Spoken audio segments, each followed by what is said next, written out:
Hello, everyone. It's time for my RPG show, I guess. I've got here with me Dave Stereo, who does a lot of Final Fantasy VII running. I've looked at his stream and he's done like 2 or 3 streams. It's usually pretty fun, and we're going to get right to that. But first, a couple of quick announcements for you. If you're interested in volunteering for SGDQ 2021 online, volunteer submissions are open until the end of today. So, hey, get those submissions in because we want to hear from you so that you can help us out to raise a ton of money for charity. If you're watching this on YouTube and would like to support our live content, please consider checking out our Twitch channel at twitch.tv/gamesdonequick. If you have an Amazon Prime account, you can subscribe to any Twitch channel of your choice every month for free. Consider using your Prime Gaming account to subscribe to GDQ.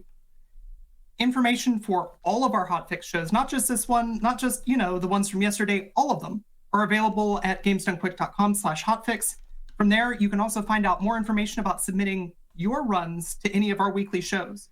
We want to show your stuff off, but you need to tell us that you want to show your stuff off. So get in touch. Finally, tomorrow, tune in for Speed Seasons at 1 p.m. Eastern. It's an ongoing series of races. This time they're going to be racing Katamari Damacy, which is, A, it's a super fun game. B, it's just a super fun series of races. Like, who doesn't love watching people race? And speaking of enjoying comfy content, hey, Dave, I hear that you have some comfy content for me. Yeah, we're going to play a game. This is going to be a long one. I hope you guys are ready for it. We are going to be doing Final Fantasy VII, any percent no slots, played on the original PlayStation disc. So that means we're going to be here for 7.5, 8 hours, something like that. So, get comfy, everybody. Get a beverage, nice snack, and original PlayStation disc. Weird how you specified that and not the original PlayStation. Huh? Yeah, because we're actually going to be playing on the PlayStation 2, a slim PlayStation 2. Sounds like cheating. No, we haven't even started the run, and you're cheating. I thought you were gonna find me out later, but okay. Enough with the accusations. Let's just get into it. We have plenty of time to explain stuff during the opening cinematic. Are we good to start? Yeah, we're good to start on your count. All right, in 5, 4, 3, 2, 1, go. All right, yeah, so this is Final Fantasy VII, any percent no slots, which means no saving. Just kidding. Slots is actually Kate's level 2 limit break that you can use to insta-kill any boss in the game. So this route develops strategies around not using the slots limit break. We will be saving. This is a marathon run that we have to finish. For those of you that don't know, this run is actually pretty difficult and pretty lethal. There are many places where the run can just outright die due to things out of my control. But we're gonna manage, and this is gonna be a good one, and I hope you all are excited for it. While we have some time, because the run is kind of front-loaded with information, so I'm just gonna go and say it. The encounters in this game aren't random. We are going to be constantly having precise movement to manipulate the encounters throughout the game. This is because walking and running steps affects the encounter system differently. So we can walk specific amounts of steps in specific areas in order to skip certain encounters in the game. Also some other things that I will let you guys know when those things are coming up. But yeah, we do a lot of stuff with step manipulation, stuff like that. But yeah, Final Fantasy VII. Hope you guys enjoy. I'm really excited because Tina has been trying to get me on the show for quite a while. It's been months. It has been quite a while, and some things would come up on either end, but here we are. We are finally doing this, and I hope the game is nice today. All right. So yeah, to start things off, we are just going to be opening up the menu to increase the battle speed and all the message speeds and the text boxes in the game. Pretty normal stuff. You'll also see me adjust the cursor to memory, which will keep the move selected that I select in between turns to make things faster. So already I'm seeing in chat questions about whether or not you're going to be showing off the most recent tech, the most recent advancements in speedrun technology in Final Fantasy VII? Yes, that would be pertaining to probably the Cosmo Canyon skip. Yeah, it's absolutely Cosmo Canyon skip.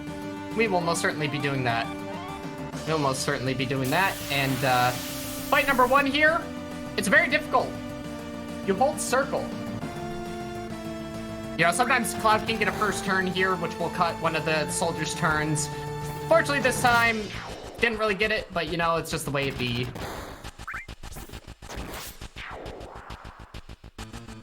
Alright, let's see if we get an early potion drop. That will save me like 1 second.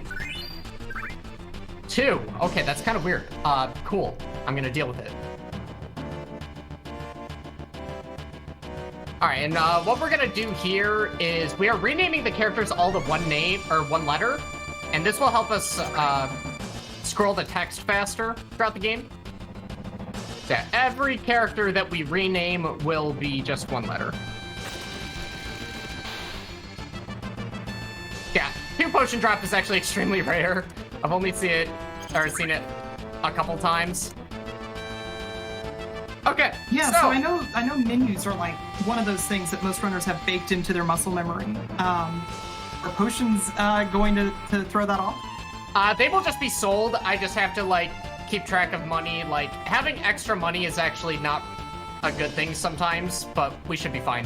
Also, what I'm gonna do here is there's supposed to be an encounter, but if I open and close the menu on the exact frame in which I would get the encounter. Oh, I was too good on steps. I should have babied it and did one more. But yeah, you can skip this encounter. But, we almost got the quick escape. So what you saw there is I did a change command where Cloud jumped back and tried to change rows. That is just a way that you can buffer an escape to happen. Because if an escape were to happen during an enemy turn, even if other enemies have turns queued, the escape will take priority. So doing a change command is just a nice way where you can get an escape to be buffered with a very short turn animation. So like, let's say the enemy has a very long turn animation, but you could squeeze a change command before that happens. There's a chance that you get the escape earlier before the super long turn animation. Also, with this elevator, you will notice that it pulses up and down. If I can skip this text fast enough, we will get what's called fast elevator, where we cut one of the elevator cycles of it bobbing up and down.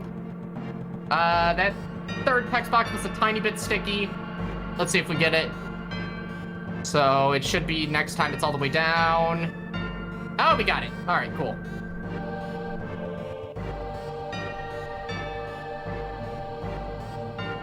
And again, I need to manage precise movement throughout the entire game, because if I don't, we lose step manipulation, and there's pretty much no getting it back.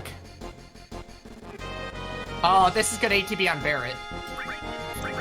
Oh, the early change? Oh, so yeah, this turn animation is so long.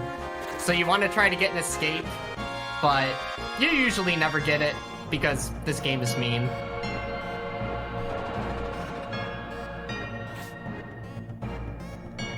Also, one thing about the general movement in this game that, you know, people don't really know is you can use L1 and R1 to turn Cloud. And I actually use it a lot more than people might think. So yeah, in addition to the D-pad, I'm also using L1 and R1 to influence my movement to get specific lines and stuff. Might get a quick escape off this encounter. Nope. So while we're running to guard Scorpion, hey, we've got another question in chat, and I think this is a great chance for you to just, you know, start flexing a little bit. People are asking how long your runs usually are. Okay. Give me 1 second. 1, 2, 3, 4, 5, 6, 7, 8, 9.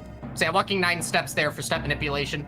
So yeah, how long are my runs generally? My PB is a 7-hour, 1 minute and 47 time. With much room to improve, honestly. So we are currently in the gun for sub 7 hour. You know, if you guys would like to keep up with the sub 7 hour journey, you know, I would love to see you guys on my Twitch channel. This is pretty much the main grind right now until I get sub 7, because You know, with a game this large and with like so much information, you kind of need to be consistently grinding it in order to reach your goals. So yeah, current PB is a 701, but we are going to try to get sub 7. So Guard Scorpion, I'm going to look at who he search scopes, and then I lead my turn order with that character. This is because if Barrett were to happen to get a limit break, limit breaks take turn priority. So if he gets a limit break, I will be able to actually use the limit break before Guard Scorpion gets the next turn. Yeah, just a little nice way you can squeeze in some extra turns. So yeah, and then here, I've already got moves queued, but after the search scope happens here, I'm going to be, yeah, so you'll see me switch and invert the turn order so that Cloud goes first. If we get a Scorpion Tail, there is a chance that Cloud gets a limit break. We shall see. Not really getting the best damage rolls from Cloud.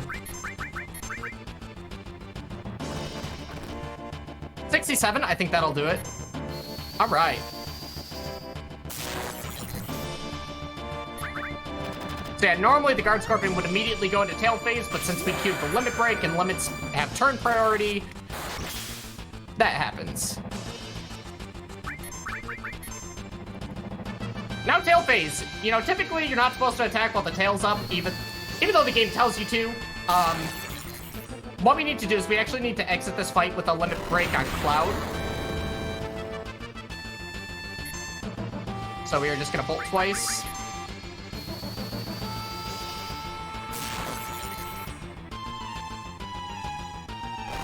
Let's see if Cloud gets a limit break. He should. All right, yeah, good.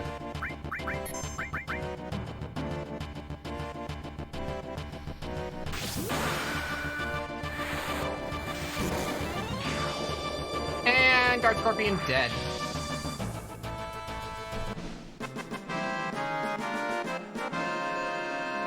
All right, so we are actually going to be setting up for something really cool here. You know, I said we were going to do some other things with step manipulation. This is actually what I was talking about. We're going to manipulate the next boss fight to be a preemptive encounter so that the boss is turned around and we can get a bunch of first turns on it. And the next boss fight is Apps in the Sewers. Yeah, it's not Airbuster, it's actually Apps. More on that later. But yeah, so the movement manipulation actually starts here for that.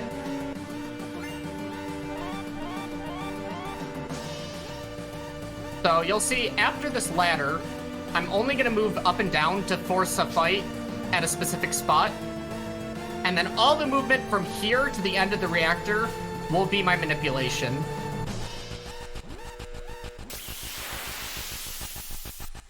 Because yeah, the goal is to enter the boss fight on a specific step ID.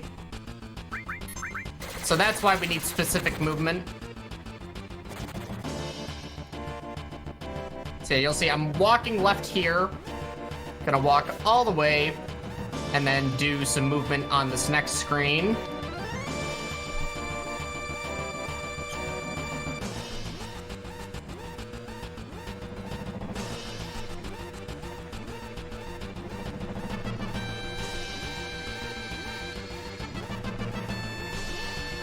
Need to make sure to bonk into the wall here before touching the switch.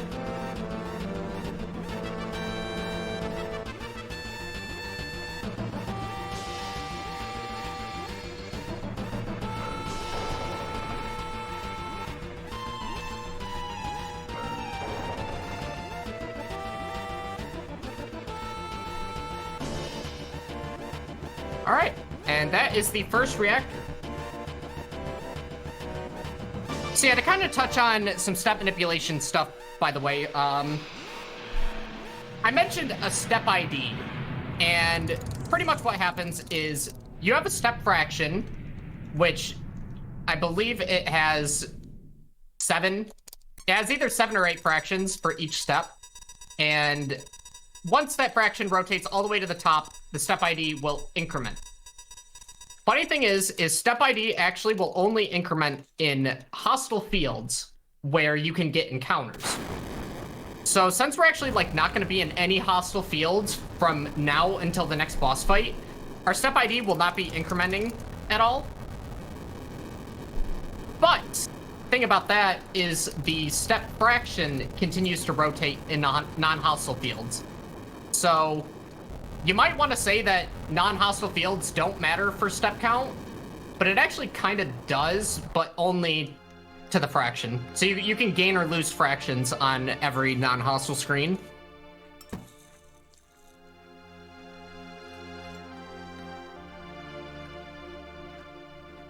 And since we got 2 potion drops, which again is pretty rare, I'm gonna skip grabbing this potion.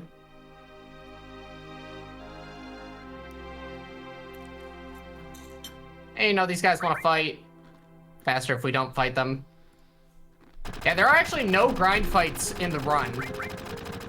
We will just be doing a couple fights to learn some enemy skills. Or I guess technically there's 1 grind fight, but it's also a required fight. But that's Disc 2 stuff. We'll talk about Disc 2 stuff when we get to Disc 2.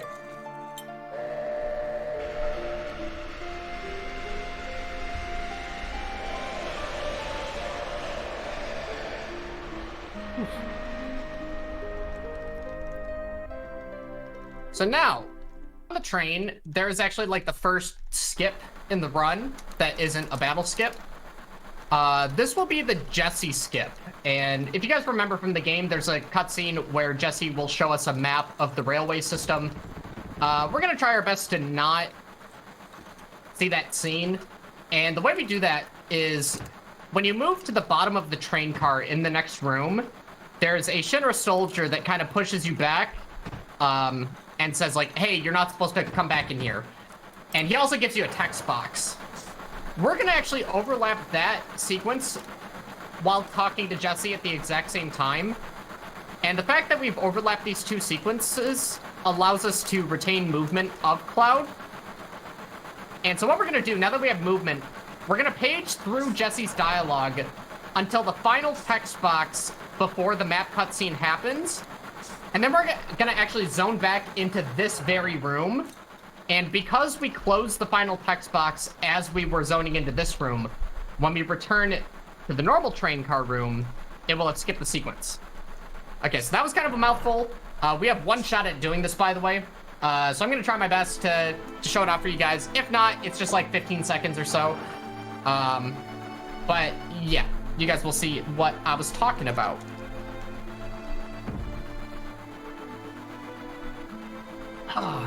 Again, I got 1 shot at this, so always kind of a shame if you miss it, but we're gonna try our best.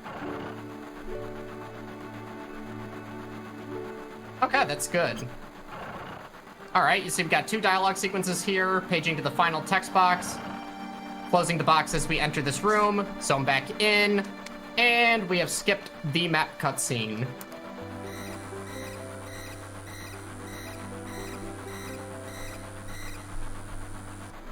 Always good when you get that in a showcase.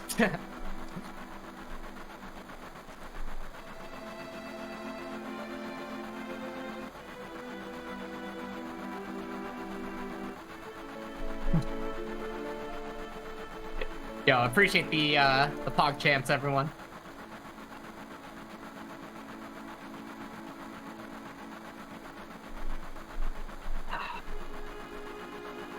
Some of you guys might be curious as to how I match dialogue. I actually do it like this. I use 2 pointer fingers in order to, you know, press the button super fast.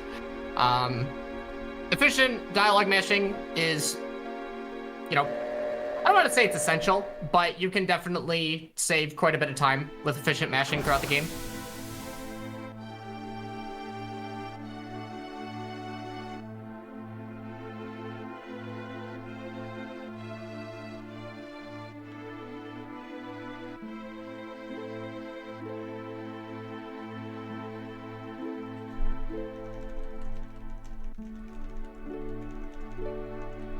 Okay, gonna meet up with the Avalanche crew. So we actually have a kind of a cool minor trick that happens here in Sector 7. typically you would go to 7th Heaven, and there's a group of people outside the stairway here, and you have to kind of like talk to people in order to, get everybody to move out of the way, and you can proceed into the bar. But actually, if I just zone out of this area and zone back in, only Barrett is there. So it does actually save a little bit of time to zone in or zone out and then zone back in. Go live when you're ready. All right.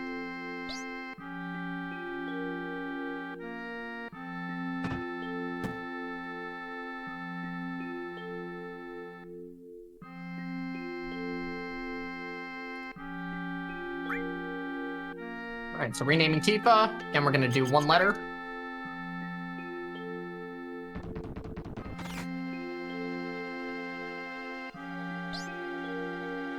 Okay, so now that we actually have a little bit of time to chill while we got some dialogue, I want to hear everybody's favorite track. Do you guys have a specific song in Final Fantasy VII that you would consider your favorite?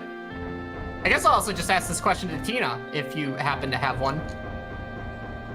Yeah. I mean, I think that the scene where Red is very sad is great, and I love getting awkward. Sad song. Words, make sure it's not gonna... Yeah. So okay, we don't get to hear the nice sad version of the song, but we do visit Cosmo Canyon in Disc 2. Yeah, I'm hearing Discord on your... So for all the Cosmo Canyon fans out there that want to hear the theme, stay tuned until Disc 2, because we are skipping it in Disc 1, but we do need to return until we find a skip for that again. So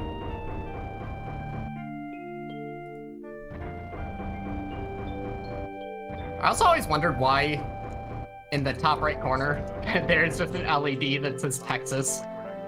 I guess Texas is canon in the Final Fantasy VII universe. Texas is in Final Fantasy VII. Yeah, I guess. I guess so. Oh no, your mic is going.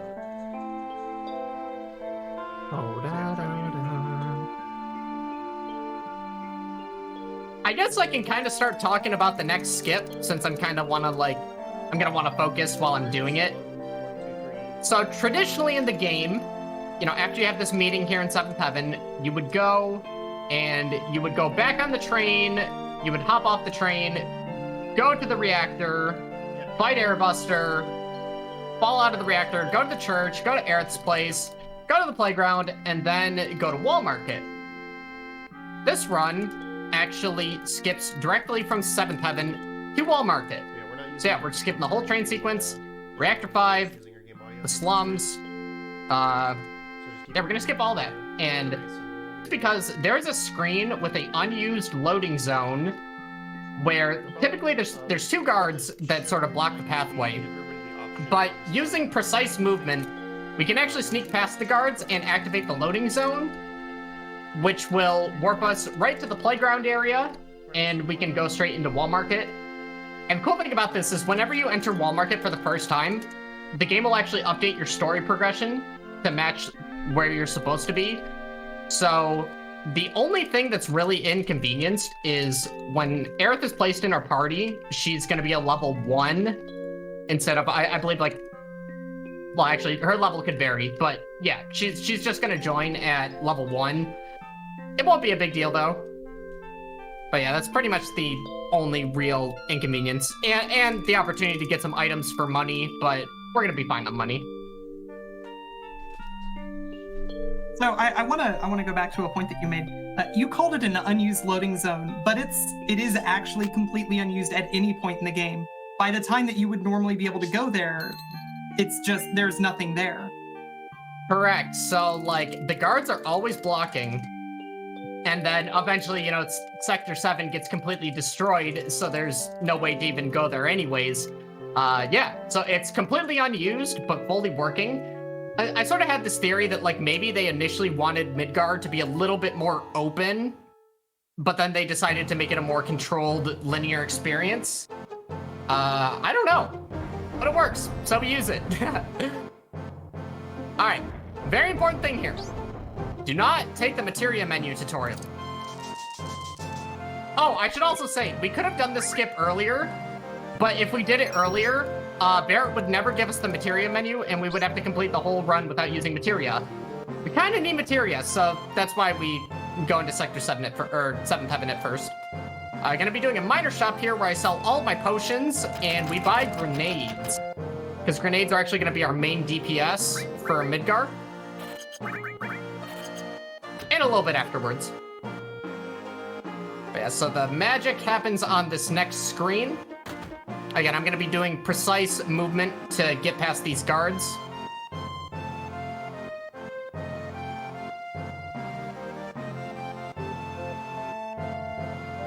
All right, easy. So yeah, here we are. I unequipped Ice from Cloud because that gives his Braver, like, having magic equipped will reduce your strength stat, so I removed the Ice Materia to give him a little bit more of a punch on his Braver. But yeah, here we are. We are in Wall Market, and pay attention to Aerith's text boxes. You will notice her name says Aerith. That's right, Aerith is actually canon in the OG FF7. This is because the core files of Aerith actually have her name as Aerith, but the rename screen has the S. And since everybody traditionally reaches the rename screen, everybody has Aeris. But yeah, you sort of skip that, so we get Aerith. I don't know who either of those are. I only know about A. It used to be A. Yeah, the good old days. Man, this game has seen so many like crazy route revisions over the years. Yeah, I should point out, Dave made that skip look really easy. When that skip was first found, there were entire streams where I watched runners getting it 5 or 6 times, grinding that one trick the whole screen. It was so funny because like traditionally it was known as like the wiggle method, where you would kind of just like shove yourself into that corner and hope that you break through. Now we have a very consistent setup. So as long as you just do it properly, it works. But yeah, there was a time where it was not as easy, for sure. Okay, so here in the Wall Market section, we are actually going to be doing the side quest requirements to get Cloud picked. This is because it actually doesn't take too much time in order to do so, and it will actually save us time in Don Corneo's mansion. So yeah, talk to the materia shop guy. We gotta go to the bar. Gotta get some, or I guess this is the restaurant, this isn't the bar. I have to have some nice Korean barbecue so we can get the pharmacy coupon, so we can get the digestive medicine. And this is just one giant fetch quest, pretty much. There's also a really cool skip that we have coming up here that can soft lock the game, but we are not gonna soft lock the game, right? That wouldn't possibly happen during a showcase.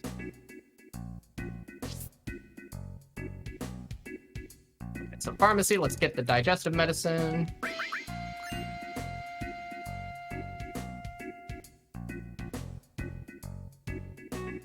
Gotta go to the inn in order to get the expensive thing that we give to the materia shop owner for the diamond tiara.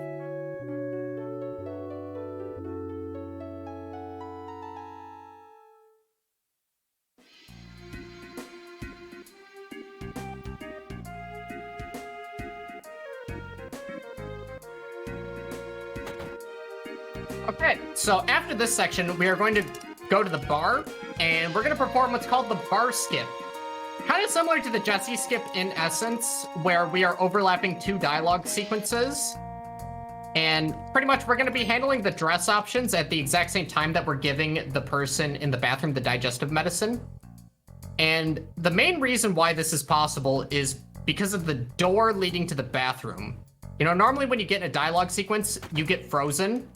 This door allows us to carry a dialogue box to the dress shop owner guy, and we page through everything in a specific way, which again, this can soft lock the game if you do it wrong. But yeah, so we're just handling both interactions at the same time.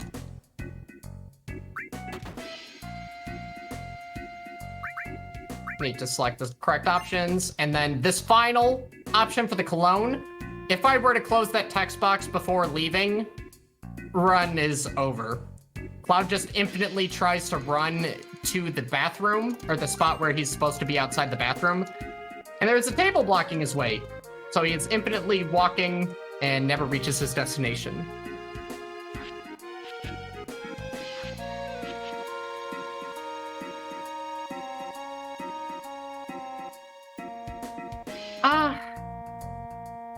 You know what? You know what? This is a marathon, and crazier things have honestly happened. I'm going to save the game because we do actually need to beat... We need to beat the person for the best wig, and sometimes RNG can be really mean, and you tie the game, and if we tie, it is run over. So we don't want to do that. So you're saying you don't want to reset 30 minutes in? I mean, there's no shows happening after this one today, so I guess we could take as long as we'd like, but doesn't seem like a good idea. As much as I want to play FF7 all day.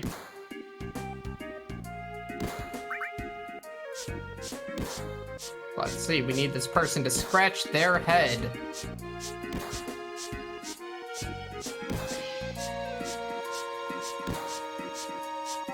I'm not nervous. Okay. Do one more for me just to be comfy. Thank you. Again, typically you always win this, unless if you, like, brutally mess up. But, you know, I've done so many attempts at this game. I've pretty much seen everything, and there have definitely been a couple times where I've tied. So, just keep the marathon going. Take a nice save. Didn't take too long.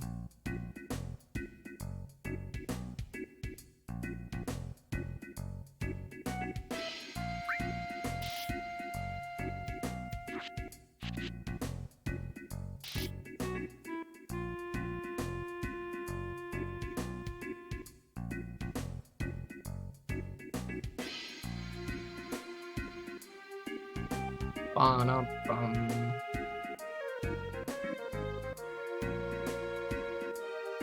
God, I love the renditions of this song in the remake. But yeah, it's about to be remake season, you know? I want to get the sub 7 before the Yuffie episode comes out. That's pretty much my main goal, is to get sub 7 before Yuffie episode, so that when Yuffie episode comes out, I can grind the remake for a bit again. There's been a hot minute since I speedran the remake, and I did really enjoy it.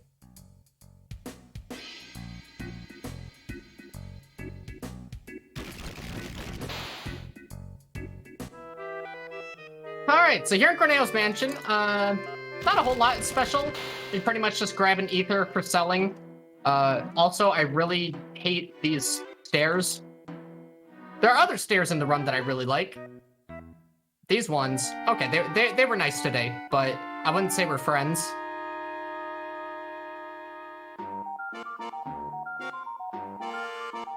Yeah, that movement in the first room can definitely be tricky.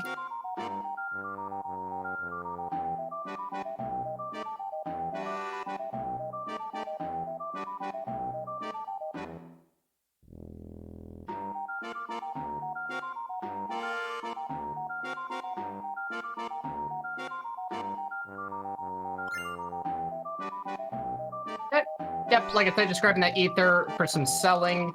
Because, you know, pretty much next shop, we are going to completely empty our inventory, you know, sell everything we own, and buy a bunch of grenades for...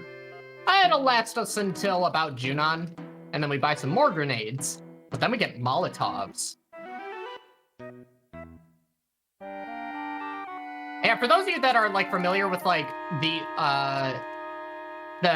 2017 SGDQ showcase that Ajanev did, you will be seeing a couple different strats. You know, a couple new skips from that run, but also some strats in terms of damage dealing, which are in the later parts of Disc 1. So yeah, I can't just say that, we use Tifa to wreck everything. Because while that is true, we also need to do some other stuff.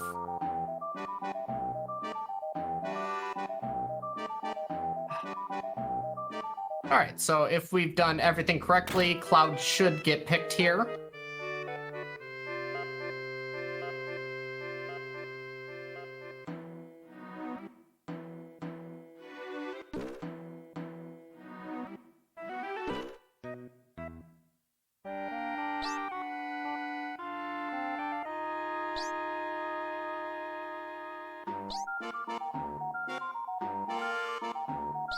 Alright, and moment of truth.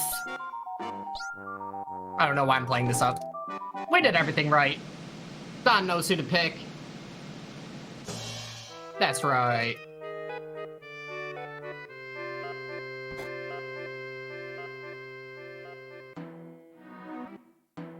So if you're a little bit short on money, there is a hyper that you can grab behind Don's bed, but we do not need it, so we'll not be grabbing it.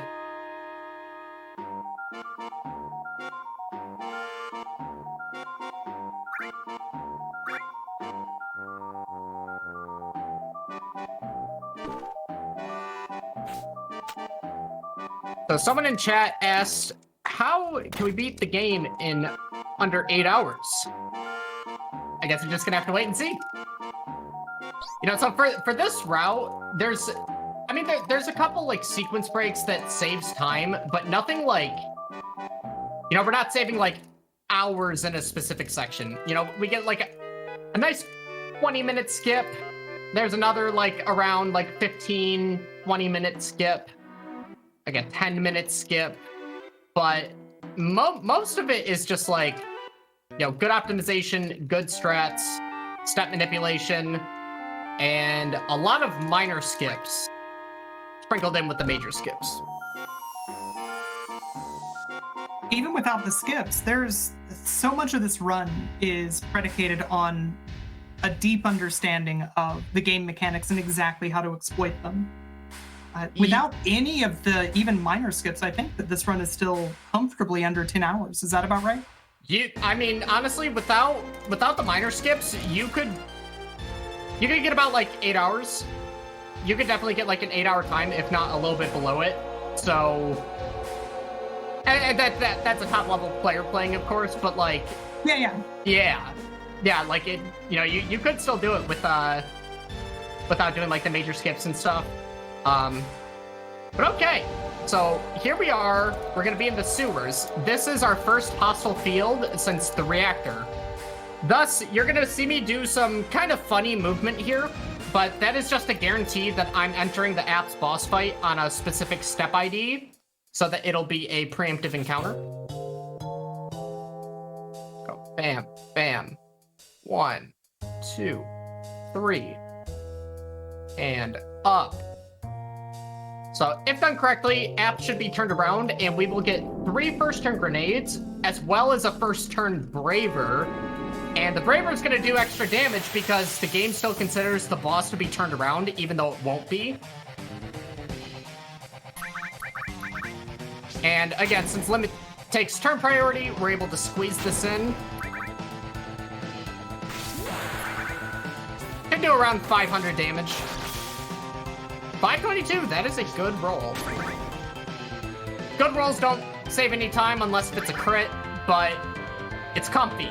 If you're getting like 470, 460, then it's gonna actually lose you time, but we should kill here on Cloud's next grenade.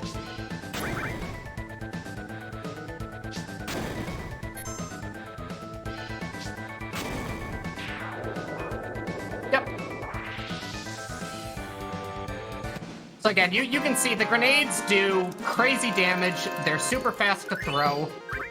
So that's why they're going to be our main form of DPS for the most part in the early stages of the speed run.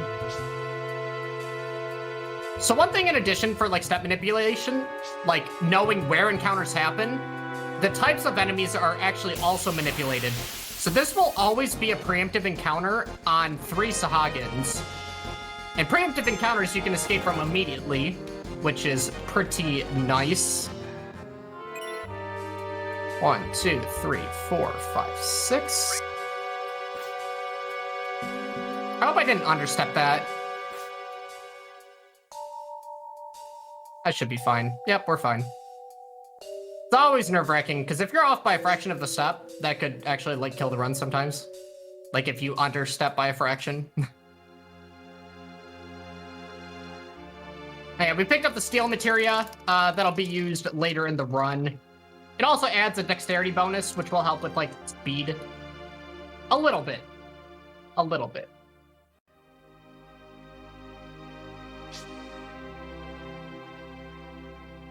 And also, on the screen is another encounter skip that we're going to try to do by opening and closing the menu on the exact frame that the encounter would happen. Kind of difficult, but you never know. It might happen live. Let's see, it's right here.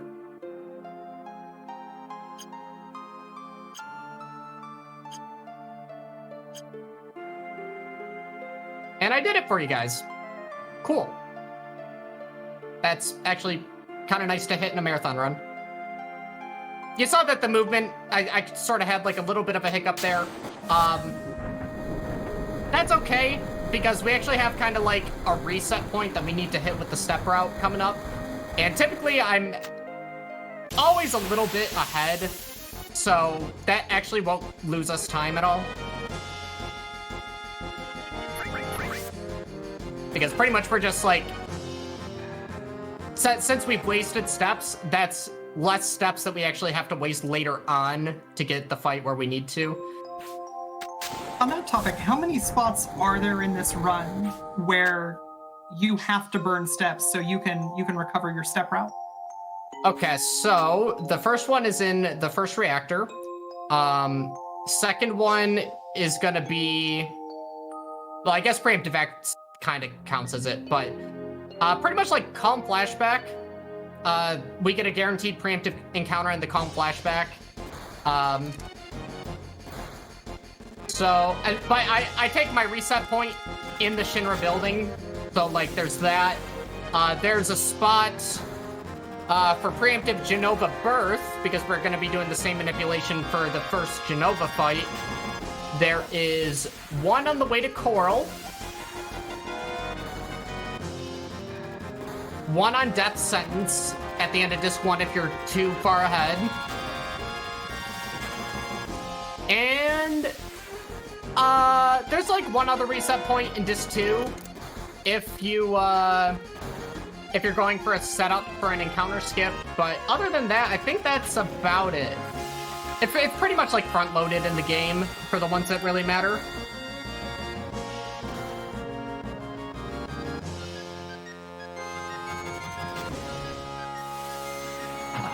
But okay, time to ascend the tower.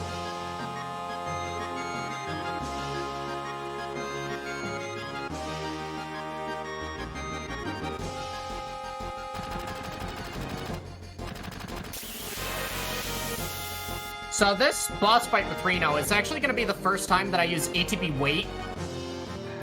And changing the battle mode to ATB weight makes it so that whenever I have a menu open, the time is frozen in place. Also, certain attack animations will also freeze the time.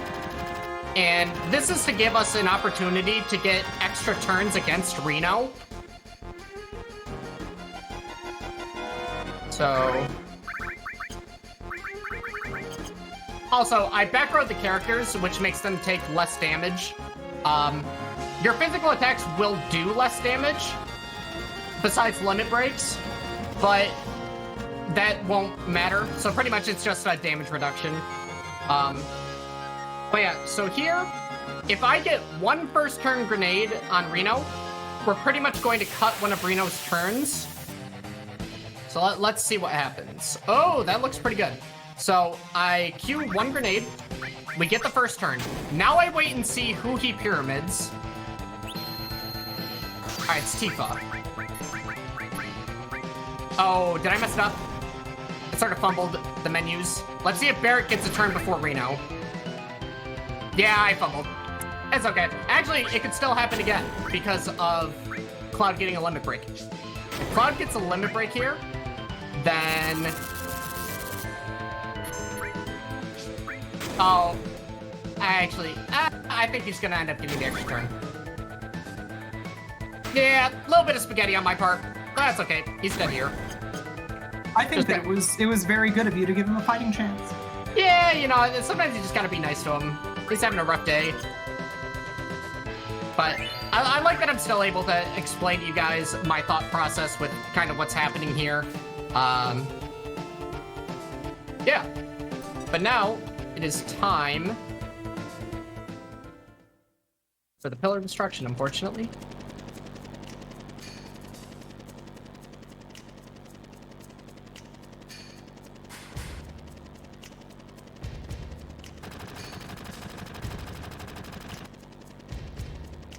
So someone in chat asked, do limit breaks ignore defense? I'm gonna say I don't think so.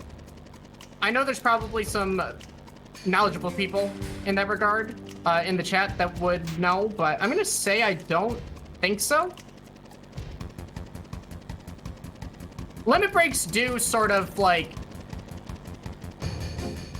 They're kind of weird. Like... For example, Tifa has a weapon called the Power Soul that will multiply her damage based on certain situations. Limit breaks will not actually act under the Power Soul, like bonuses.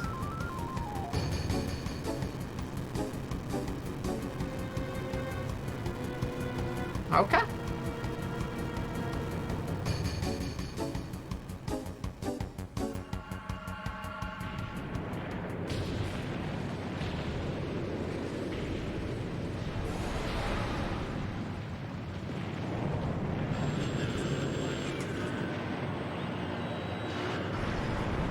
Again, really appreciate everybody hanging out right now. I guess it's not in good taste to be wholesome during the destructive scene, but really do appreciate everybody hanging out right now. Hope everybody's having a fantastic day. We need some good feels right now. Some bad things might have just happened a little bit. Yeah, you know, as Dr. K says, you gotta come up for air every once in a while, you know? It's only healthy. It's only healthy.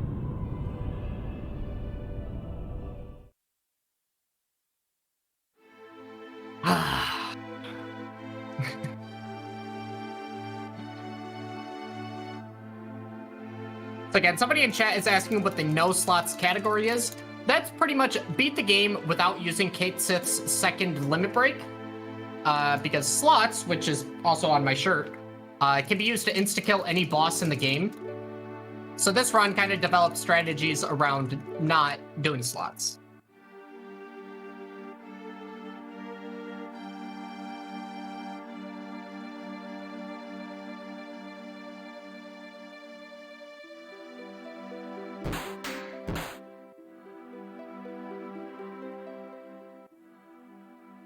And to kind of touch on the battle modes again, you know, typically if you have long distances of running where you want to escape encounters, you're going to want to be on active, where time is freely flowing at all times, so that you can, you know, get escapes more efficiently.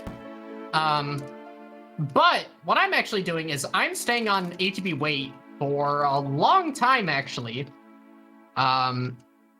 This is because there are going to be 4 fights from now until the next boss fight, and I need ATB wait for the next boss fight. So I'm saving time on menus by not opening it up and trying to do ATB active. You know, you'd save a menu of switching it to ATB active and then saving a menu, switching it back. Also, one of these 4 fights is a side attack on the Hell House. It's actually the next encounter, which we're going to quick escape from anyways. So yeah. And you can also still quick escape fights on ATB wait. So kind of like top level, it's just what I've decided to kind of risk. But it's still perfectly fine to like do ATB active from this stretch all the way until the next boss fight. You know, we're just really trying to min-max out here. What I think is really interesting about this is that this is the first of the Final Fantasies with the option to have ATB wait, where you use active outside of, for example, Battle Speed 1 active runs on the SNES Final Fantasies, which is a specific type of challenge category. Oh yeah, because like I did a little bit of FF6. I remember that like the battle speed actually has like numbers, but it does, yeah. I couldn't remember about like wait modes or anything. You're always on wait for the speedrun. Oh, that's nice. That is pretty nice. And one way that this game differs from like Final Fantasy VIII, Final Fantasy VIII, it's like you have ATB wait when you hold a menu, like if you open up the magic menu, but also you can still get escapes while you have the menu open, which is really nice. I kind of wish it was in this game where you could just open a menu and always like just wait for an escape. Here we still get enemy turns in between. But it's really, really fascinating how like each Final Fantasy handles like core systems and stuff and how it relates to the speedruns and whatnot. Oh, also there, I grabbed the cover materia and I grabbed an ether. Cover materia will be used later in the run, and then the ether we're pretty much just gonna sell for money.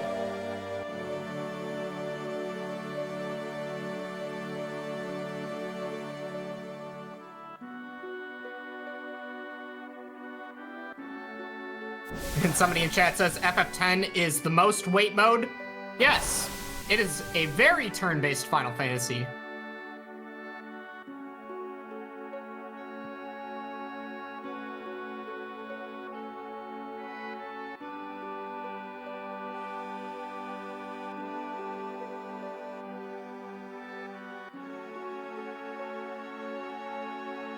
I've always enjoyed the air theme because, like, especially in the remake, you know, it just has so many different applications. Like, it can be, like, sad, it can be devastating, it can be super happy, it can be triumphant, it can be poppy. You know, truly a timeless composition. Truly.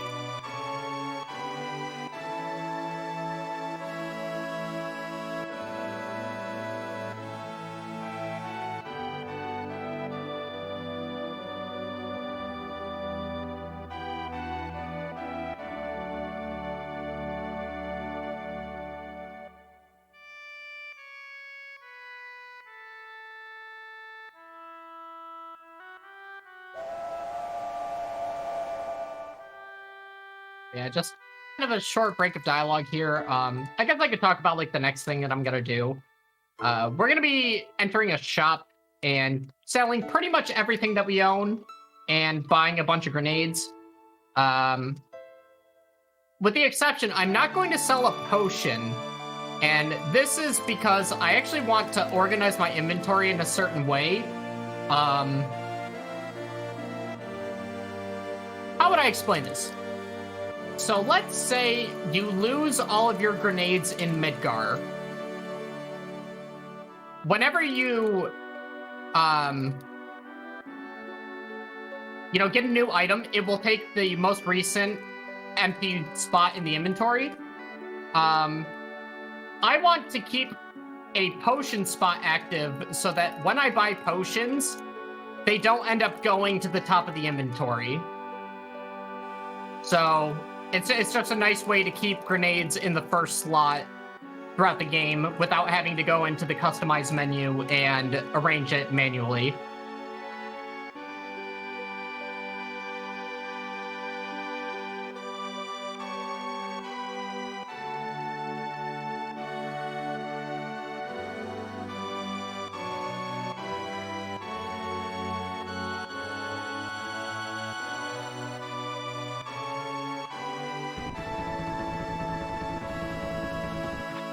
Someone in chat says, everyone, goes up to Dave, please. Thank you very much. You don't gotta do that, but, if you guys wanted to follow the stream and keep up with the sub-7 grind, it's gonna happen one of these days. As long as we keep trying, we will most certainly get sub-7. But that being said... It's a problem. It's been interfering with my stream schedule, your sub-7 grind. Oh, well, no. You gotta take care of yourself.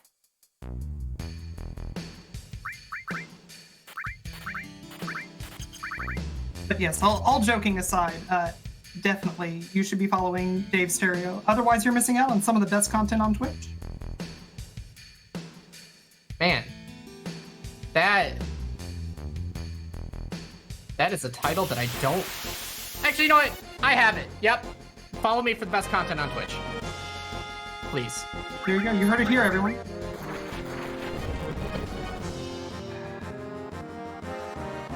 But yeah, that being said, I do want to see a lot of stairs during the stairs section. You know, if anybody has Davis stairs, I would like to see it.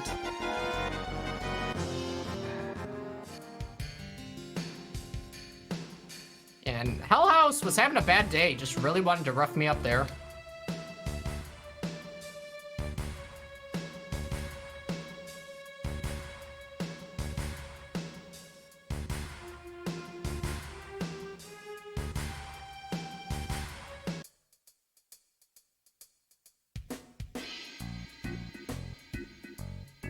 Hey, and the most important thing in the return to wall market is do not forget the batteries, or else you lose a lot of time.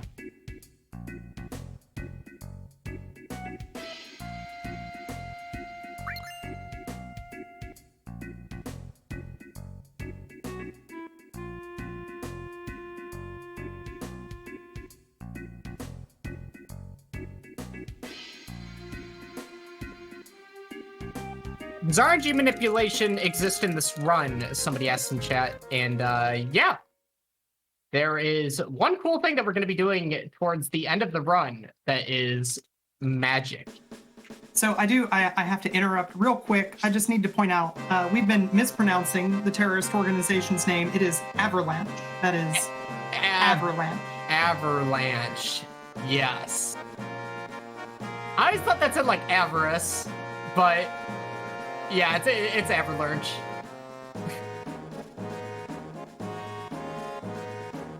All right, everybody's favorite screen in the game, besides the stairs.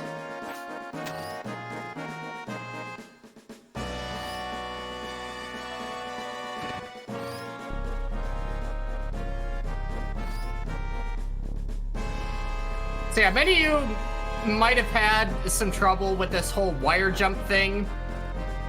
I'm gonna give you the secret. Would you guys like to know the secret? You want to know? Actually, no, I'm not telling you. I'm sorry. Also, everybody say hi to J2. I saw J2 in chat. You guys may know J2 is the other commentator during Adjanev's 27 SGDQ run. That run also a problem for me, actually. That run kept me up all night the day before my GDQ run. It was very good. And you did have a really good race that GDQ. I remember it. Wait, that was where you raced Shantae, right? I raced Shantae. Actually, you're right. That would have kept me up all night before I was on a commentary couch. It wasn't my run.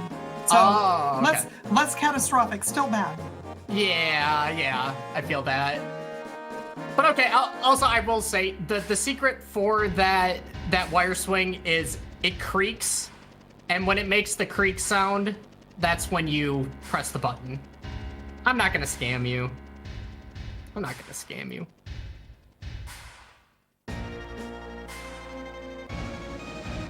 And somebody asked if this is live. The answer is yes. Unless you're watching on YouTube. So the run is live, just so that everybody's aware. This applies also on YouTube. If you're watching this on YouTube, this run is live. It's happening right now as you watch. All of the chat, however, is pre-recorded. Yes, I am speaking to you directly in real time right now.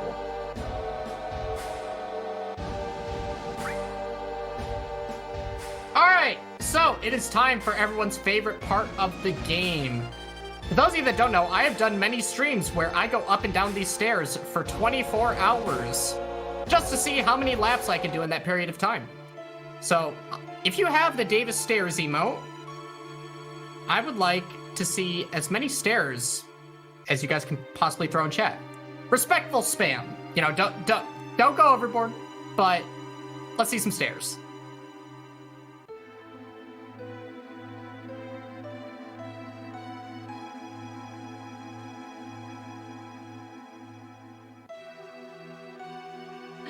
Oh, wait.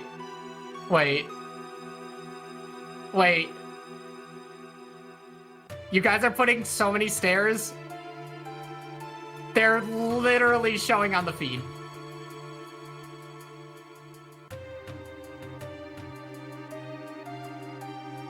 What? Mods have enabled stair-only mode. Yes, it is stairs-only mode.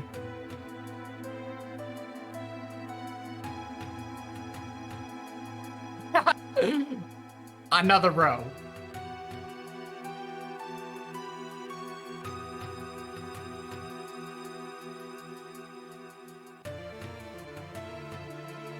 I guess one thing I didn't point out. Oh my god, there's another row! Yeah, one thing I didn't point out is, back in December 2019, I did a grind in the first reactor before Guard Scorpion to get level 99 on Cloud and Barret before the first boss fight. And it took me 406 hours across 31 days. So pretty much I spent 13 hours a day, over 13 hours a day, on a single screen. Every day. For an entire month.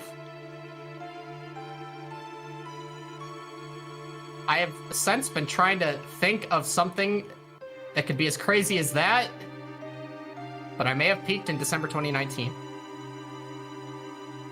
Also, I have a new name, and there are many stairs. Everybody make sure that you're following Dave Stereo.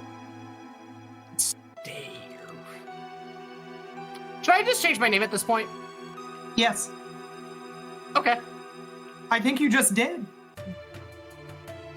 We are flooding the screen right now.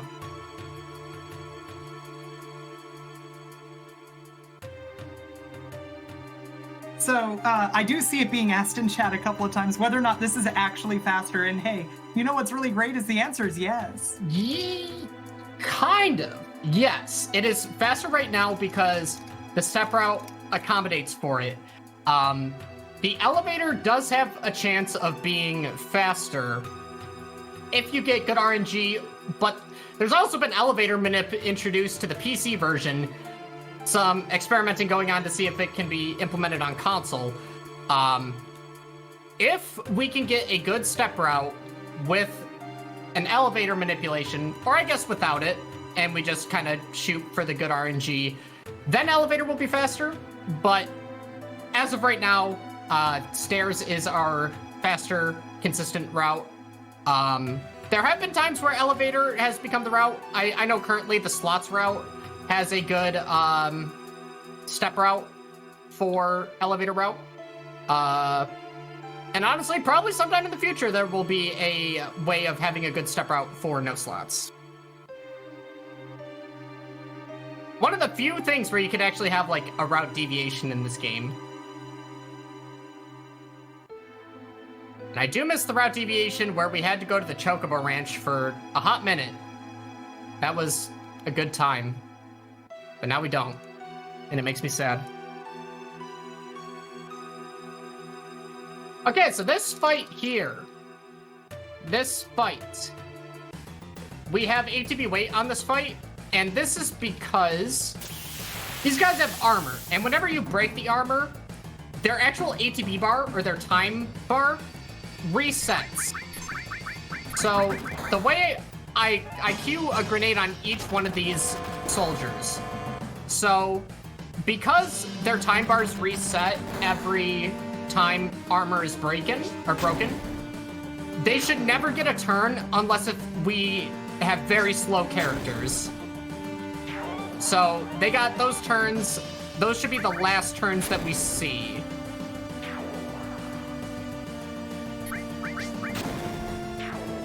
Let's see, Barret, you good? All right, let's see if Cloud is good. All right, yep. So that's why we have ATB weight on that fight. Also, did we want to take a wellness break? I know we are approaching the first hour. Yeah. Wherever you think is appropriate. It's good to stretch. It's good to keep the blood flowing. right. Get a drink of water, etc. All right, Railcoon, if you want to stop the timer in 3, 2, 1. Yeah. I think this is a good spot. You know, hour in. You know, the Shinra building is very tall. We gotta go up Catch a our little breath bit. after all those stairs. Yeah. Yeah. You know, so. Personally, I hope that Aerith is all right. I'm sure she'll be okay for at least a little bit. So yeah, everybody, now's a great time to stretch your legs, get some water, you know, do things that help you stay well. We're going to be right back, and there's plenty more Final Fantasy VII to come, so I hope you're all ready for just a real comfy time. Hey everyone, we're back. It's time for more Final Fantasy VII. So we climbed a bunch of stairs, just, you know, to recap for everybody. Currently, we're taking the elevator up. Clearly, we climbed far fewer stairs than we thought because, gosh, this elevator is taking a long time. And just for everybody who's just showed up, a couple of reminders for everyone. If you're interested in volunteering for SGDQ 2021 online, the volunteer submissions are open until the end of today. If you want to volunteer, we want to hear from you, but you got to get that submission in now. Now is a good time. If you're watching on YouTube and you'd like to support our live content, consider checking out our Twitch channel at twitch.tv/GamesDoneQuick. If you have an Amazon Prime account, you can subscribe to any Twitch channel of your choice, including this one, for free every month. Consider using your Prime Gaming account to subscribe to GDQ on Twitch. Information for all of our Hotfix shows is available at GamesDoneQuick.com/hotfix. You can get a rundown of all of the shows that we run. There's a ton of them, and there's content coming to you almost every day of the week. And there's also information on how you can submit your content to get showed off on the Games Done Quick channel. Tomorrow, you're going to want to tune in, though, because tomorrow, we've got another Speed Seasons race. It's going to happen at 1 p.m. Eastern Time, and they're going to be racing Katamari Damacy. If you've never seen it, it's just a super, super fun run. You all know the music because everybody who has been alive for more than like 2 years knows the Katamari Damacy music. The run is just as comfy as a casual playthrough. It's so much fun. So make sure that you tune in for that. But right now you're tuning in for Dave, who's on an elevator after taking stairs, which is weird, frankly. Typically, if I take stairs, I'm taking stairs. If I'm going to go on an elevator, I'll go on the elevator. I usually don't go from one to the other, so, I mean, that's strange. Dave, explain yourself. The building has a weird layout, and, that's all I got. That's all I got.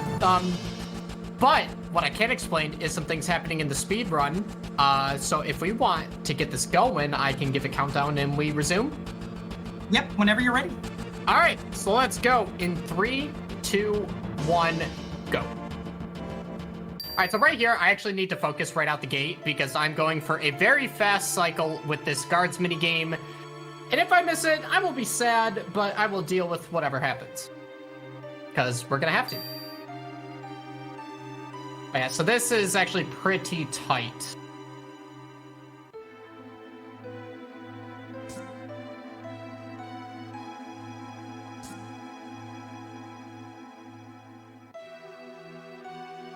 That was one of the hard parts. And next one is here with Tifa. We're gonna, like, kind of skip a phase and go twice.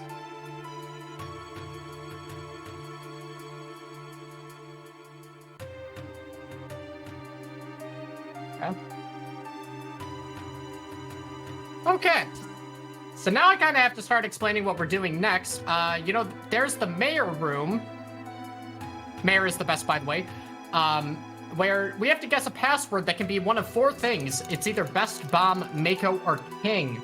Before, we would check a certain bookcase that allows us to correlate the password based on just one bookcase. What I'm going to do here is I'm going to look at the in-game timer when we zone into the room. And from the in-game timer, I will be able to tell what the password is.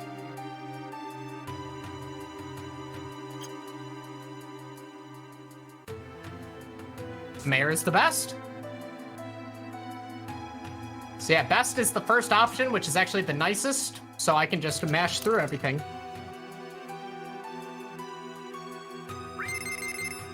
And if I were to miss that, the run would be over, because we need the elemental materia. So, I guess sort of risky to go for that strat in a marathon, but you know, we're fine.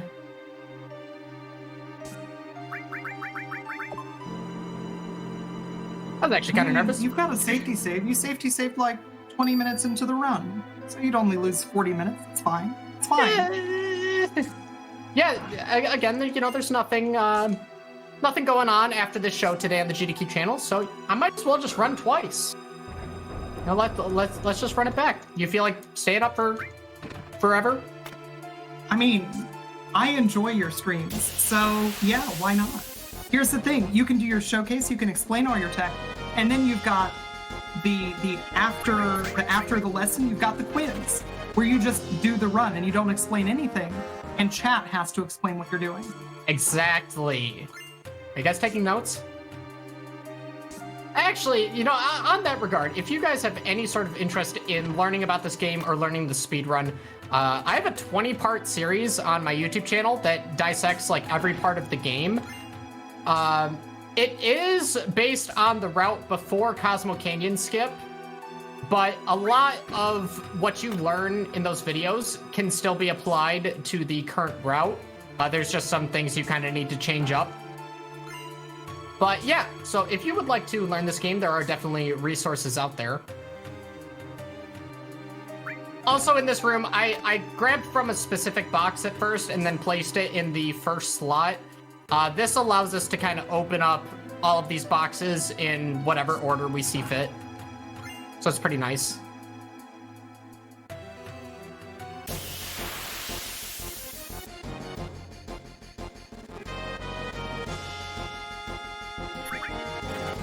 Oh, that is a good quick escape to get. That is a really good quick escape to get. Especially on ATB weight against 3 of those enemies. I will take it.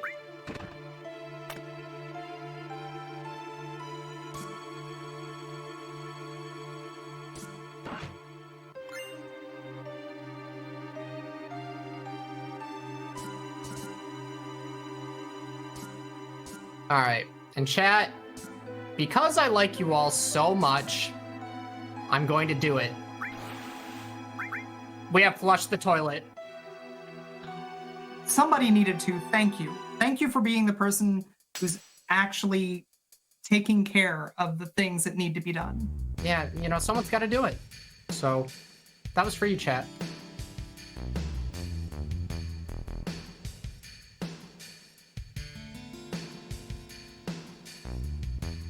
So somebody in chat asks if this run includes killing the weapons.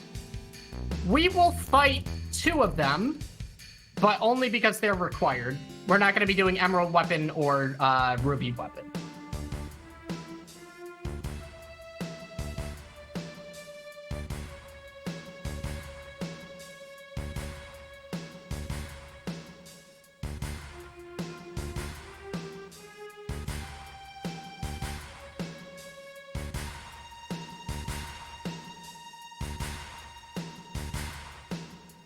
Pop, pop.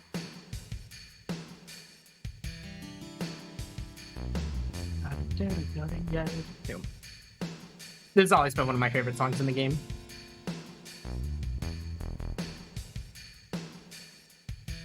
Yeah, and also the toilet flush. Let's just call it RNG manipulation. That will give us the best of luck throughout the entire game.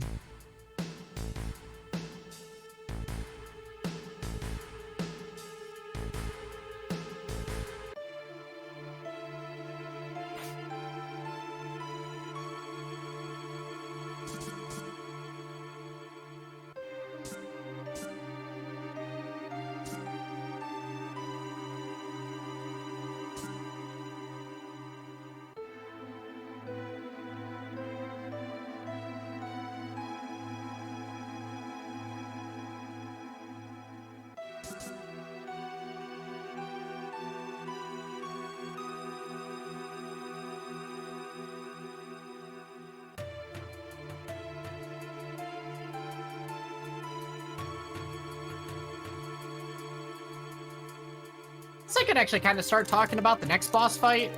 So you saw we kind of used ATB weight in the last Red Guards fight that we did. We're going to kind of take that a step further and do what's called ATB weight tricking, where because time is frozen in place when you have a menu open, what you can do is you can queue actions with 2 characters and then hold time with the 3rd character. This allows the battle speeds to be frozen, which makes it so the enemy isn't gaining any time, but all of the turn actions that are still queued happen. So you wait until both of your teammates have done their moves, and then you finally release time and queue the action with the 3rd character. This allows both of your party members, like the other party members, to be gaining time efficiently, and it minimizes the amount of time that your opponent is getting. So you really reduce time in a lot of fights by reducing the amount of turns needed, and yeah, it's pretty cool. We will be taking it a step further later on, but we'll talk about that when we get there.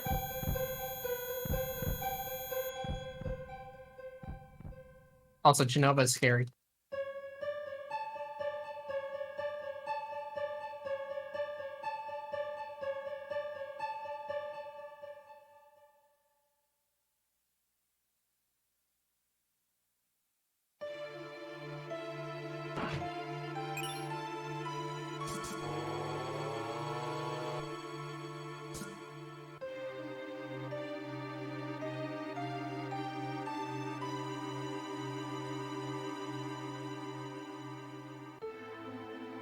You know, I thought about safety saving right there, but I think I'm going to hold off and safety save the next time we have to take that elevator.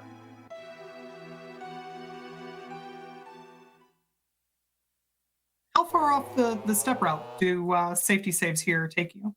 For this one, it will be a couple steps, but, you know, if we're in good range, like, I'll be able to tell after the next random encounter, like, how much steps I have to work with. We will waste, like, you know, like a couple. It's not too bad. One thing I will add though is that field actually changes after the whole Genova thing happens. Like all of the enemies in the area swap and whatnot. Thus, the level that, like your danger level that will initiate an encounter, the danger value will increment at different values within different, like the 2 instances of the screens. The one that I will be saving on, the danger increments higher. So it would have been safer to safety save right there. But if we died to Rufus, we would have to redo this fight and a lot of stuff. So I'm just gonna sort of risk it and take the save later. So, you know, if the bosses are having a bad day, we don't have to waste a whole lot of time getting back to where we were. But, you know, we should just be fine regardless.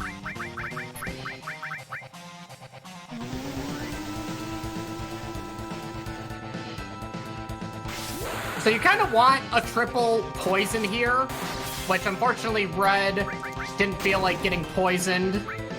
This is because we don't want that shady breath move to happen again. And it did, because the game really likes me. So you're noticing here, I'm holding time until the character finishes their animation of throwing. Just so everybody is gaining time when they can.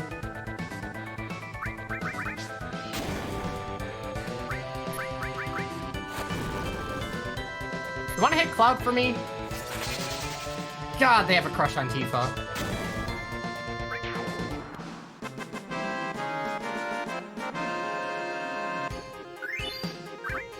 The one thing that I do need to keep track of is how many Bravers I'm doing, because I'm eventually going to have to learn Cross Slash.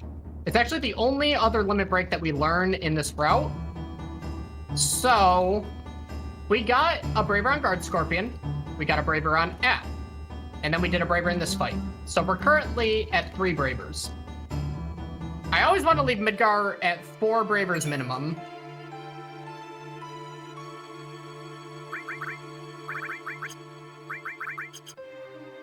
So there we switch the time back to active because all of the boss fights from now on for a little bit will be on ATB active. Helps us escape from encounters nicely. And yeah. I also put Red in the back row so he takes less damage in the fights that he's a part of.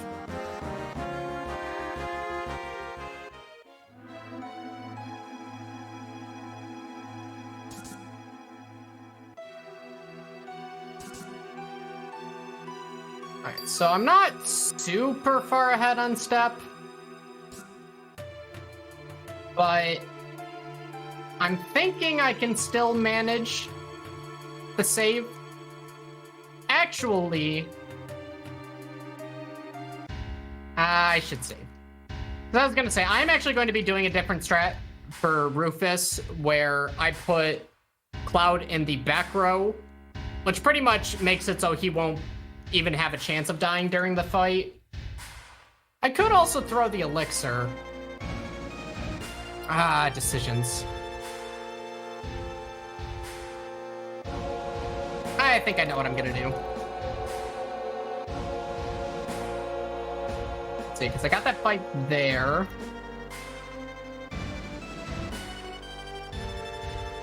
Yeah, I think we'll be okay.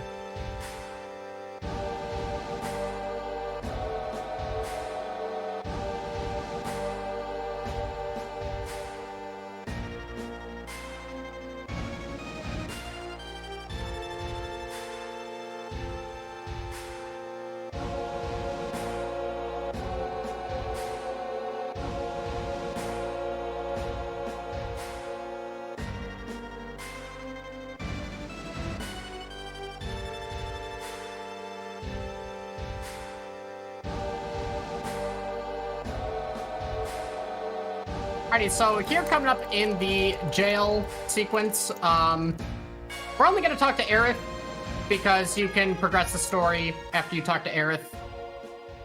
You know, as much as we like talking to the other party members, yeah, we kind of need to beat the game.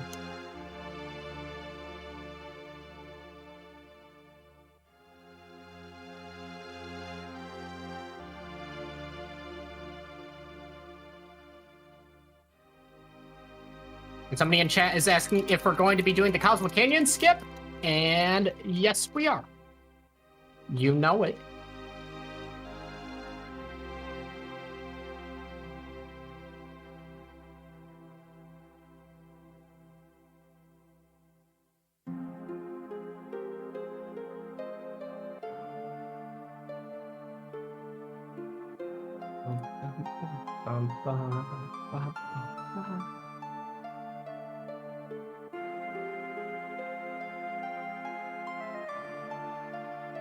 Okay, this conversation's about to end.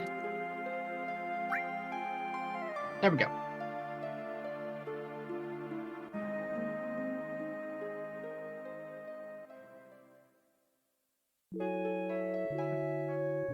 What's up?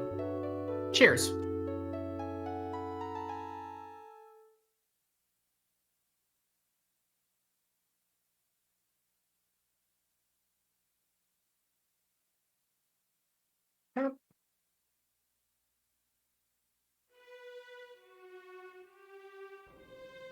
The funny thing, there's actually a minor skip that you can kind of do here.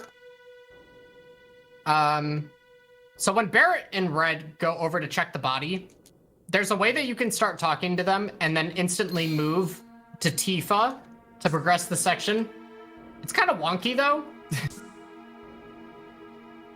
So it kind of just like randomly happens. There are some setups for it.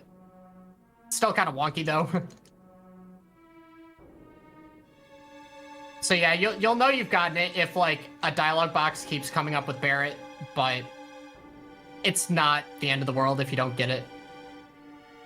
Like throughout all of my years of running this game, I've gotten it like 3 times randomly, like ever, without like trying to do a setup. Okay, so let's see if we ruin step count. I will save.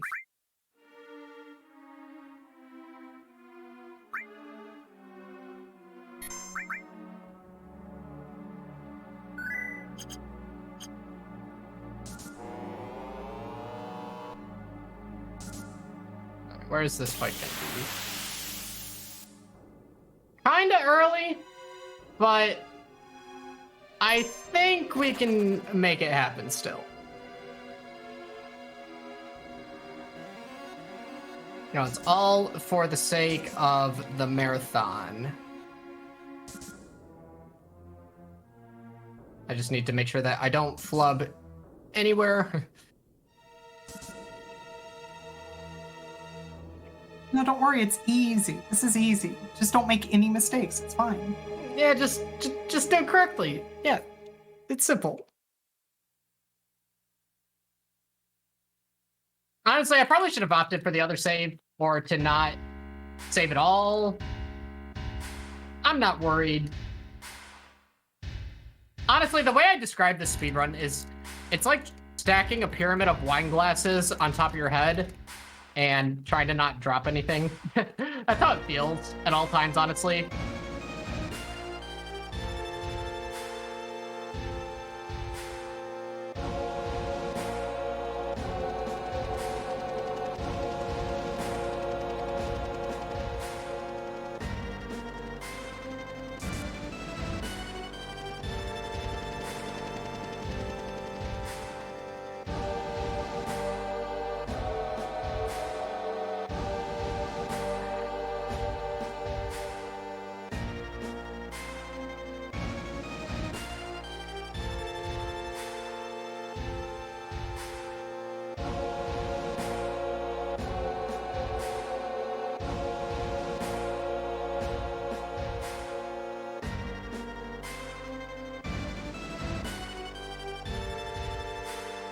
That's also like a hurdle with doing this game in a marathon setting is just where can I save where I don't ruin step count?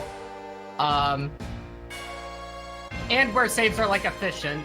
So it's a battle. It's always a battle. You know, this game is always nerve-wracking with set manipulation, everything that can go wrong. I think we'll be okay. We should be fine. So let's see where we get this fight with Aerith.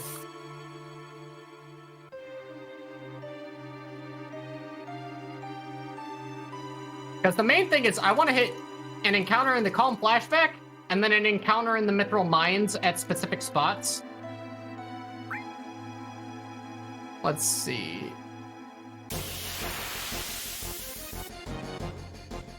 That's kind of early. We might be playing catch up, might have to do something with Genova.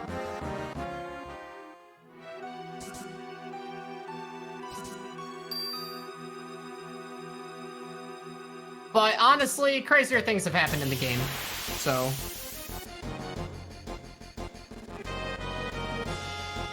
Alright, so this fight, fairly straightforward. We are going to throw grenades. And hope nobody gets put to sleep.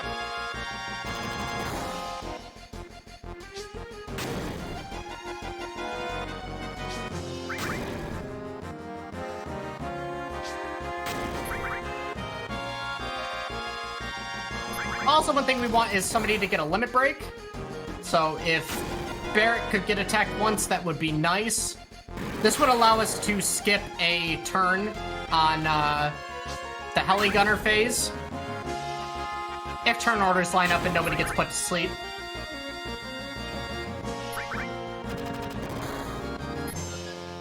All right, we like that.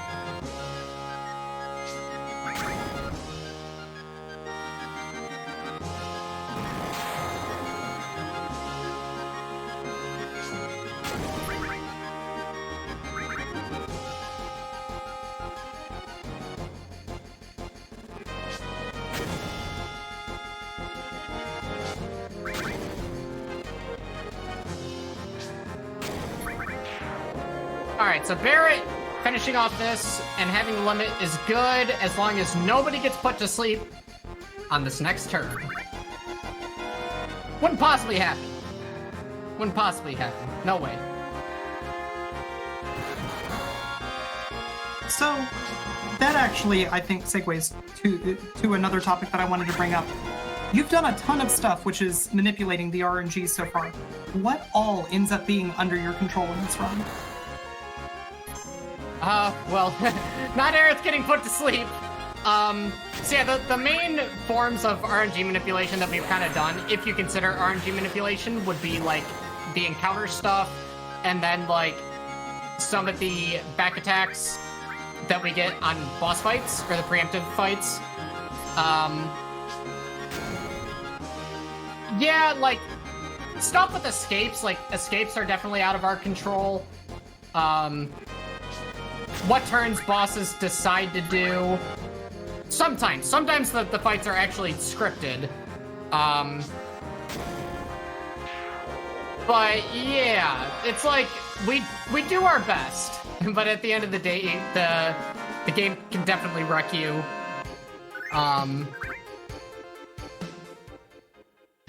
Yeah, so here, something I wouldn't normally do, but just for marathon's sake. We're gonna back row Cloud. And then I will exit Midgar with 4 Bravers. I'm really hoping I don't throw a step count away for that save. I'm really hoping, but whatever happens, we continue on. Alright, so here we need to do at least 140 damage on the dog. 143. And 4 grenades will do it.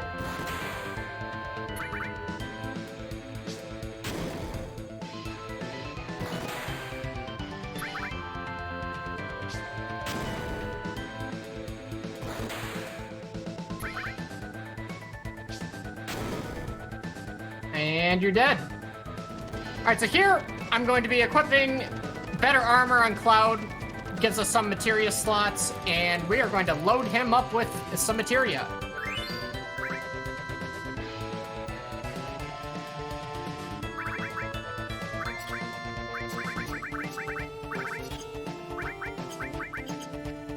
Oh, whoa, he's already in the back row, because I did that. Muscle memory. Yep. Now, we were talking about menu muscle memory earlier.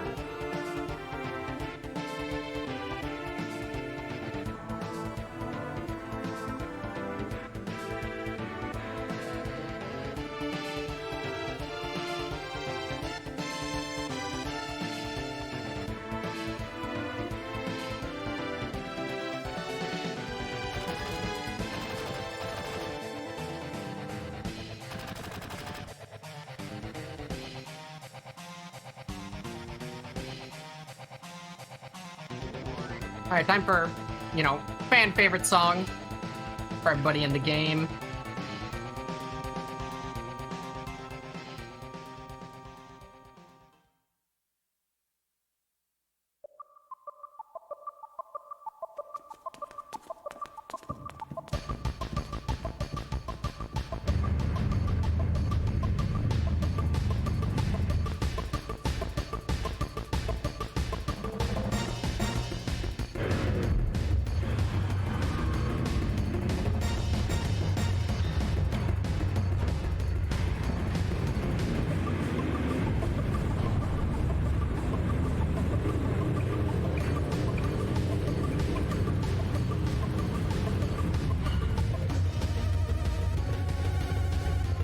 Alright, so motorbike minigame.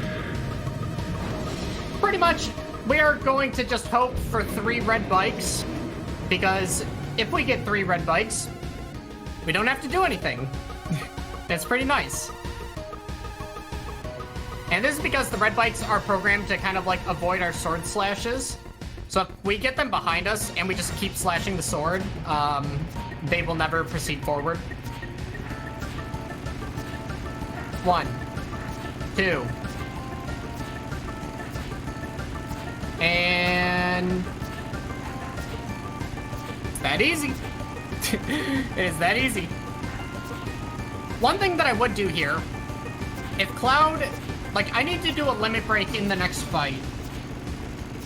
If Cloud's limit wasn't super filled, what I would have to do is kind of purposely have the card take damage to lower Tifa and Barrett's HP, because these HP bars will correlate with what we start with in the next boss fight. And Motorball's first 2 attacks after the initial one will always target the person with the most HP. So if I want Cloud to take extra damage, I have to make sure that he has more HP than at least Tifa.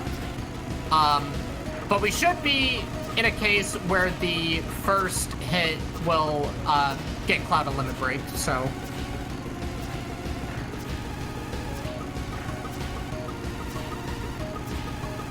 So yeah, now we just write it out, listen to music, and hold circle.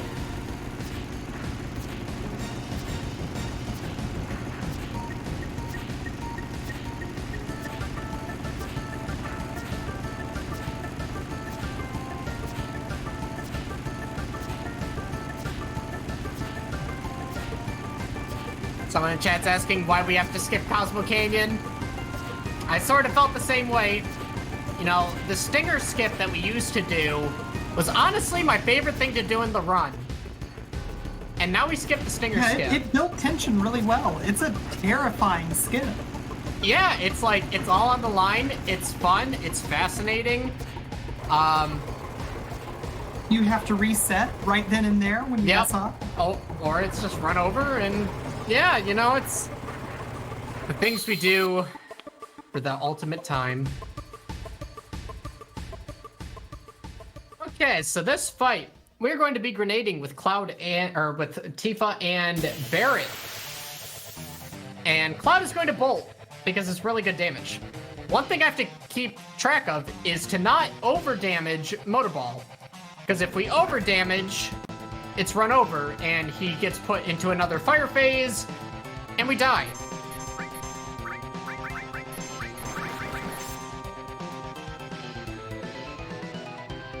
And it's random whether or not he does 1 or 2 arm attacks per turn. Kind of unfortunate that we got the double there. Okay, Cloud is doing a lot of damage. I will probably have to ice 1 turn. See, is this another 230? Yeah, we are going to have to ice.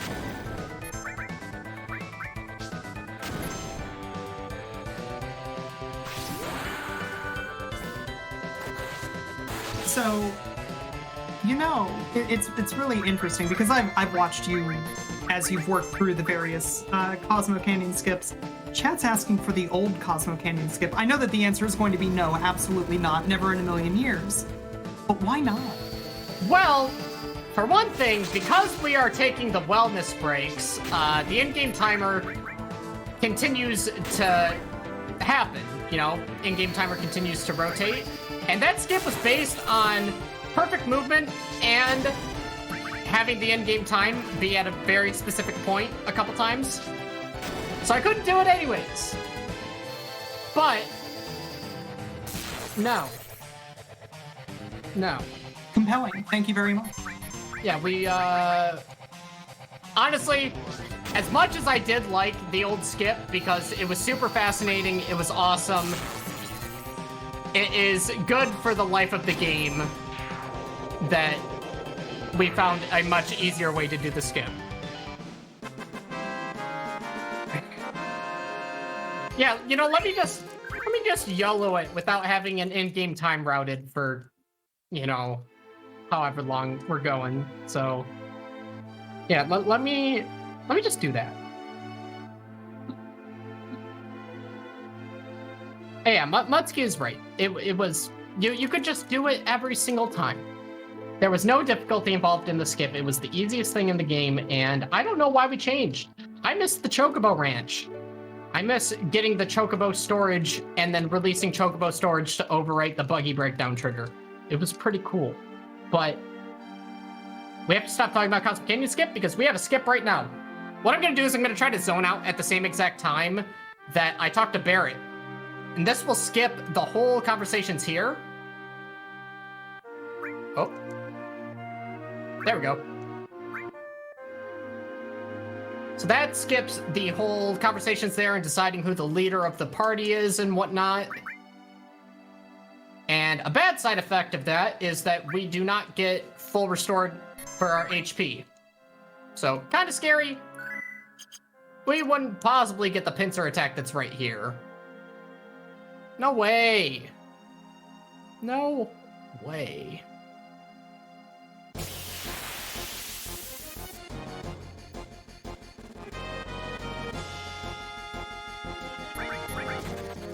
Okay, I'll take a quick escape. I'll take a quick escape.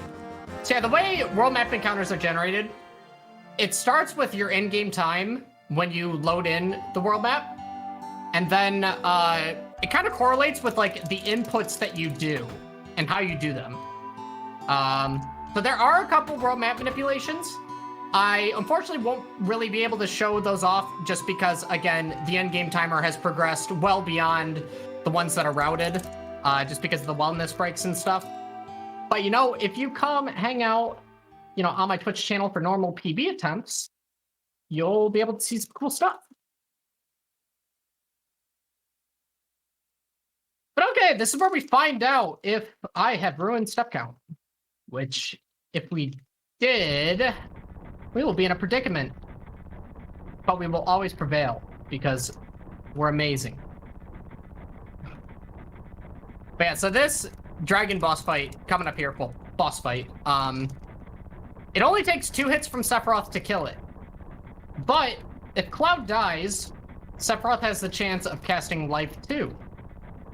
Do you guys think we will see Life 2? I'm really hoping we don't.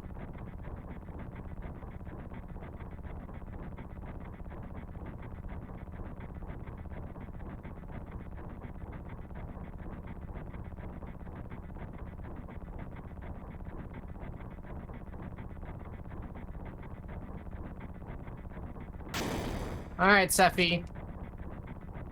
Show me what you got. Somebody in chat says they think we will see 2 Life 2s. No first turn for Sephiroth. You just had to ask for the Life 2.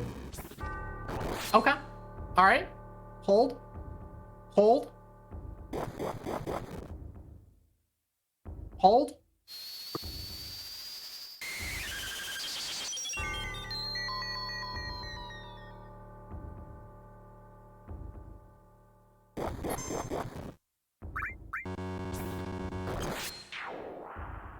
Really? Sephiroth is such a good friend. Sephiroth would never, ever abandon his good friend Cloud. Cloud, who's definitely here in this cutscene right now. That's Cloud. Yeah. You know, you are not wrong. And Sephiroth, he's always going to be our best friend. That's right. He's a good guy. Sometimes too good of a guy. Cloud and Sephiroth, 2 people who definitely knew each other very well. Well, you can say they had a couple encounters. A couple. Sort of. One of them was with a dragon, yes. Yep. And, you know, they hung out in a reactor together. And yeah. But okay, so we have another skip coming up. This is the picture skip, where we will skip taking the picture. Okay. Oh, I know, shocking name. The way we're gonna do it is if you try to walk too far away from the photo taking area, the game kind of kicks you back, like Sephiroth yells at you. We are going to overlap that dialogue sequence with talking to one of the NPCs, which allows us to kind of just like run out of the area. Oh, it's not early. There we go. So let's set this up.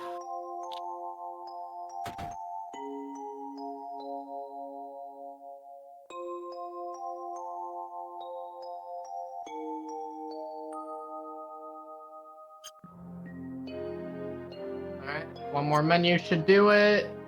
Oh, the game is mean. All right, one more should do it. That should be fine. Oh, is the same instance happening? All right, no, we're good. You can tell when you get the glitch text box that it worked. And then Sephiroth says, wait, calm down, wait over here. And it's like, nope, see ya.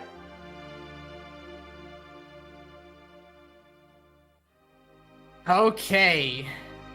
Couple side effects from picture skip. Sephiroth is actually no longer in our party, which means you can game over during the calm flashback, which would be unfortunate. But because of the step count we have routed, the encounter that we take in the calm flashback is preemptive, and we will always escape from it.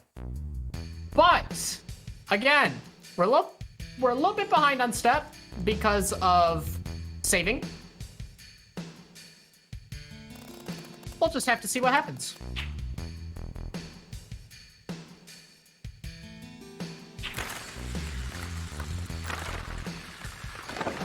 And here, another side effect of the picture skip. If we skip this text box while the blue soldier is moving, the game soft locks. So we need to hold on to this text box until now.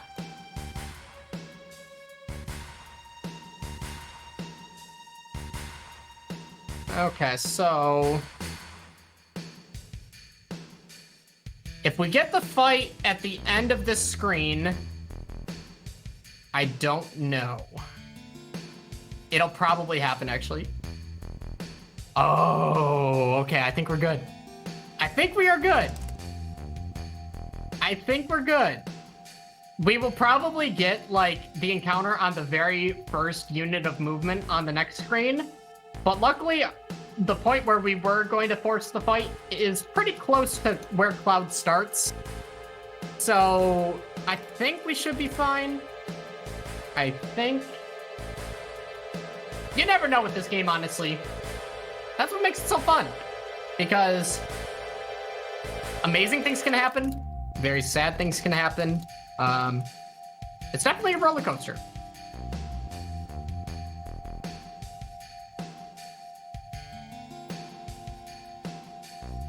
So if you're behind step run, are you able to just walk to make that up, or is that not something that you have available to you? No, so walking will actually put you farther behind. The only way that you can actually save steps is pretty much trying to reach a reset point. Wait, hold on. Let me just, let me see. Oh, yes. Perfect. All right. We're exactly where we want to be. We're exactly where we want to be. And, you know, like you see here, preemptive encounter. Easy.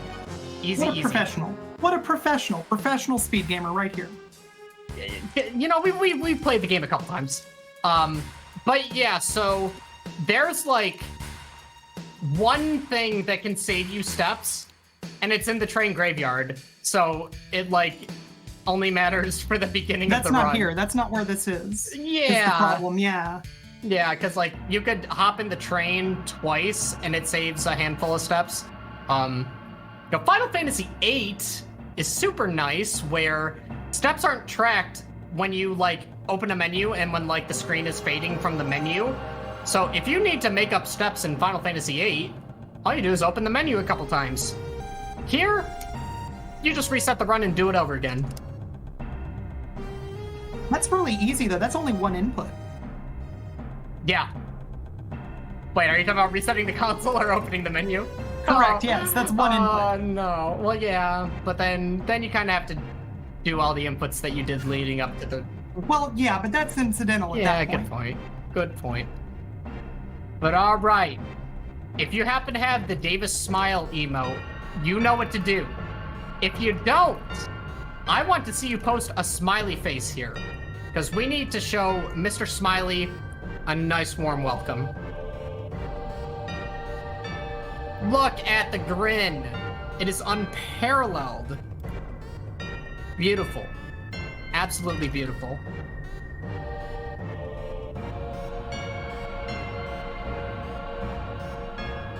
It's pretty nice.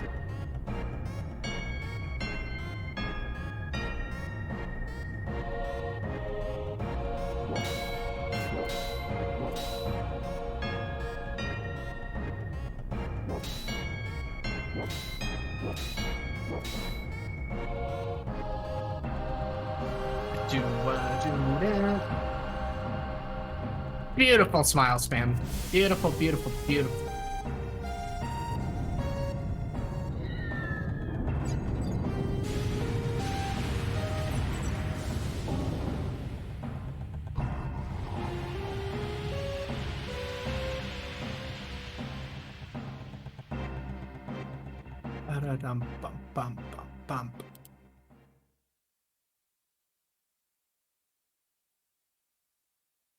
Okay.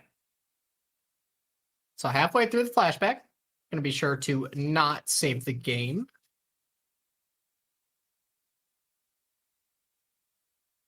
Yeah, people will say that like, oh, Calm Flashback is so Resident Sleeper, but honestly, like, I like it. You know, you have the chance at life too. You've got the picture skip, got some movement.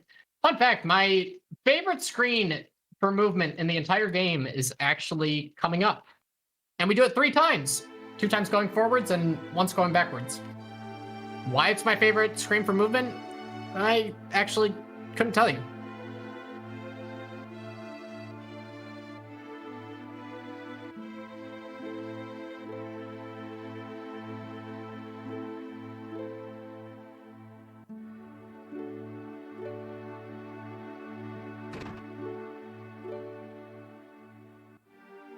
Yeah.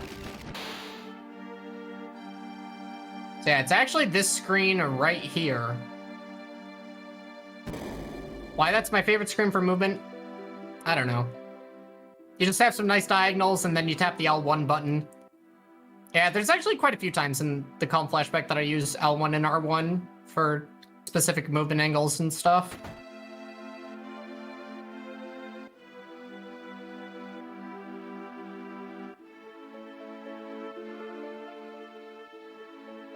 Also, everybody. Oh, actually, I'll bring it up later. Now, if you guys didn't see this part in the SGDQ run from 2017, there's an Easter egg that I literally didn't even know about until J2 told me during the showcase. So hey, keep in mind, there is a really awesome Easter egg here in the bookcase rooms.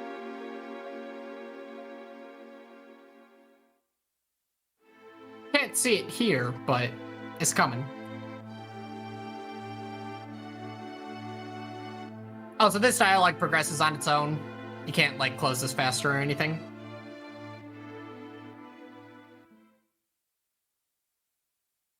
Auto-advancing cutscenes are the best.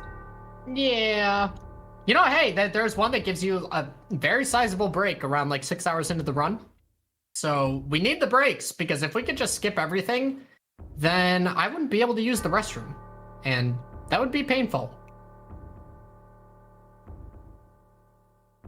I messed up my favorite screen because I didn't hold L1 for long enough.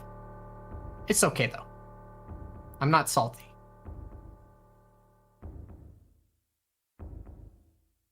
All right, so here on the next screen, you will notice, look at the bookcases. Do you notice anything funny? Certain books are arranged. They're well organized. Yeah, so well organized. Some of them are actually arranged in the Roman numeral 7. There are a lot of them. I'm counting 1, 2, 3 of them. And several more on a previous screen, yeah. Yep. They needed to make sure that everybody who played the game noticed this. Yep. You might miss it if there's only one of them, so instead they gave you 5. Yep. They just had to show you. Also, cool thing about this next screen is you can kind of exit it early. If you just exit from the bottom. It's pretty funny. But yeah, one thing that you guys might not know, and even when you look at it, you might not even be able to see it. In the prelude screen before the main menu, you know, where it says Final Fantasy, there is a giant Roman numeral 7 on that screen that it takes up the entire screen. Somebody told me about it, and I sat and looked at it for about a solid 10 minutes and couldn't find it. But once you actually see it, you will never unsee it. And I hope I didn't ruin that screen for you all. But yeah, check the prelude screen. There's a giant Roman numeral 7.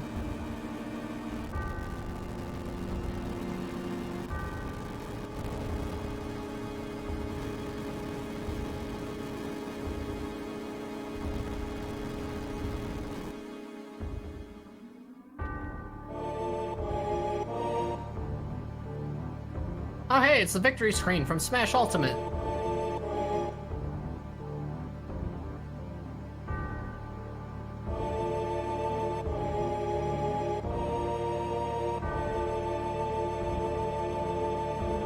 Yeah, someone's asking which screen. So like the intro screen before the main menu, where like it's like the intro credits screen.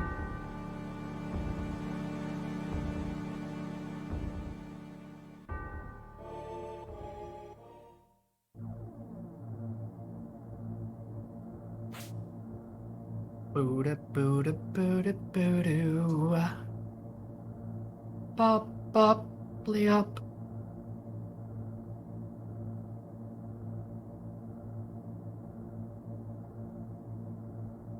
Yeah, honestly, like I said, once you actually see it, you will never be able to unsee it.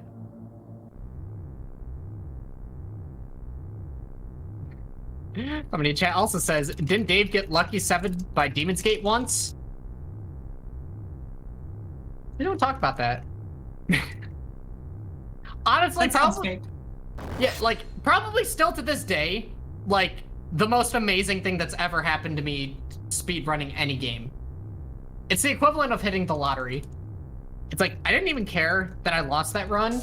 I was just more happy that I experienced it.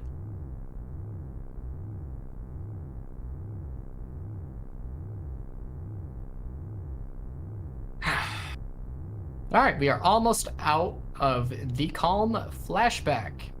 We can get back to the video game. While the rest of this cutscene plays out, hey, what's Lucky Sevens? We're gonna have to care about that in a little bit.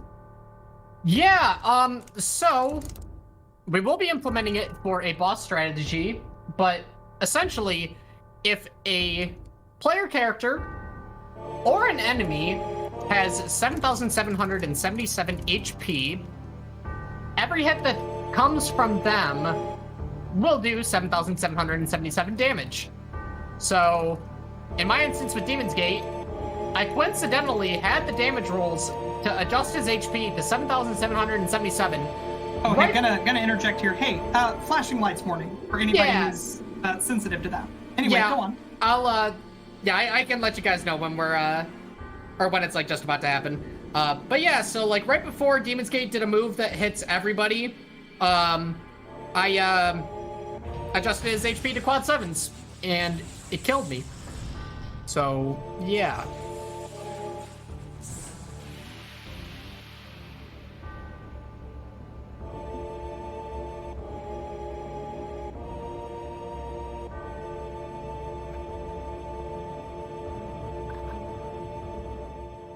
But yeah, so from right about here, it is a flashing screen warning.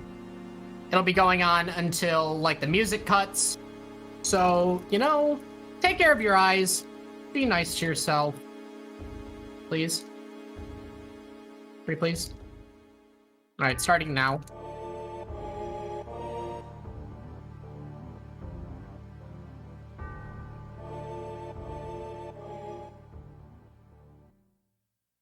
And now you're good. One thing we didn't do during the FGDQ showcase that Ashneb did, we never told people it was safe to look. So it was a joke where everybody was just like, can I look? Can I look? And none of us could see chat, so I hope they saw the run.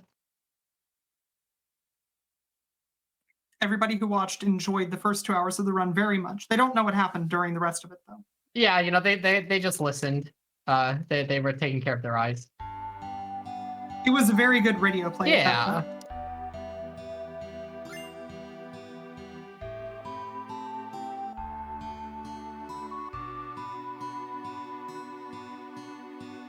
All right.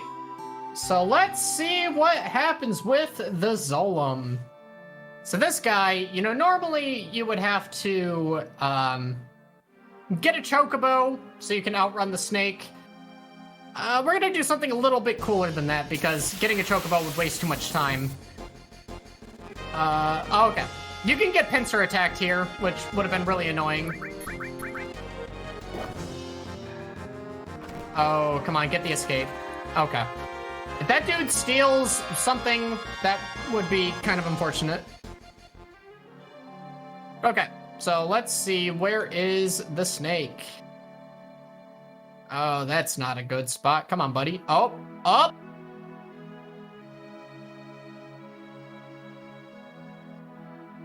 So yeah, you just deflect him off the mountain and get him stuck in here. And now, I'm opening the menu in a certain range that allows me to skip the cutscene where you see the snake being impaled by a tree. So, not a frame-perfect skip, but still pretty tight. So one of the most important materials in the run, the long-range materia we just picked up, it's going to allow us to do maximum damage from the back row. You don't really take advantage of, like, the long-range capabilities, but more so the fact that we can keep people in the back row so they take less damage, and we still, you know, do a bunch of damage.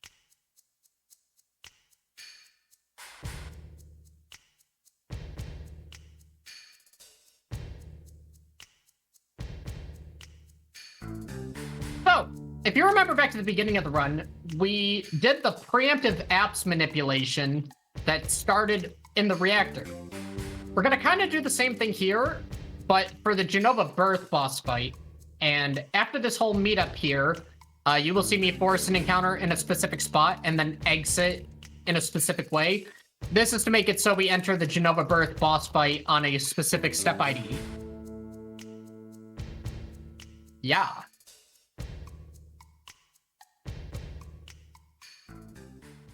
So, my setup, I'm gonna go all the way down to the bottom. And get the fight right there.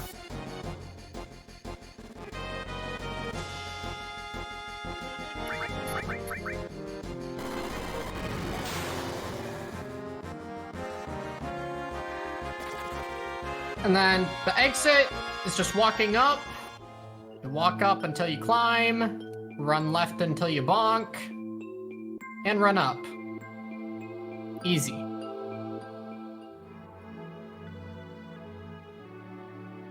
So someone in chat is asking if I do any other sort of categories for this game. You know, I've done like the sort of agreed upon 100% route. But once I get sub 7 in no slots, I will be moving on to the any percent category. So really looking forward to that whenever I get no slots freedom. Whenever that happens.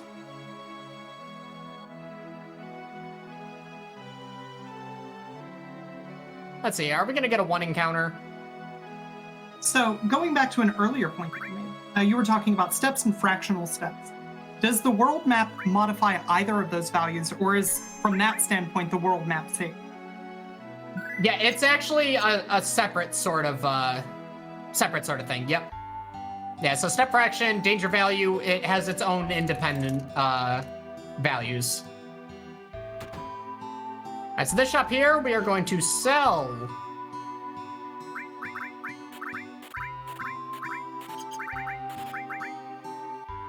Yeah. I had to think. Oh, wait.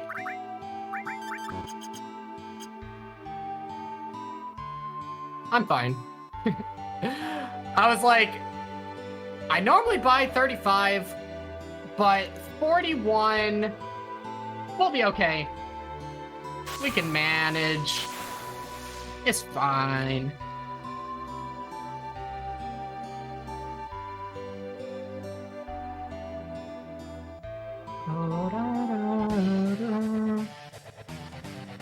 Alright, good old bottom swell here. We have to get poison. And if we don't, It is run over. And we gotta get it fast. So, Bottomswell, how are you feeling?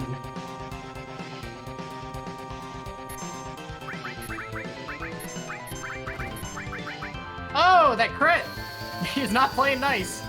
Because, yeah, this guy has certain animations that make him take 2 poison ticks for some reason. And he's not playing nice. Stop hitting Tifa. No! Is it gonna make me reset?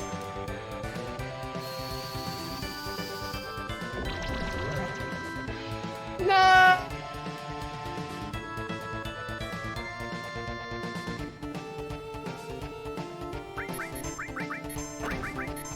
Oh my god, the crits.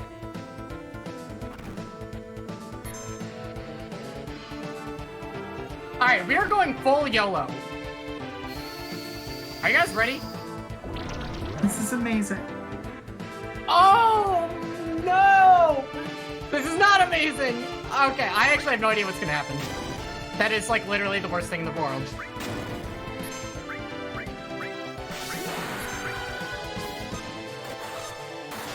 So normally you would save this Braver for Genova.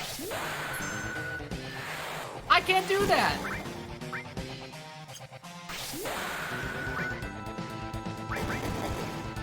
Alright, how about you want to not hit Cloud with this? Okay.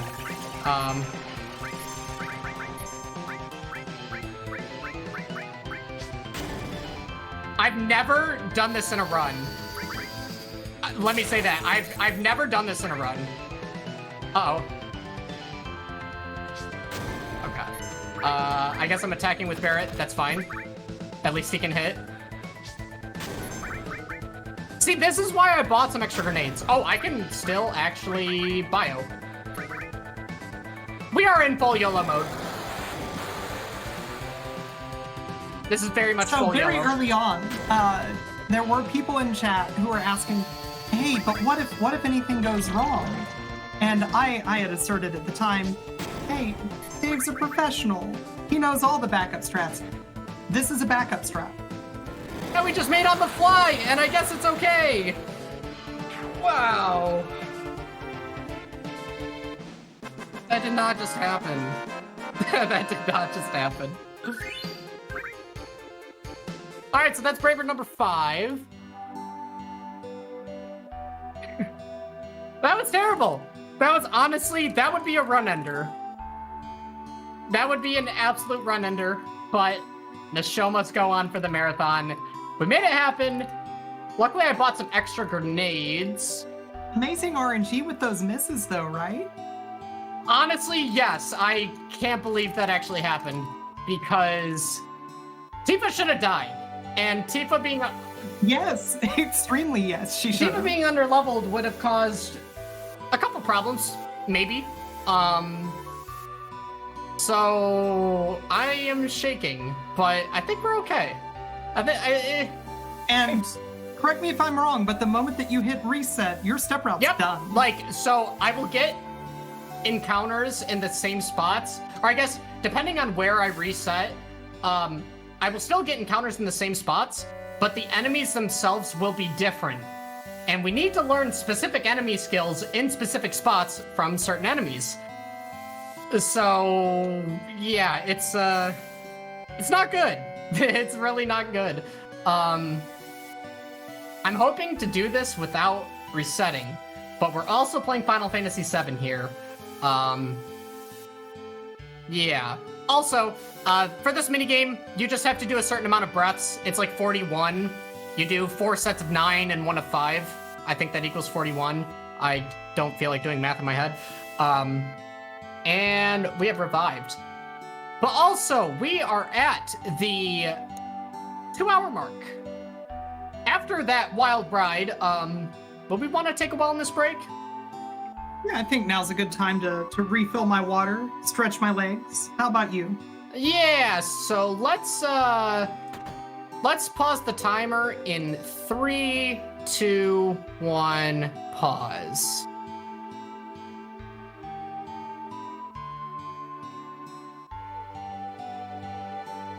Okay, yeah, and I think we right, are brilliant. good. Yep. So, everyone, now's a great time to stand up, stretch, get the blood moving around a little bit. We've got a ton more to come, so you want to make sure that you have the you want to feel good during this Final Fantasy VII run because you're here for the long haul. So we're going to be right back, and we'll see you all on the other side of this break. Hey everyone, welcome back. It's time for more Final Fantasy VII. It's been 2 hours. It doesn't feel like it's been 2 hours. That's one of the cool things about this run is it feels like we started like 5 minutes ago, but apparently we've already gotten past bottom swell somehow. It's wild. We should just have. a reminder, I know, no, we shouldn't have, but we did because you're a professional.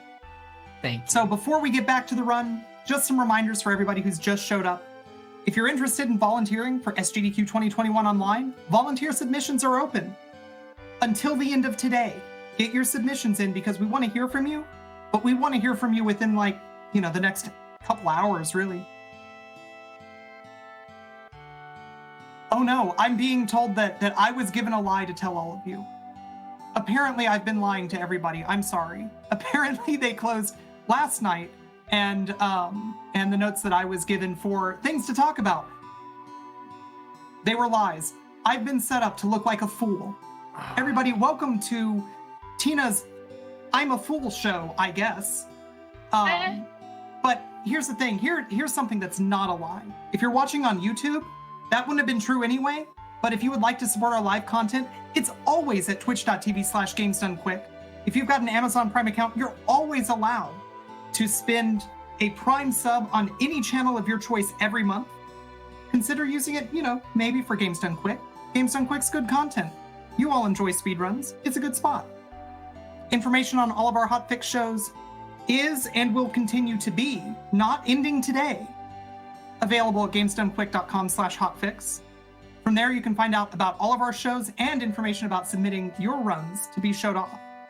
And tomorrow, this one is actually true. This one's not a fib that I've been set up to tell you all. Speed Seasons at 1 p.m. Eastern. There's going to be a Katamari Damacy race. You're going to want to watch it. It's going to be a ton of fun. Also, not actually a lie, happening right now, Dave Stereo of twitch.tv/Dave Stereo fame, doing Final Fantasy of Squaresoft fame. Hey, how you doing? You wanna do some speedrunning maybe? Sure. Let's do it. All right. Let's just hop right back into it. I will give a countdown and we will go. So 3, 2, 1, go. So yeah, we probably should not have made it past that last boss fight without resetting the game. Couple things in mind here. I used some extra grenades, but I also bought some extra grenades in the prior shop. So I don't exactly know how the Genova fight's gonna go, because we also don't have a Braver, which we would use against a back attack Genova for double damage. But we did pretty good at YOLOing the last boss fight on the fly. I think we can do it. This game's all about putting yourself back together when it knocked you down, so it's fine. We're good.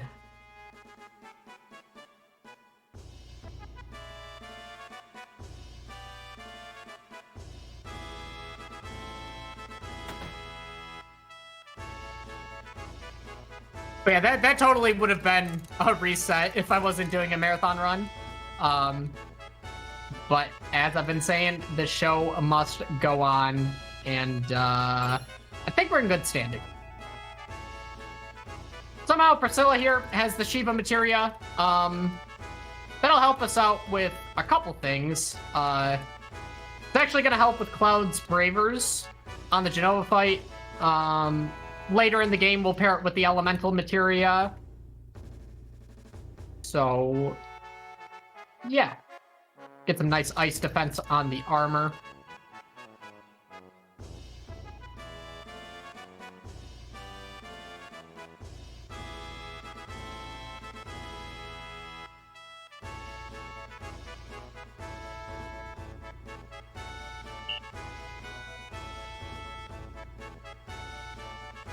So, dolphin minigame. Some of you may have had problems with this, you know, growing up and stuff, or even today. It's a nice spot where we can get a first try dolphin. And we should get it fairly simple. You just go to this spot right here, and you're good. Alternatively, you can literally just wait, keep pressing square, and on the second jump, you will always make it up. But you know, we gotta save a couple seconds, get the first try dolphin.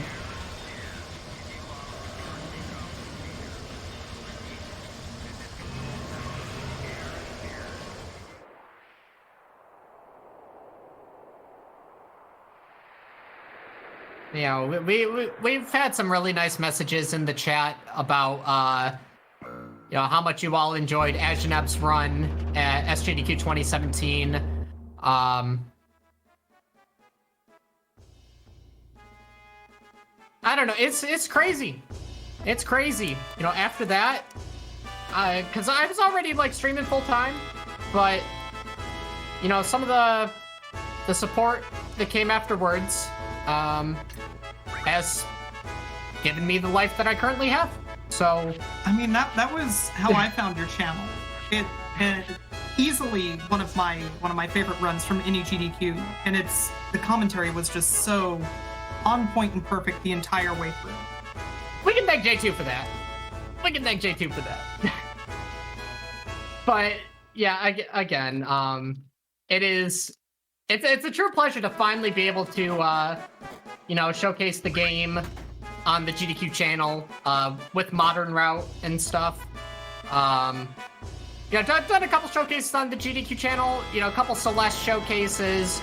I did Final Fantasy VII Remake once when the game first came out.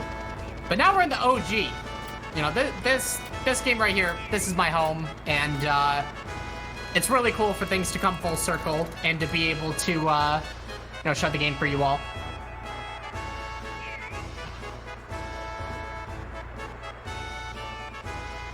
But yeah, so with the whole Junon section, we've got two mini-games here. We've got the parade minigame and the send-off minigame, both of which we have to get the best rewards for.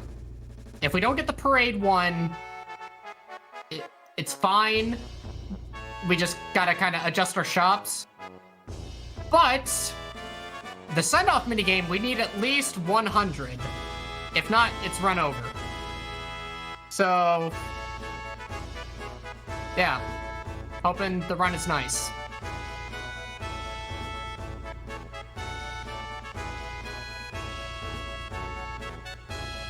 So one thing you can do here is, if you have good movement, you can actually skip talking to the officer here.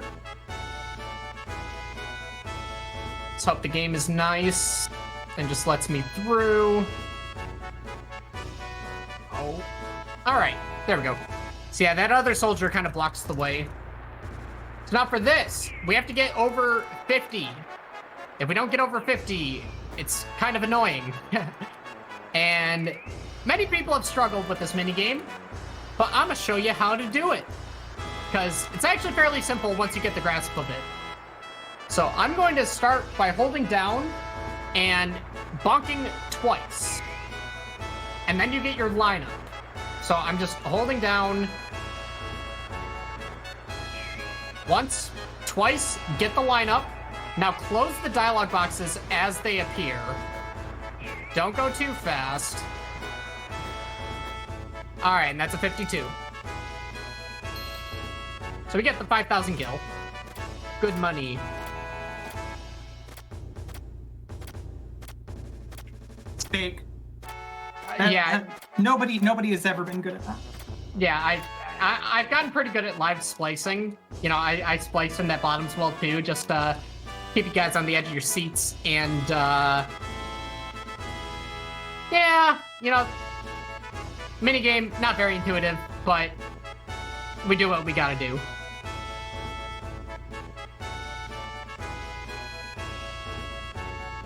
And for the person asking in chat, we are playing the original PlayStation discs on a slim PlayStation 2.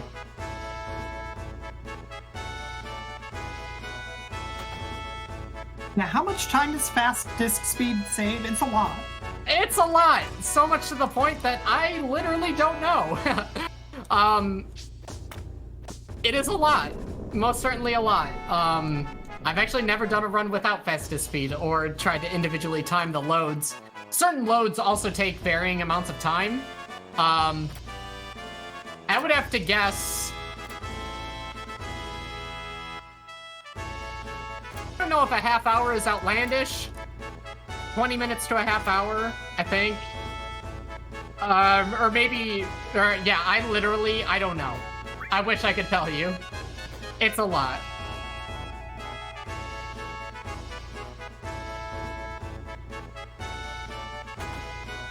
Somebody asked if changing time between discs counts towards the run.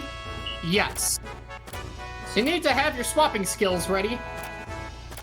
That's why I always keep my discs right here, right next to the console.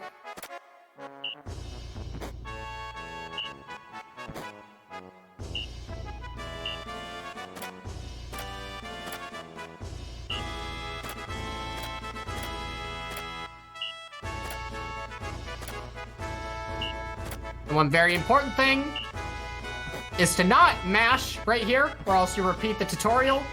So we need the second option.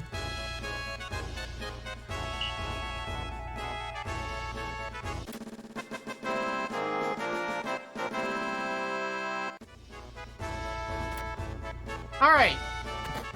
So now that we have control of Cloud, there's a couple things we got to do before we send off minigame. First off, we have to shop. We're gonna be buying tranquilizers, a hyper, some echo screens for disc 2, and a tent. Oh, also Phoenix Downs.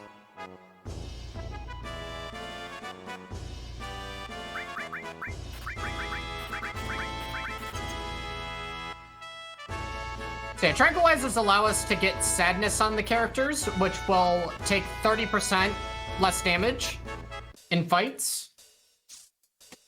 And that is very crucial to being able to survive stuff throughout the game with how underleveled we are.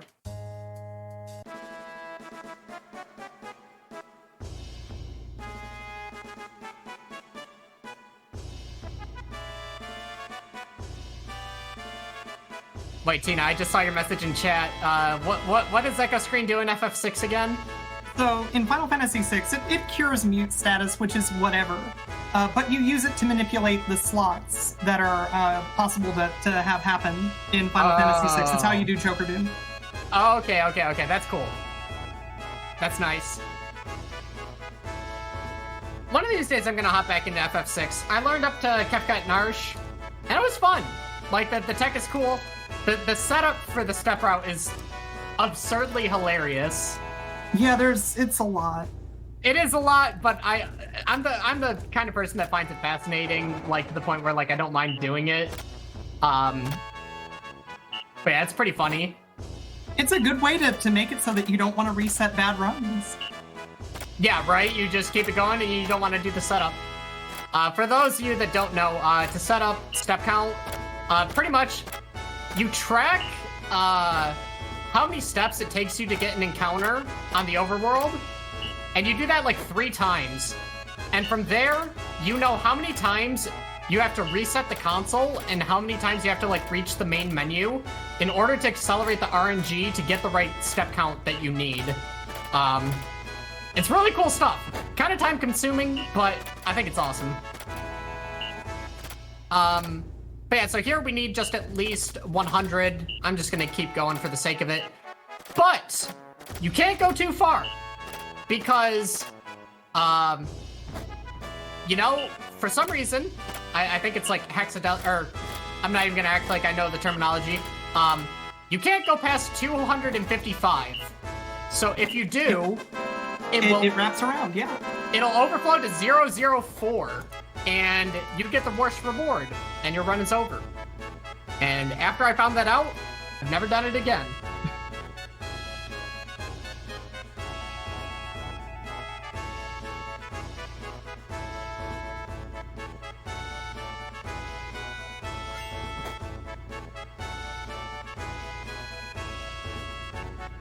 I almost said like hexadecimal, but I don't think that's the right thing.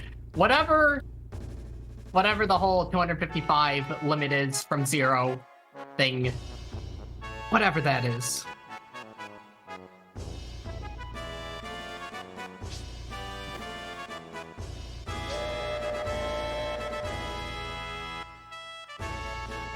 So I know you all have enjoyed listening to the song on repeat for a long time, but we have to bid it farewell.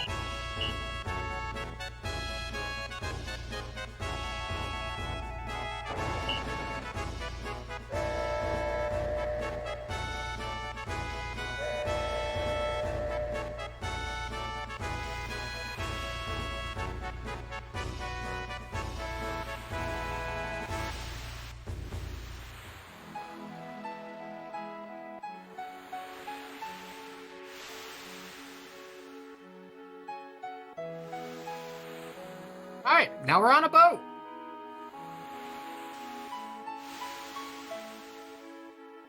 So right out the gate, we're gonna grab an ether that we use for selling.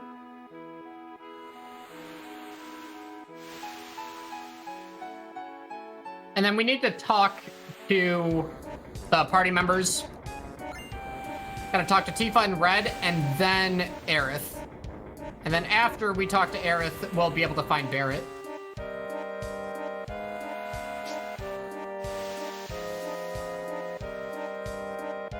How many screens on the boat are hostile? So when the when everybody starts dying, the screens become hostile in like the lower interior area and the part where Genova is. Which actually, now it's time for a save. So yeah, the deck itself isn't hostile, at least on the first instance of being here, like after the Genova incident. I'm not entirely sure if it becomes hostile when you re-enter it. Because there's a couple screens in the game that aren't hostile the first time you're on it, but if you re-enter it, they become hostile.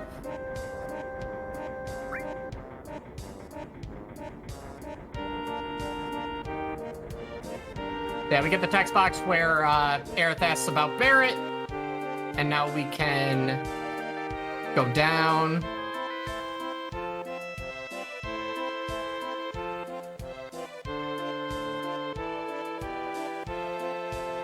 Alright, so this next menu, I'm going to equip the Force Stealer and the Power Wrist on Cloud, you know, for additional braver damage and whatnot.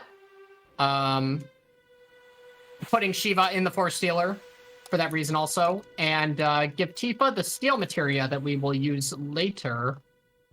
And we're going to Hyper Cloud so that he gets limit breaks faster. And then Trank Tifa and Red so they take less damage.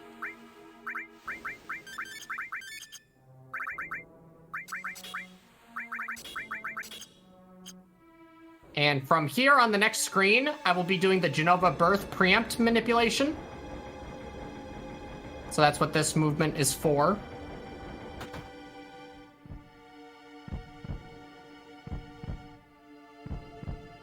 And if done correctly, Genova should be turned around.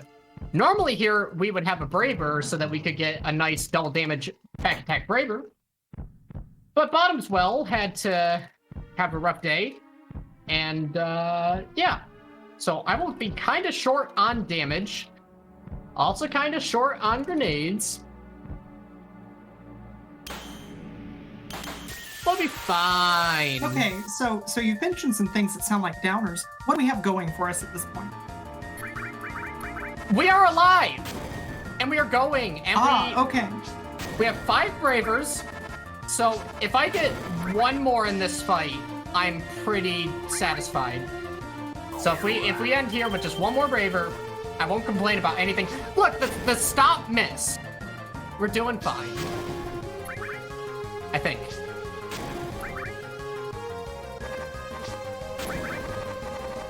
Your miss luck has been really good so far this run, gotta say. Yeah, it's been pretty nice. You know, like, it's a love-hate relationship. You know, sometimes the game's having a good day, sometimes it's having a bad day. Genova's just not doing anything, which I guess I'm okay with. All right, so that's gonna be Braver number 6. Please don't hit Cloud twice. Okay. Actually, I'm gonna do something here. I'm going to do 2 limit breaks just because I don't trust the video game. I wouldn't normally do this in a PB attempt, but since we might be kind of strapped for grenades, I'm gonna do it. All right, she has a chance of doing a double tail laser here, which would give us our 7th Braver, which we're gonna get.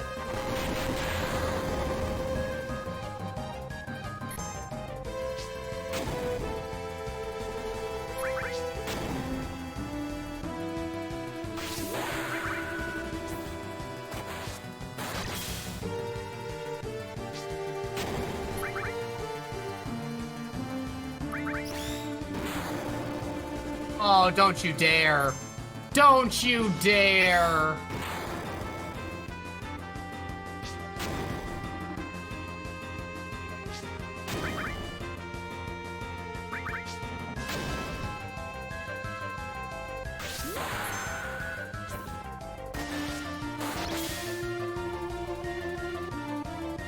Uh-oh.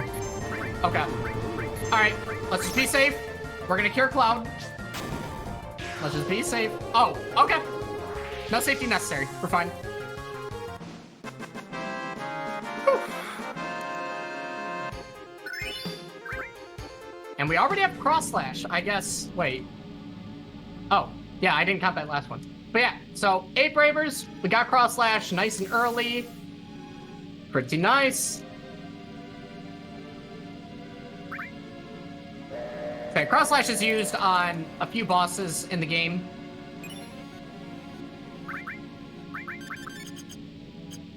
Not for its damage, but mostly its paralyze ability. Yeah, for those of you that don't know, cross slash can paralyze enemies, and it's very useful.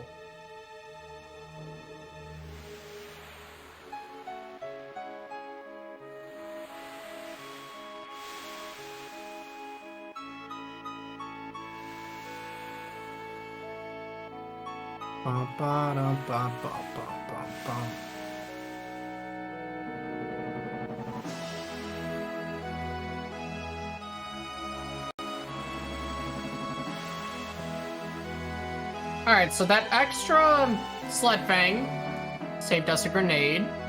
We got a good amount of bravers. I think I might be fine on money. Or in terms of like grenade count and whatnot.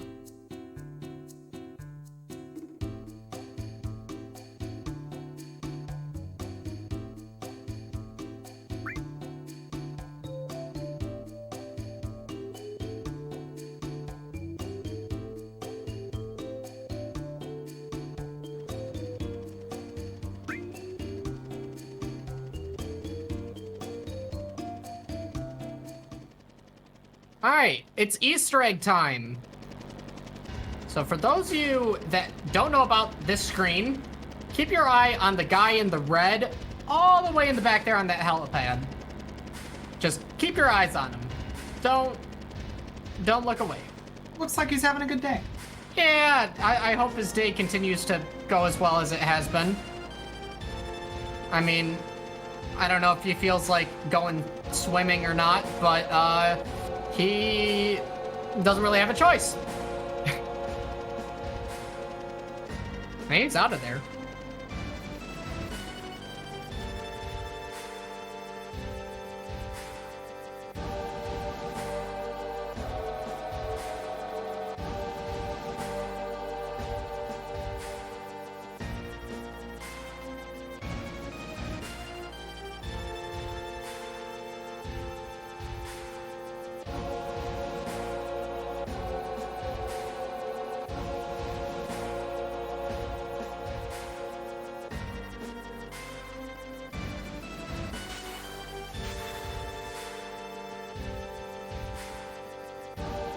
Okay.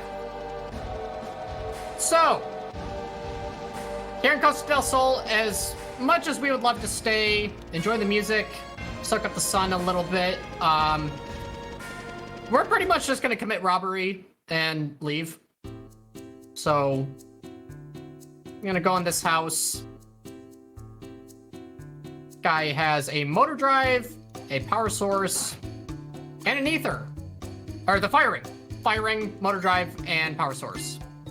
Yes.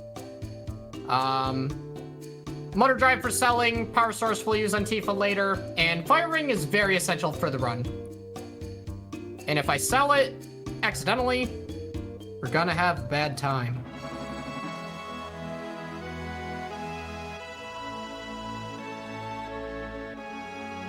Alright, so let's see where this encounter is gonna be. That is early! We are getting egged.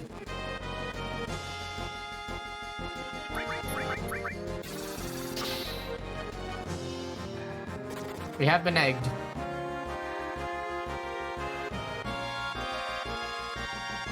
This will probably be a 2-encounter world map. You typically want just one. But again, crazier things have happened.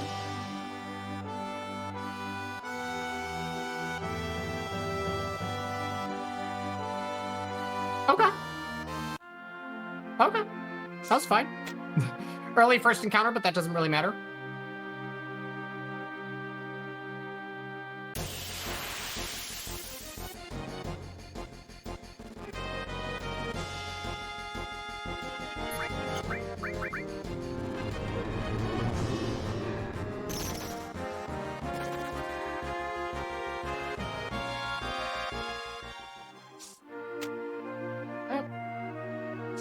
So this next screen can be a little bit frustrating because we have to count 12 steps after this fight that happens towards the middle. And I don't know about you guys, but looking at Cloud's feet, kind of difficult at this distance. So we're gonna have to break out our magnifying glasses and do it correctly. 1, 2, 3, 4, 5, 6, 7, 8, 9, 10, 11, 12, and a half-ish. And we're good. If we did that wrong, we would have gotten another fight on that screen.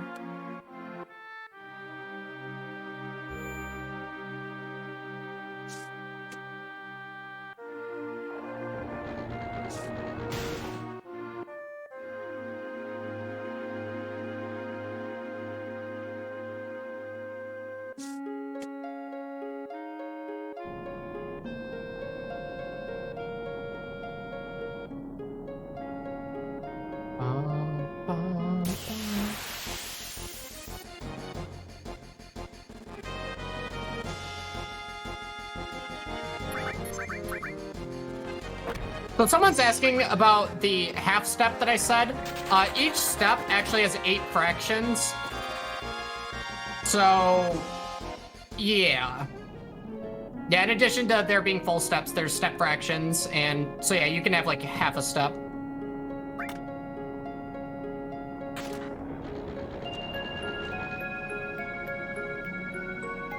So this next fight, very important, I don't zone out. If I get this fight on the next screen, the run is over. So that's why we get it here. This is to ensure that we can get the enemy skill Laser in the Gold Saucer Prison. Man, I have not gotten one quick escape.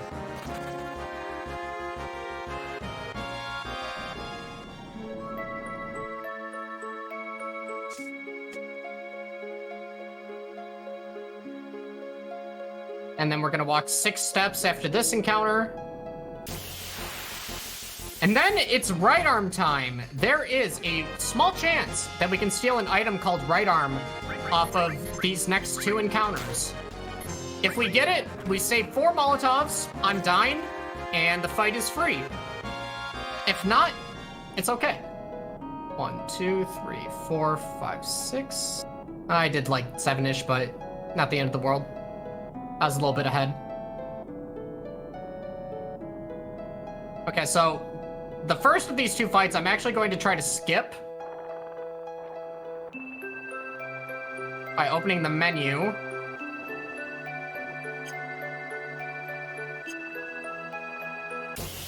Oh, okay, that's fine. So, didn't get the battle skip, but that just gives us 2 chances at the right arm. You know what? Oh, I was gonna go for another steal on that guy.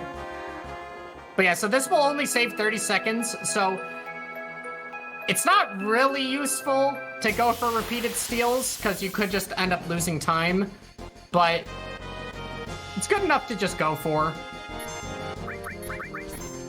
Actually, I'll give it a couple. I'll give it a couple. Just because I like you guys.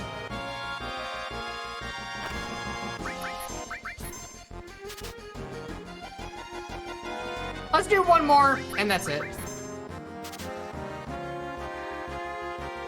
Actually, one more. One more. Okay, one more. One more for the fans. All right, one more. No. One. All right, this is the last one. This is the last one. Okay, what? Well,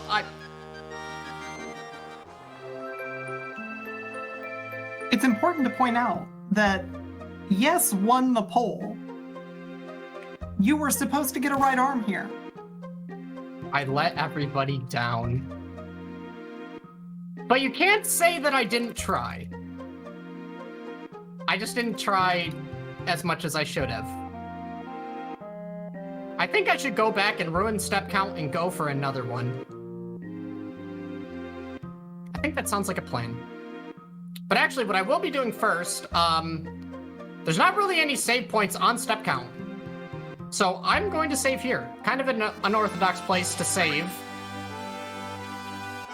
But again, there's not really any fights on step count.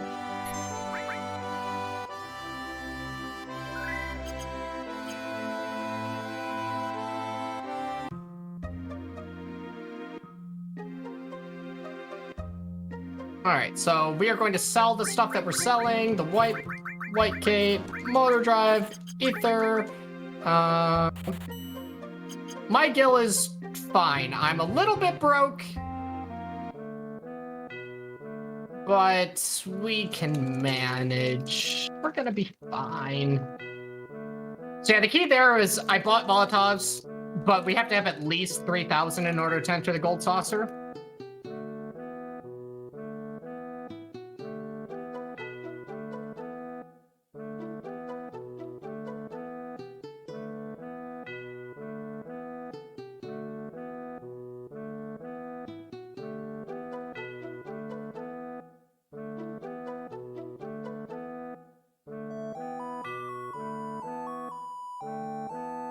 How much we could have gotten a right arm? It's a 12.5% chance steal. And how many did we do? A lot.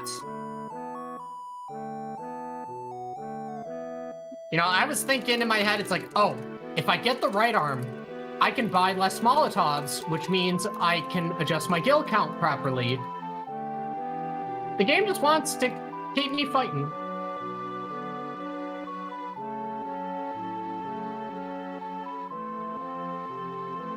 So someone in chat is asking about the slots run. Essentially, most boss fights from Materia Keeper on just become a one-shot. So, menuing can be simplified, strats simplified, but like, I don't want to give the notion that like slots is like easy or any less entertaining, because like, slots is insane, especially as a runner.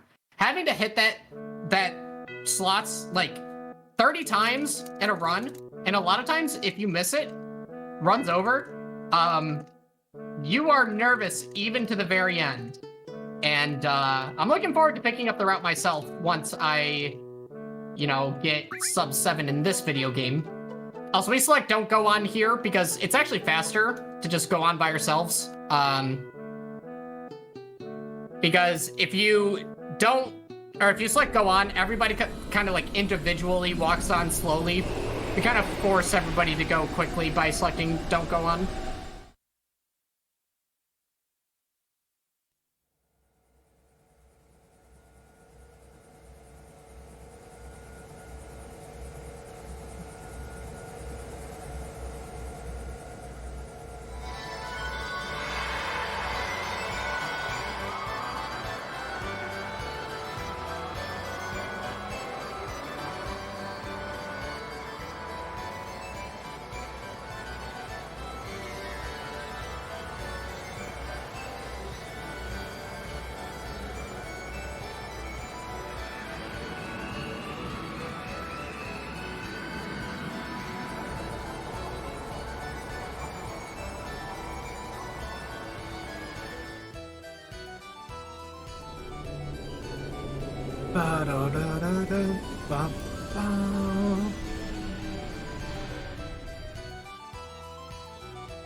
So once we reach the coral prison, it's actually one of the scarier parts of the game for a couple reasons. There are, people that can steal important items off of you, and also step count is very tight. It is very, very tight, and we need to reach a certain point so we can learn laser. If not, we're gonna have to jump through some hoops, and then YOLO the rest of the game. So, yeah. But I think everything's gonna be just fine. Alright, so we take Tifa with us, go straight to the Wonder Square to find Kate Sith.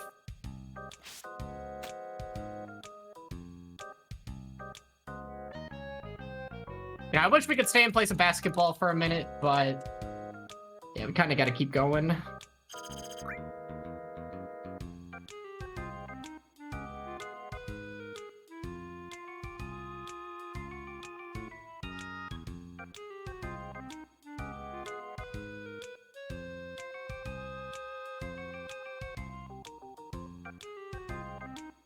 Somebody in chat is asking if it's possible to get the red date. Unfortunately, no. There's only a Aerith, Tifa, Yuffie, and Barret date.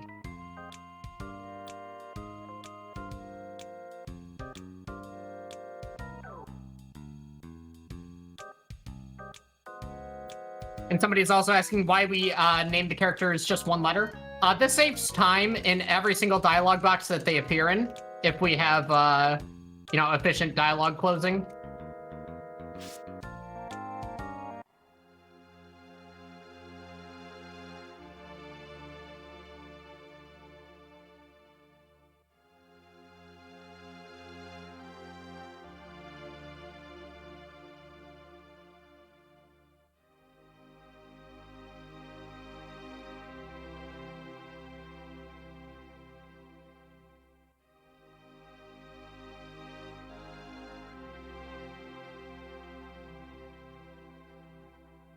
Yeah, this is part of the run where you actually start to get really nervous.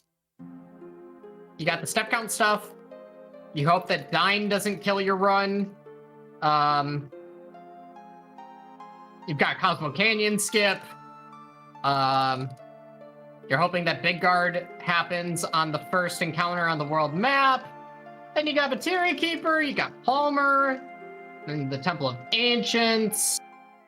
This is where things start to really get, a little scary. Little scary.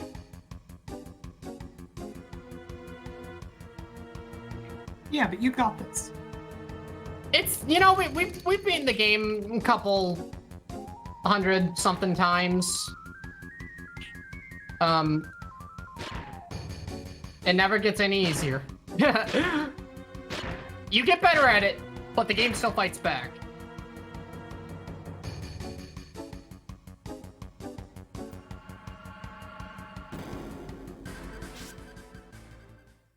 So to answer somebody in chat, I believe that the dialogue populates at 6 characters per frame.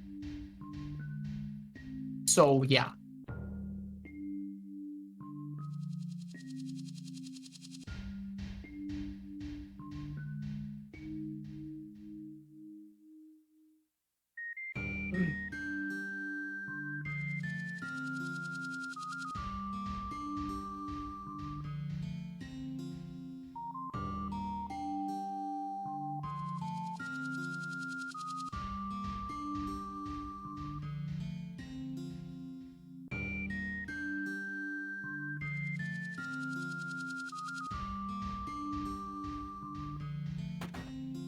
Yeah, there's that save point on that screen, but step route is so tight here that we can't go over there and save the game. So that's why I took the world map save earlier. It's kind of far back, but it's actually the only opportunity that we have. And one thing that I'm also going to do is, normally I would do my next menu after the next random encounter, but because that random encounter can steal the fire ring, which would kill the run, we're going to menu early and then finish off the menu shortly after the fight.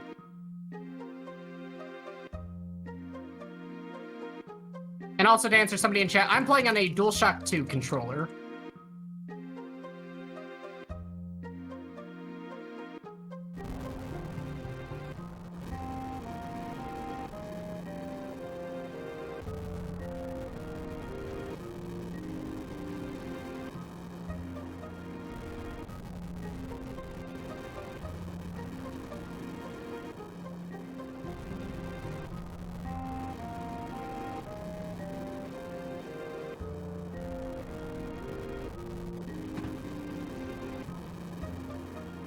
Wait, if Dine crits and has a first turn,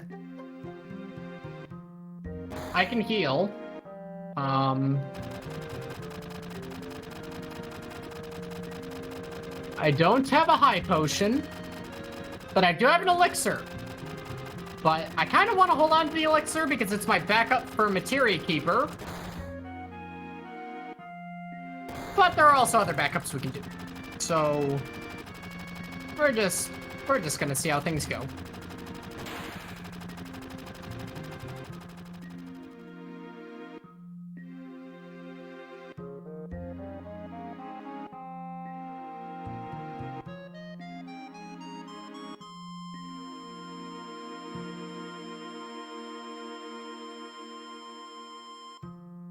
Actually, yeah. Yeah, someone in chat brings up the fact that the ether is in Nibelheim. Yeah, I'm gonna grab that if I use it. Okay, so let's do this menu early.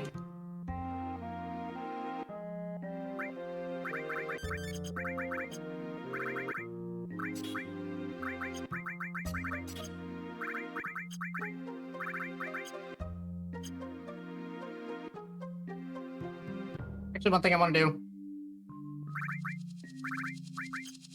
I'm just gonna go on active for this fight. Because I want to try to minimize the amount of time that I am in this battle.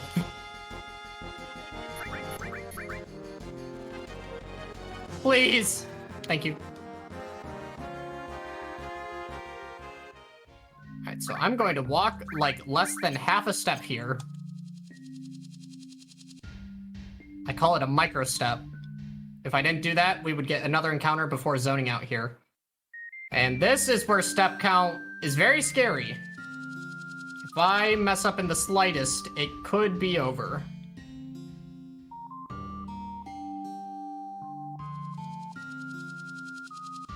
And we're good. As long as we reach this screen, we're fine.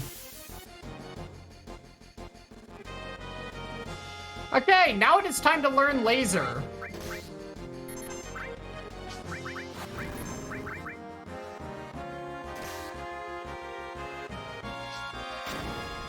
Hey, Seth, you need to manipulate. I said you need to manipulate. Thank you.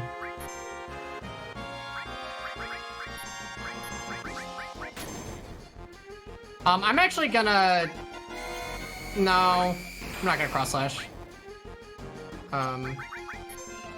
Yeah. I'm gonna hold on to my cross slash for later use. Or I guess I would have bravered in this situation, but yeah, I'm gonna hold on to my limit break. Okay, this is where we get scared.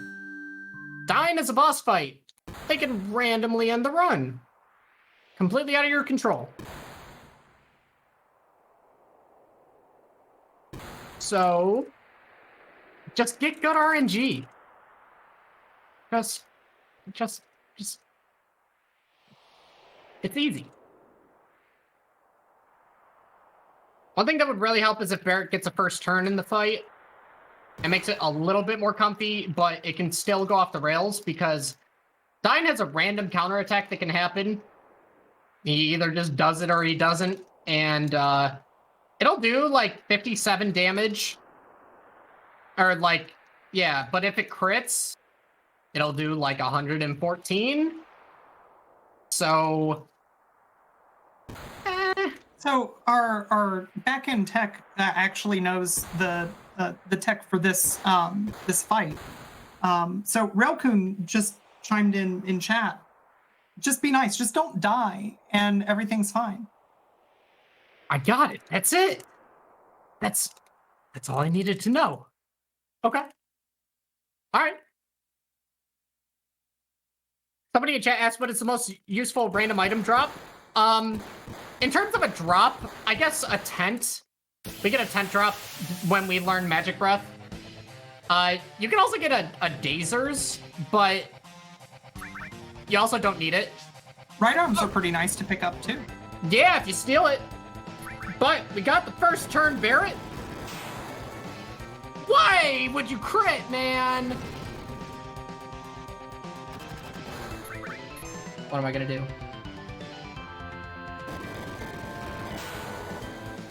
I'm gonna heal. I'm gonna heal. I'm gonna heal. Yeah, just in case of the death attack. Yeah, I didn't want to do it. Yeah, 111. If the next one would have crit, it would have been run over. I hate this guy. I hate this guy. And he gets the counterattack.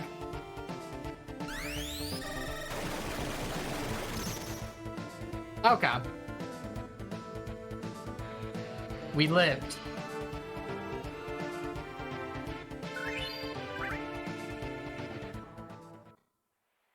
Ah.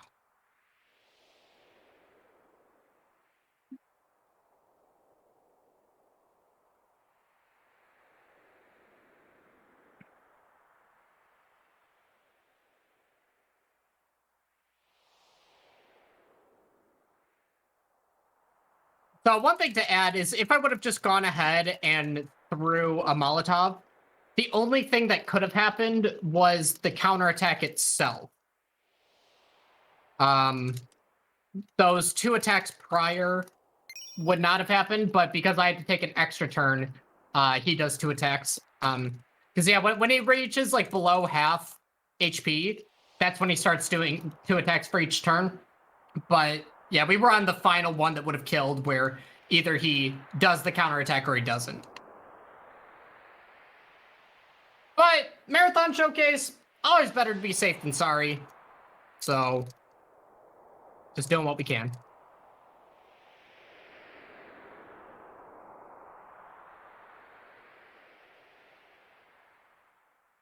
But now we get to the really hard stuff. We have Cosmo Canyon Skip, Materia Keeper, some good menus, Red Dragon, Demon's Gate. This is the section of the game where all runs go to die, and then also everywhere else in the game, but this is a pretty good spot for that.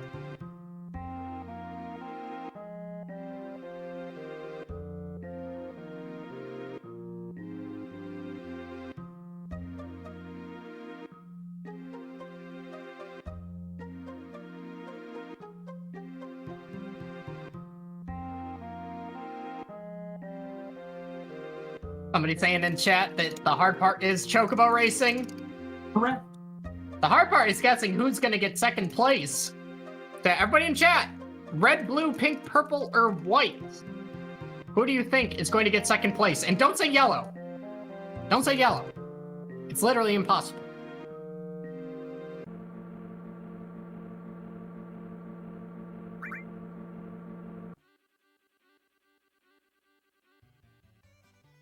I'm saying purple.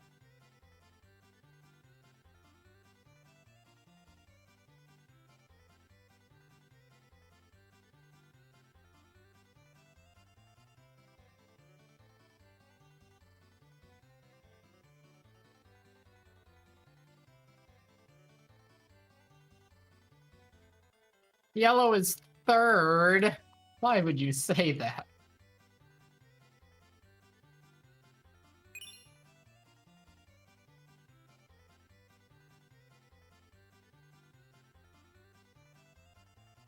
So there is a poll that's running, but it's kind of weird. I see a bunch of colors, but really all of the options should be pink because pink is going to get second place. I typically bounce between pink and purple. So if either of them get it, I'm happy. But yeah, so there's a trick where, you know, you can hold like R1 and R2, and for some reason you continually regain stamina in the chocobo race. So I guess we're cheating. I guess. Why would they put it in the game if it's cheating? Yeah, good point. Oh yeah, so you pretty much just maximize your speed with square while holding the buttons, and then you just wait till a certain point, and then you sprint to the finish. Alright, well, for all the white fans out there, I'm sorry, but looking like white's gonna be tired at the end. Everybody else is still in it, though.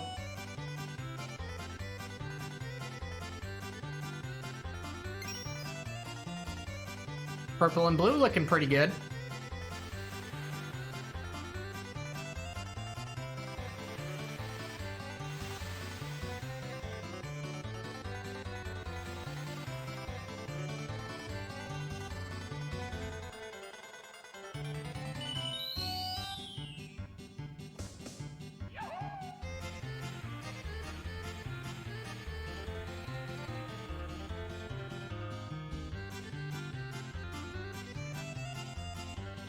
All right, let's see. Red, blue, pink, purple, or white? Who is it gonna be? Purple fans having a good day. It's purple, all right. But okay, so I need to start explaining stuff because Cosmo Canyon skip. How the heck do we do it? Pretty much, we are going to skip over the buggy breakdown trigger that's outside of Cosmo Canyon. And the way we do that is we kind of desync our coordinates. So if you move in a cardinal direction with the buggy, you will always move at kind of like the same increments. But if you bonk into a beach or like any sort of curve, it gives you a separate sort of like different values. And we're going to get a very specific visual cue on this beach directly south of us in order to know that we've desynced our coordinates in a way that allows us to do the trick. So let's see if I can get this first try.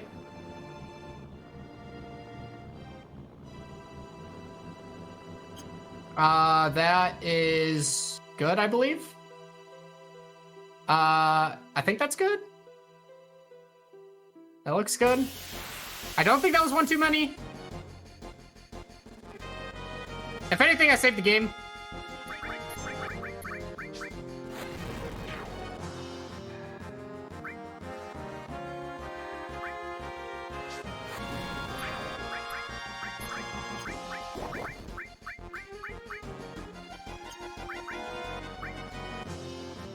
And we're gonna learn Big Guard. A lot of love for you in the current poll that's running. Will Dave get Cosmo Canyon skip first try? Currently in the lead is Dave is the best. Second place being obviously, third place being every time, fourth place being yes, and trailing behind, of course. Yeah, this visual cue is a little rough. So I'm going to reset this. So yeah, you enter gold saucer in order to reset your position. That doesn't count as an attempt, by the way. That is what I'm looking for. So now what we do, we move only in cardinal directions to maintain the desync. If I move in any sort of diagonal, it's over. So we gotta make sure we don't bonk any walls, don't move diagonal at all.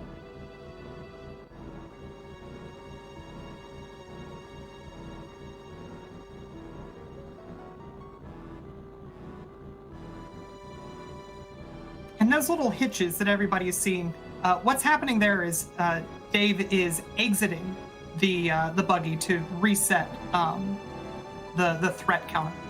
Yes, I actually should have brought that up. Thanks. Yeah, so just repeatedly entering and exiting the buggy so we don't get encounters. Okay, so this is a good spot to save. Because this version of Cosmo Canyon Skip, we can actually save. Okay.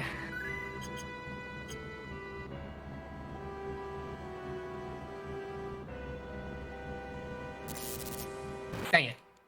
I was trying to get 1 frame taps. That'll happen. But okay. Not the end of the world because you can just soft reset the game and you're already back in it. But yeah, sometimes I will menu buffer this, but I've started trying to do it without menu buffering.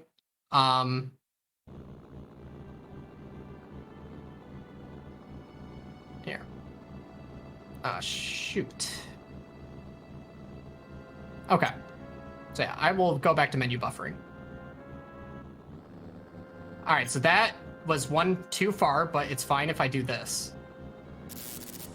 Or I moved 1 too far that time. Yeah, and in a PB attempt, this would actually be run over. You know, your boys got the marathon nerves going. So I'm gonna need you all to just PogChamp.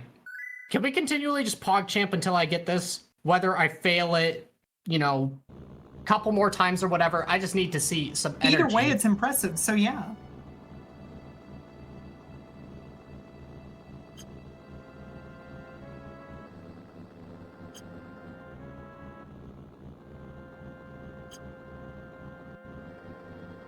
Imagine that.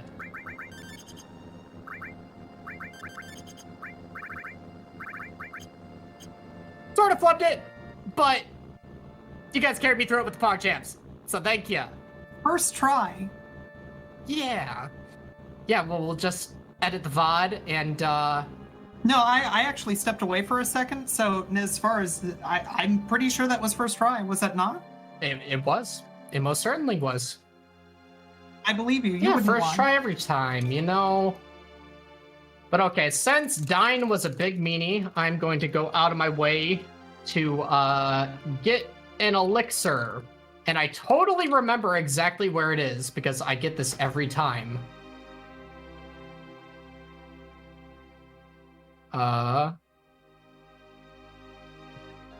Is it this guy? Yeah! All right. I'm amazing.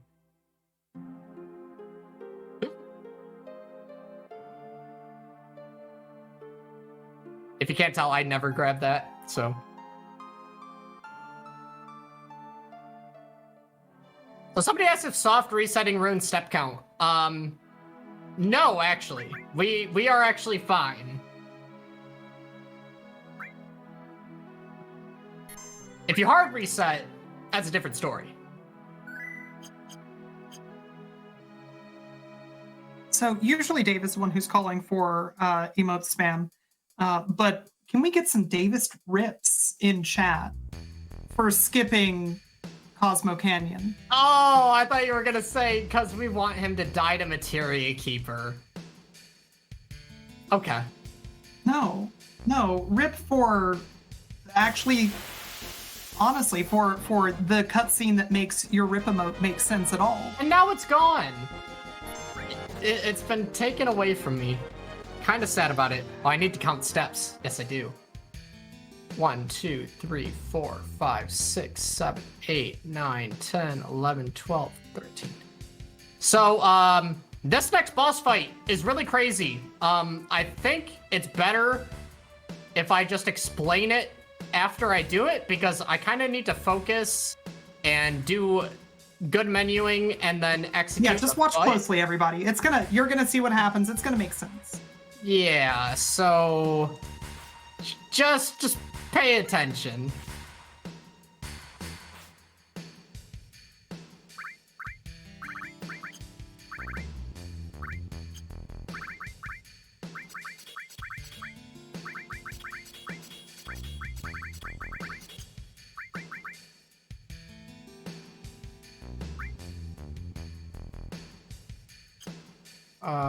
Actually, I think this will be fine.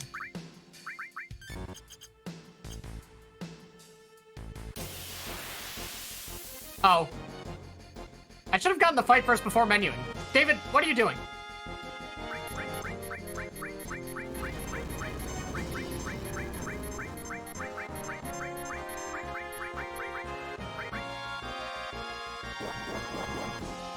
Ow.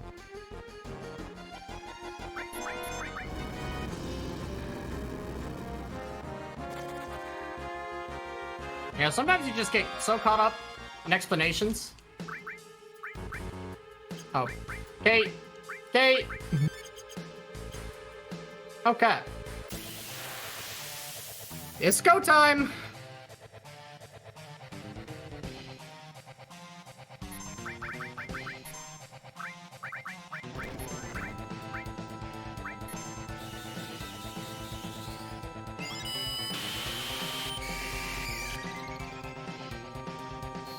Actually, I gotta do something first. Tifa has a limit break. Okay, that's good, actually.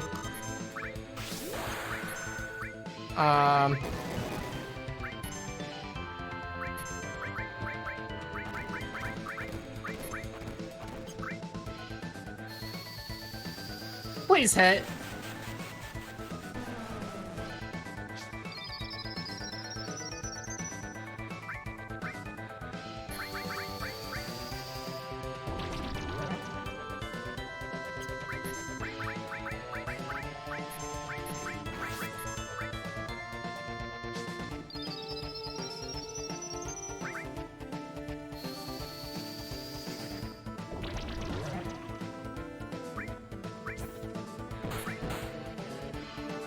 Ooh.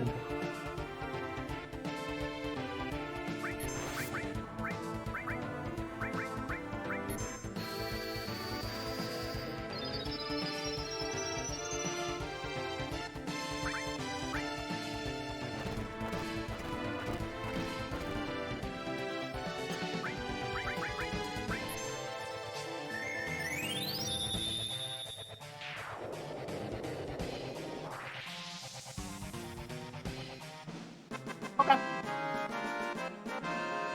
And I will explain after this menu. Had to get the lucky sevens off on you. Yeah, you know, it's that's what I get for maintaining time a little weird, but oh. Yeah. Here, I'm actually just gonna do this now because I'll forget it later. And actually, no, don't waste the time. Oh, Cloud has it. Yep.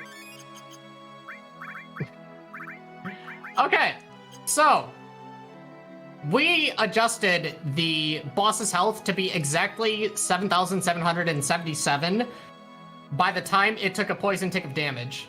Because, again, if you're familiar with the All Lucky Sevens ability, if you have quad 7 HP, or an enemy has quad 7 HP, everything they do does quad 7 damage. And the funny thing about poison is it is considered self-inflicted damage. So a poison tick, when you have quad 7 HP, will do quad 7 damage. So yeah, pretty much we get the HP to exactly where we need it, and self-destruct the boss. And the reason why I minied Cloud is because sometimes you need to fine-tune adjustments with, you know, like incrementing by 1 HP or 2 HP or whatever. So the mini was kind of a safety in that scenario. I was lucky enough to hit the damage that I needed just off the first 2 hits. All right, shopping time. Don't sell the Force Stealer.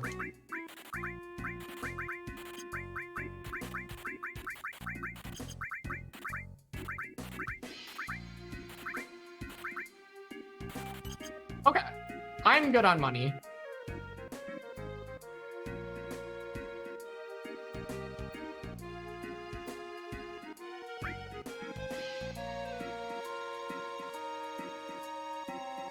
And here we're talking to this guy here. We're gonna get the Yoshiyuki, which was something that wasn't done in the run before Cosmo Canyon skip route. And this is because, you know, we skipped Cosmo Canyon, and what did we get in Cosmo Canyon?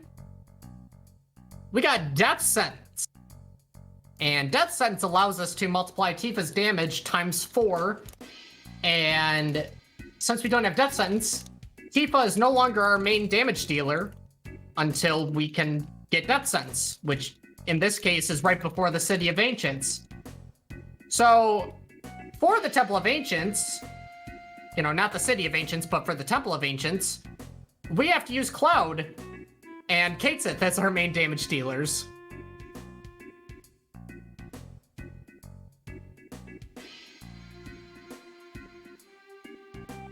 And actually, as we're coming up here to the rocket, before we see Sid, I think it would be a good time to take a nice wellness break, you know, before the epic Sid music. So if Railcoon is here and would like to stop the timer in 3, 2, 1, stop.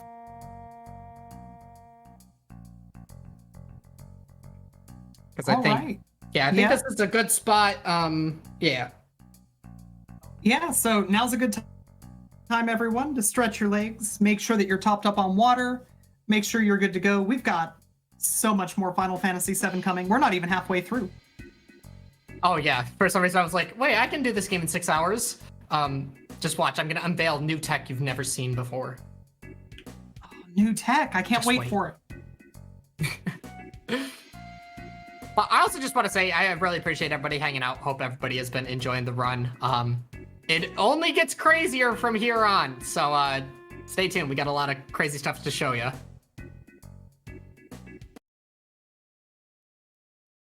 Hey everyone, welcome back. It's time for more Final Fantasy VII, I guess.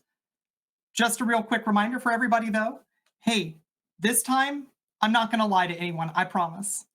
If you're interested in volunteering for SGDQ 2020 online, it turns out I was lying earlier. Volunteer submissions, they're closed, but stay tuned because submissions for chat moderation and social media are coming. They'll be posted on gamesdonequick.com once they're open. If you're watching this on YouTube and you'd like to support our live content, head on over to twitch.tv/gamesdonequick. If you've got an Amazon Prime account, you can subscribe to any Twitch channel, including this one, of your choice every month for free, including this one. Hey, consider using your Prime Gaming account to subscribe to this channel. Information for all of our hotfix shows is available at gamesdonequick.com/hotfix. From there, you can find out everything you would want to know about all of the content that we run every week, almost daily. There's so much content. It's difficult to find time in the day because of how much content there is on the GDQ channel nowadays. There's also information about how you can submit runs to any of our weekly shows. We want to show you off, but you need to tell us that you want us to show you off. And finally, tomorrow, Speed Seasons, 1 p.m. Eastern. You're going to want to be there because they're racing Katamari Damacy. You know that it's a super fun, super chill, super comfy casual play. Turns out the speedrun, just as comfy. But you know what else is comfy? Dave Stereo, who's presently apparently live at GDQ, time warped.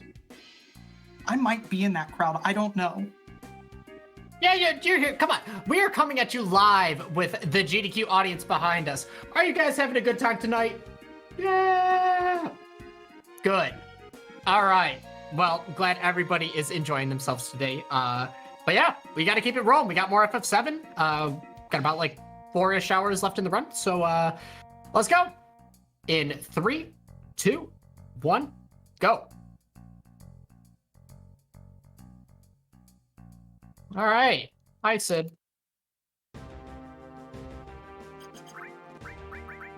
Sid is now A. Gotta get them A's in chat.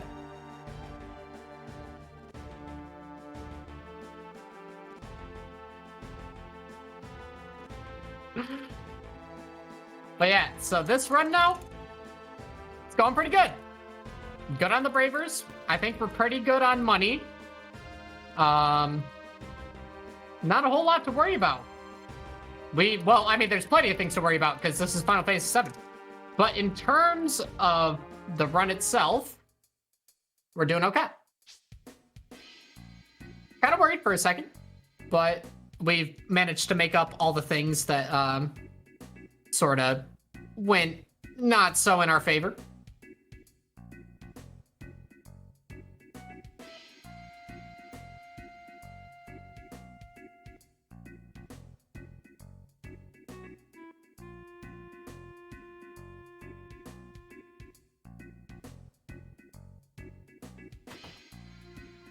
Okay, now it is story time.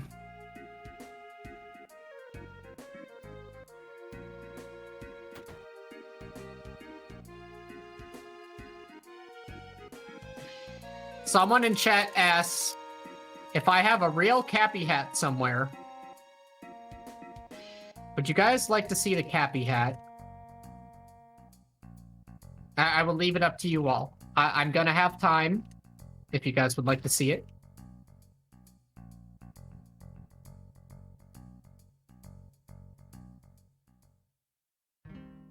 Someone is also asking what the no slots category is. Pretty much it's to beat the game without using Kate Sith's second limit break that can be used to insta-kill any boss in the game.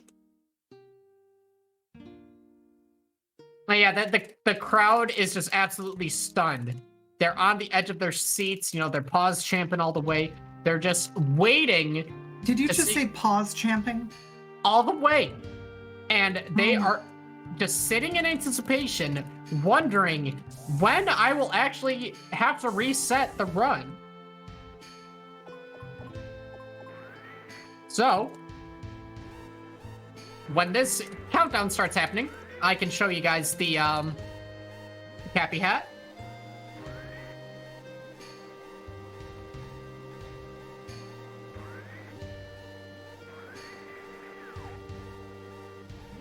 Go Cappy hat. Let's see the results.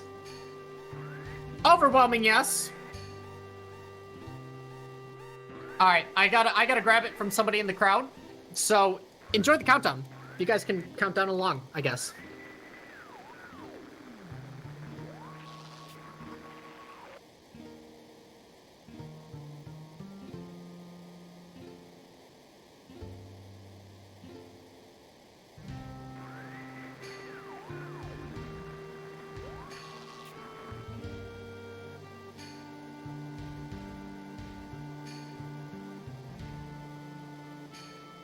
All right, so not only do we have a Cappy hat.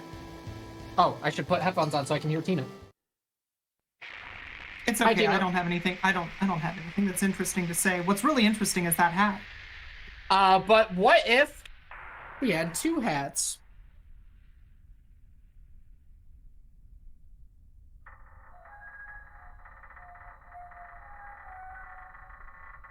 Wait, what happens when Cappy possesses I don't understand. If we're going off Super Mario Odyssey logic, it just means I have 1 more HP. Oh yeah, that's fair. So, yep. Now, through the power of Cappy, Cappy will control me, and we will have the best run possible. Maybe you should have done that like before bottom swell. Honestly, yeah, but you know, chat has been giving me the good ideas now. You know, We just got to take it as it is. Okay, so story time is over. Now it's Palmer time.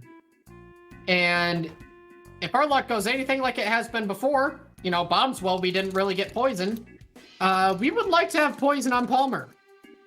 We would most certainly like to have poison on Palmer.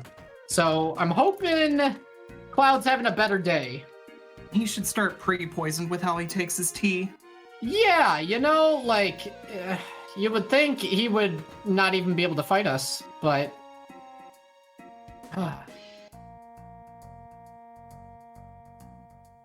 Oh my... Now I am in my homeland. Yes! We are in Stairs Land. This is amazing. Hey, everyone. So, Railkun has been active in chat a little bit. Railkun is the person who's running all the tech behind the scenes for this show. And, hey, can we get just an overwhelming round of applause, a ton of thanks for Railkun, who is just amazing. Please clap. Double sixes! Oh my god, the GDQ. Like, literally, the GDQ. Oh, why does that happen in, like, every GDQ showcase?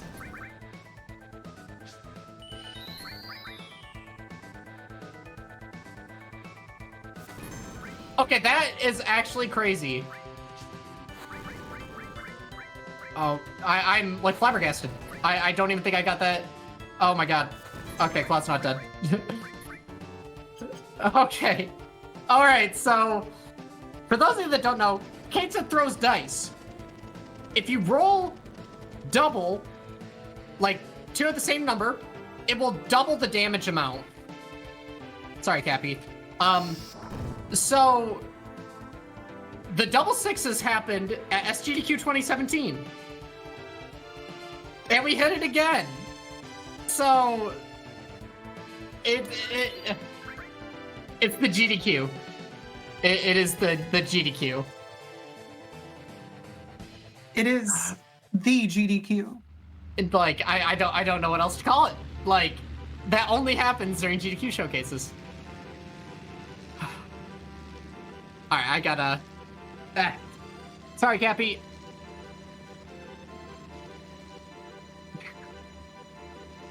But yeah, that was cool. It saves me a couple Molotovs.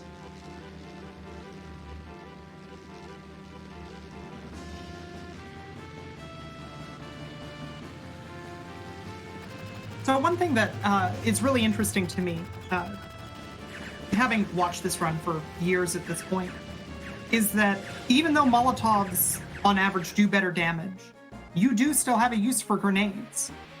Yeah, so one of, like, the main things, like, some enemies, like, you can just use a grenade on because, like, it'll only have, like, 100 HP remaining. But the biggest thing is, if I need to fine-tune Tifa's HP, because for certain reasons later on in the run, we have to have her at very low HP, I will actually throw a grenade in order to increment her HP in certain ways. Yeah, so it's nice to have some grenades. There are ways to get around it, but if you have a couple extra, it is pretty nice. And I think we actually do have quite a bit, so... But yeah, I can't believe that double sixes. That was nice. It makes Palmer much less of a pain.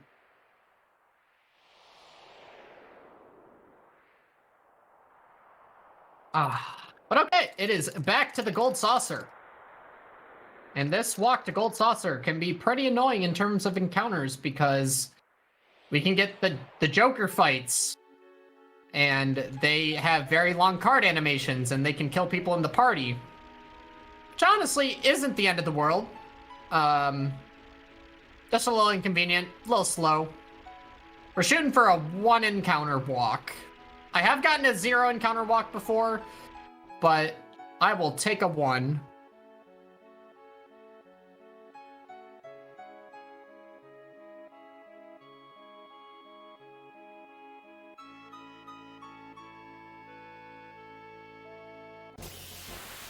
Okay, that was good distance. That was really good distance.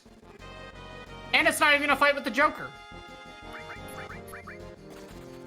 And a quick escape. I swear I didn't splice this run in last break. I swear. I hope you all believe me, but yeah. Okay, so we're gonna buy some Molotovs. Being sure to leave 3,000 gold for Gold Saucer re-entry. Let's buy 5. Okay. So yeah, double 6s on Palmer. Quick poison. That is pretty nice.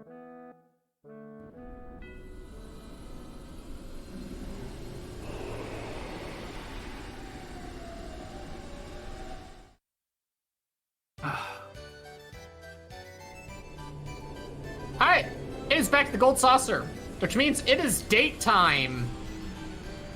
So if you know the run, don't answer it. But if you do know the run, who do you think we're gonna have the date with?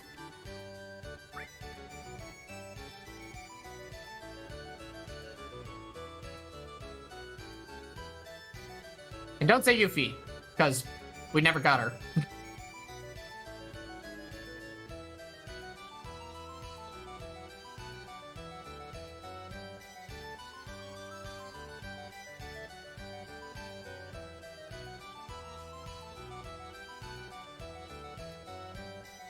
But the answer will be revealed.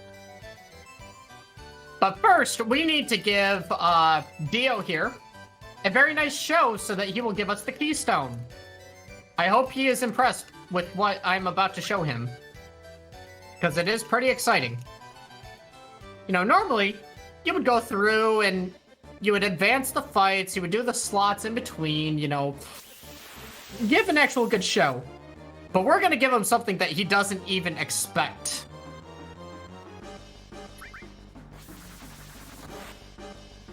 Yeah, you can just run away, and it works, and he's still impressed.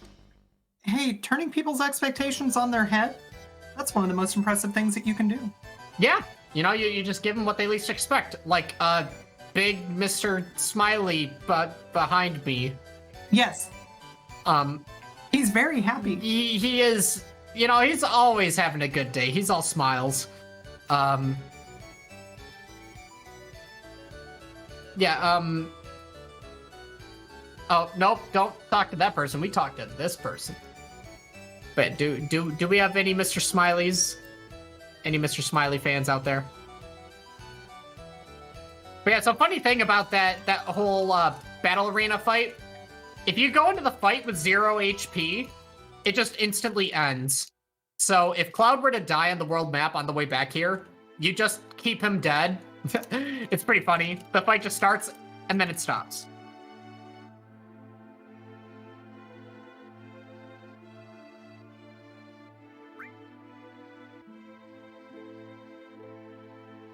But okay, this is kind of like the calm before the storm. You know, this is where you kind of get a nice deep breather before the Temple of Ancients. You got the dynamic duo of boss fights with Red Dragon and Demon's Gate, both of which can kill the run if they want to. But they're not gonna, because we're amazing. Also, there are some very lethal world map encounters that can happen in the next world map traversal sequence, 2 of which that can kind of end the run. That's the thing with FF7. It's just like, you are always at the risk of losing the run, and you are just hoping that, 1, you have the execution, 2, the game actually cooperates.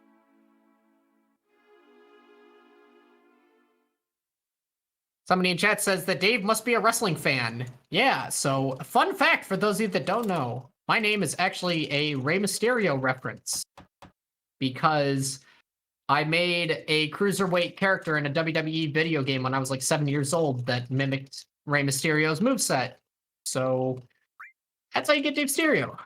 Or Dave Stereo, or Davis Stereo, or Davis Stereo, or Devastator.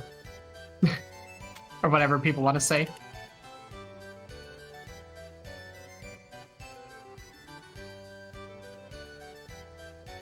We are back live in front of the GDQ audience. They're still very excited. Yeah! Look at that. They're so hyped.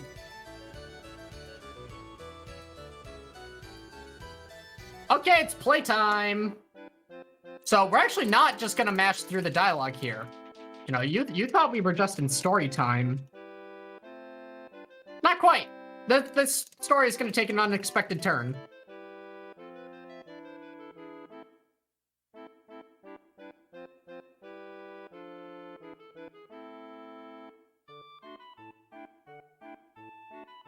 But okay, let's talk to the knight.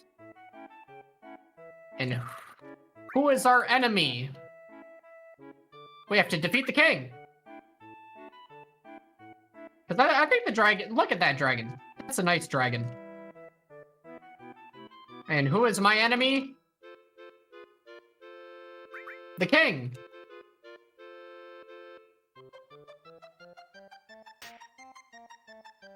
Ow. Yeah, this is actually faster because the characters don't have to spin off screen. It kind of just like ends. It's an actual strat.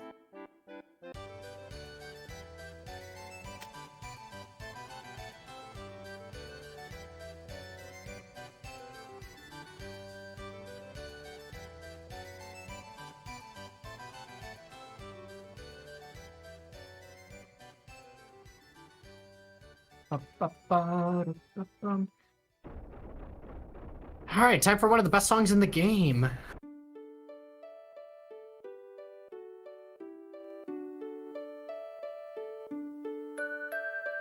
Cloud's a little nervous on his date. You just gotta keep cool, man. You're chilling. Also, shouts out to my invisible beverage.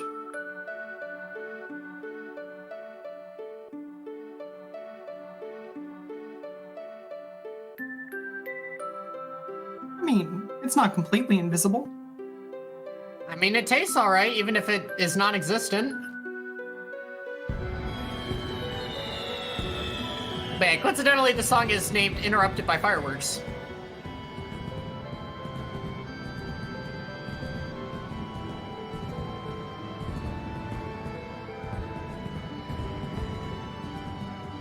Oh yeah, spoilers, it's the Earth date. This kind of just happens because of like the way we handle dialogue and also like the sequence breaks that we do.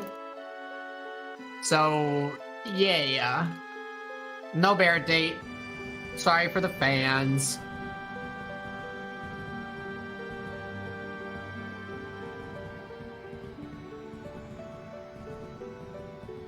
How much of a time difference, ignoring any menuing that you would have to do to get the dates, but just for the date cutscenes themselves, how much time difference is there between them? So Barrett is actually really fast because you skip the play. So if Barrett, you could get that like super fast, you would save quite a bit of time. As for like the Yuffie text and the Tifa text, I think it's pretty comparable, if I'm not mistaken. But yeah, Barrett is the one where it's like you skip like an actual sequence. So yeah. It's our boy! Our friend that would never betray us. One that would never kill our speedruns because he doesn't like to manipulate sometimes.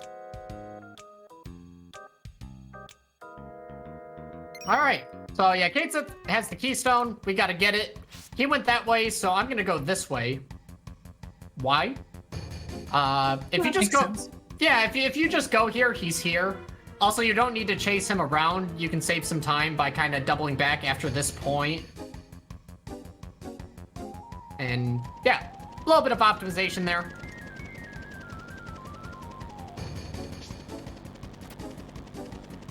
So somebody in chat is asking if we use Big Guard. Yes, we do. We most certainly do. If we didn't have Big Guard, it wouldn't be pretty.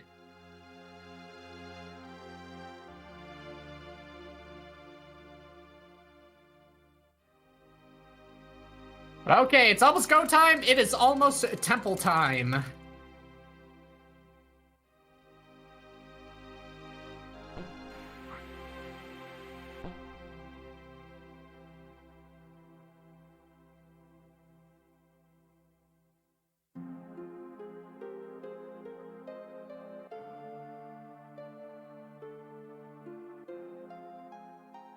All right, so let's go to the Kefka refrigerator.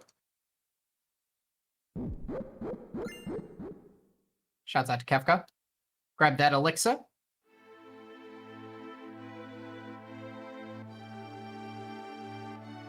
All right, so for those of you that have seen this run in the past, you know, like the SGDQ 2017 showcase, you would know our party is Cloud, Aerith, Tifa. Now it is not. We're taking Kate Sith. You can thank Cosmo Canyon Skip Route for that.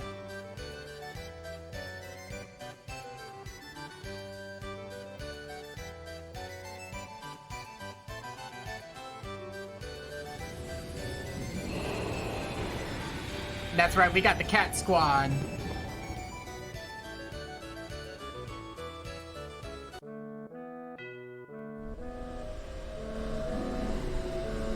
Okay.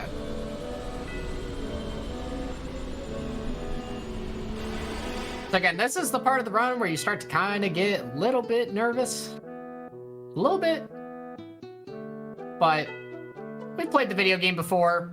We're as ready as we'll ever be, and we'll take it as it comes.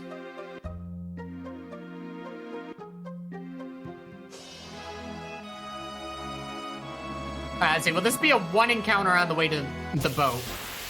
Probably not. Game is kind of rude. Will I get carded? Oh, we won't. They did the good attack. Okay.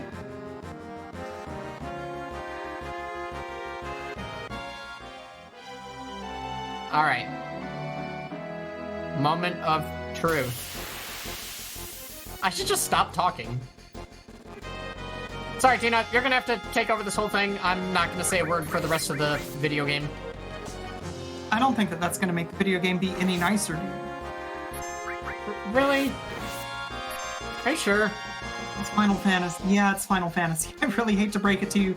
You picked a game that just loves to be rude. Yeah.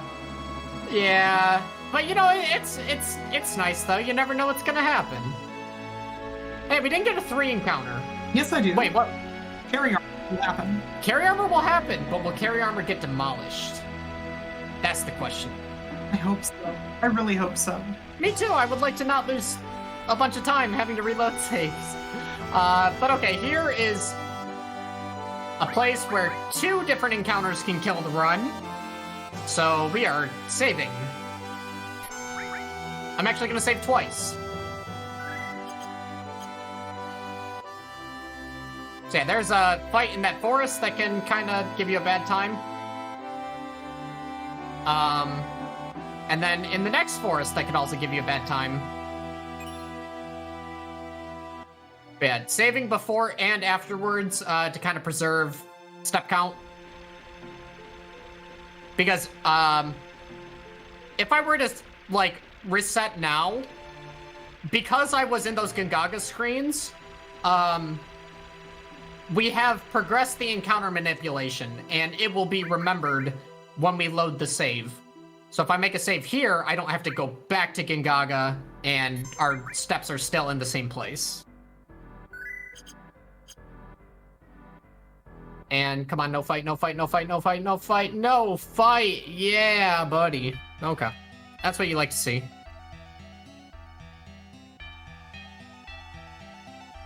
There was never any doubt. I watched Carnage die yesterday to the nasty pincer attack that you can get there. So it is very fresh in my mind. It hasn't happened to me in a minute, but again, this is FF7 we're talking about. Anything can happen. So okay, temple time. Let's go.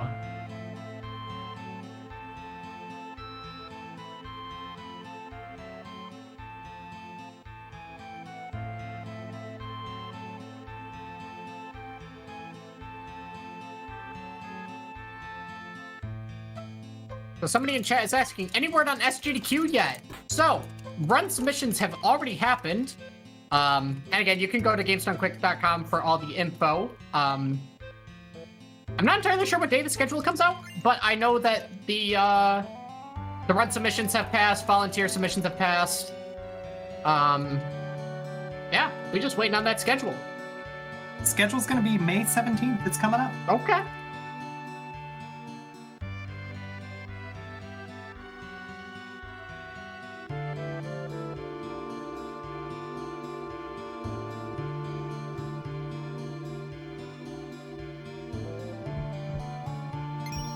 Alright, now we will venture into the Millennium Puzzle. I don't know why, but I always think of this as being the inside of Yugi's Millennium Puzzle.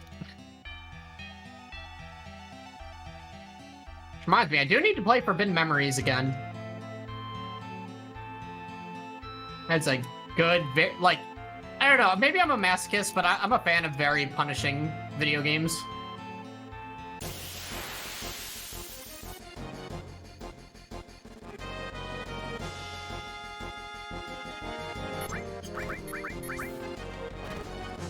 And also for, you know, people that aren't, like, super experienced with, like, movement in this game, this is one of those screens where it's, like, the direction you press, like, doesn't correlate to the movement that happens. You know, because if you press up on any given screen, it can take you in wildly different directions depending on, which screen it is.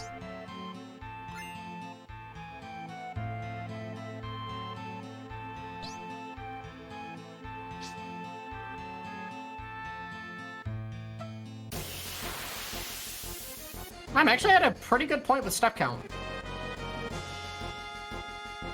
After this, I'm gonna have to walk around 7 steps. Go! All right.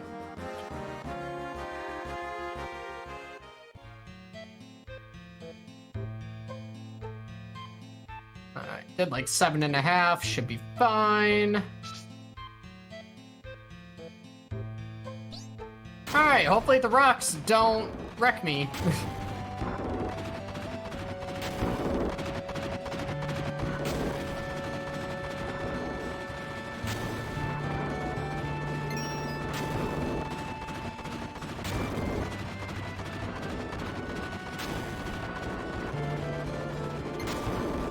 Yeah, that was good.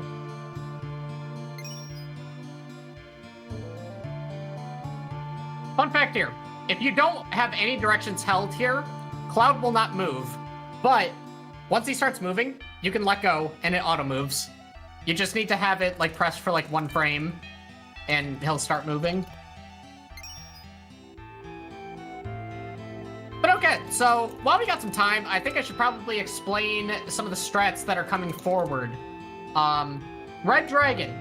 Again, we don't have Depth Sense, so we can't do the traditional Tifa does all the damage sort of thing.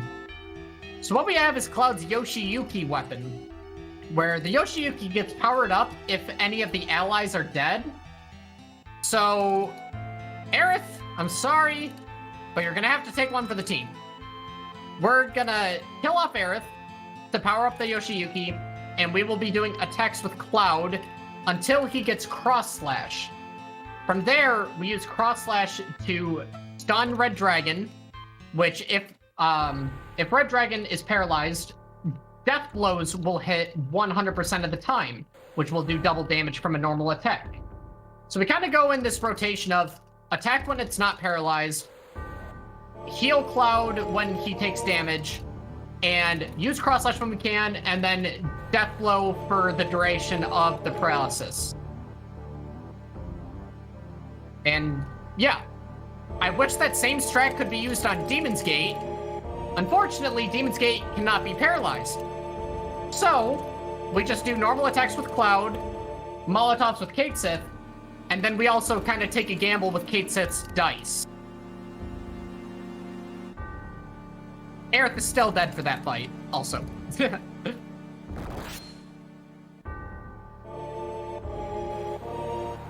Yeah, so upcoming menus, I'm going to equip the Yoshiyuki on the Cloud. I'm gonna arrange his materia, give him the long range so he gets full damage from the back row. We're also gonna give him Elemental Ifrit, which will, you know, make the fire damage from the Red Dragon not as brutal.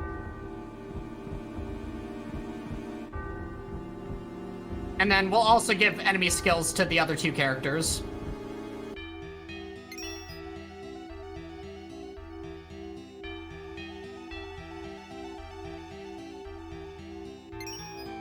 Yes, 10:30. Good time.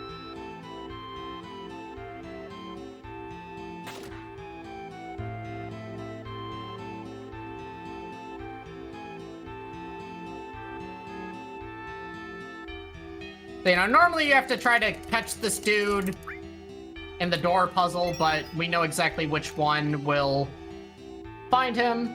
But I'm gonna focus up and do a quick menu.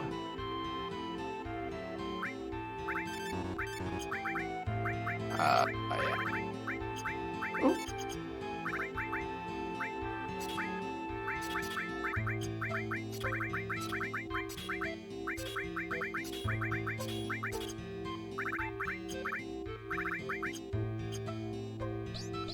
Yeah, I didn't heal Aerith there because she's gonna die.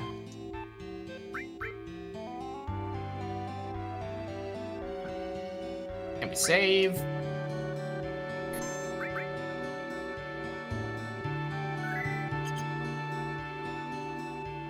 And do a nice little trick here in order to go immediately back to the top.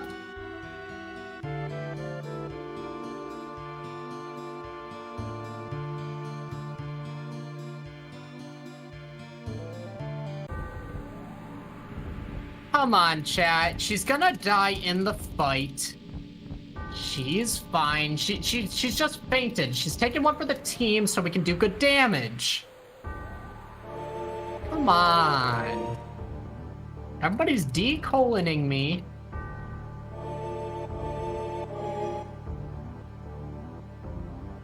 Come on.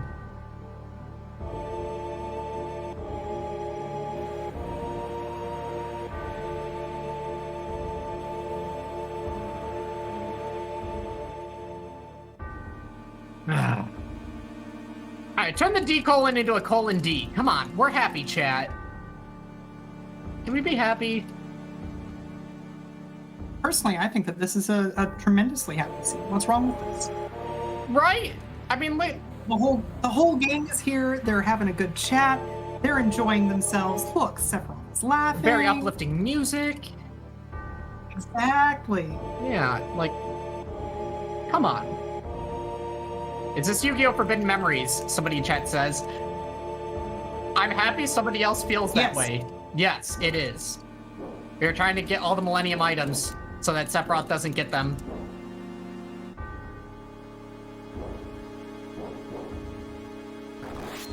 He does have his own Millennium Sword, though. The never-before-seen Millennium item.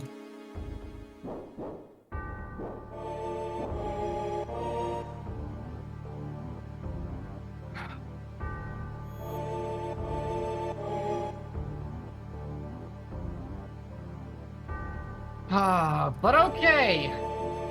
Deep breaths. It's just Red Dragon. Red Dragon is gonna open with a first turn Fire Blast on Aerith, make it nice and easy. And, yeah, what could possibly go wrong? Hey, I've got really good news for you, Dave. Good news? I like good news. Yeah, good news. You just got a gold split. I did? Oh! Yes! Yes! Oh, I have just noticed. I have just noticed. Shout that to the tier 3 emote. Wait, actually.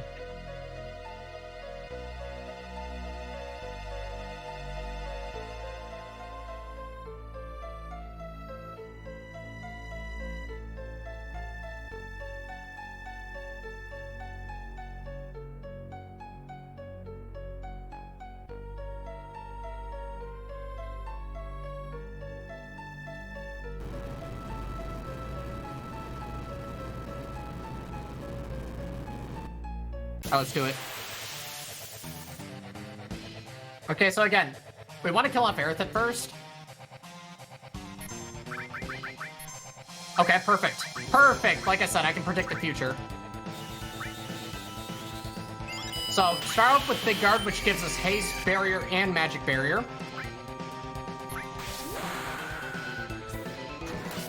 And a Cross Slash. And then Death Blow because he's paralyzed.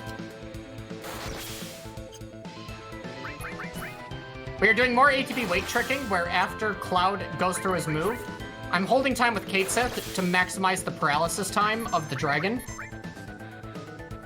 Oh, this is money, dude. I'm actually gonna heal for safety. Nice counterattack, man. This is money, dude.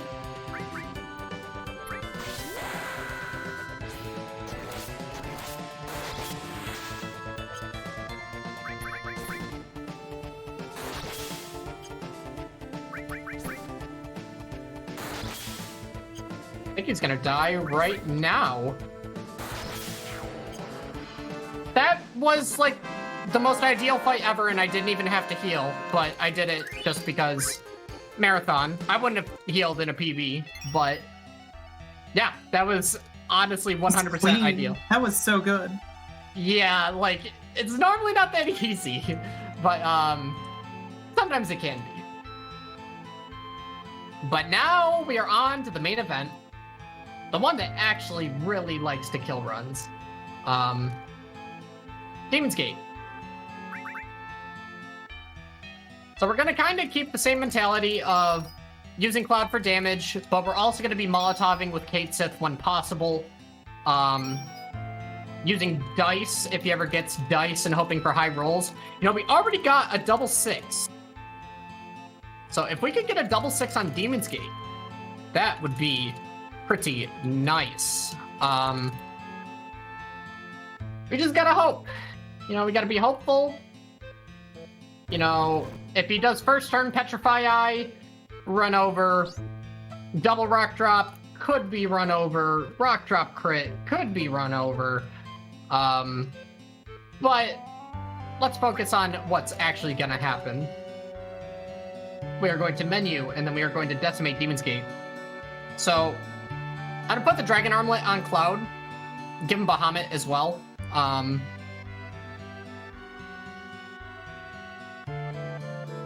So I need to Trank up Cloud. Yeah, we get Kate Fury for dice. Yeah. And we res Aerith because she has the chance of being able to cast Big Guard. But if she dies first turn, it's fine. Oh, I didn't save. We don't need to save. You know, the estimate is really good to the point where if we die, we're fine. But yeah, who needs to save on Demon's Gate? Like, for real. Demon's Gate is scripted and free. Yeah, right? Oh, my turn order is kind of weird, but... Oh, wait, no, we're fine. Like, look at how that miss just happened. Calculated.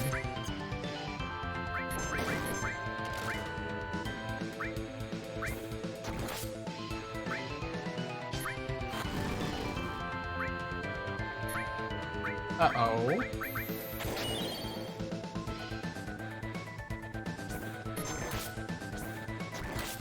Nice counterattack.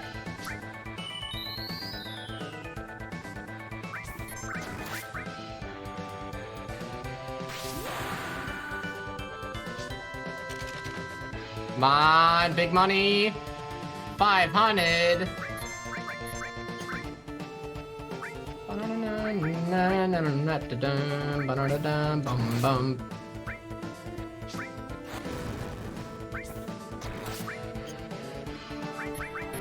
So Demon's Gate goes into this Demon Rush phase every 2500 HP.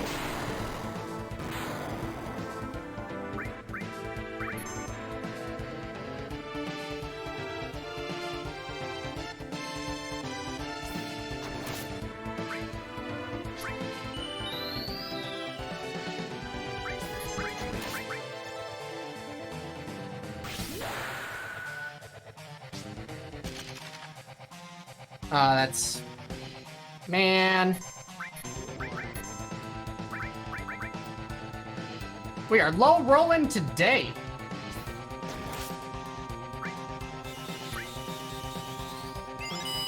Recasting big guard so we don't die.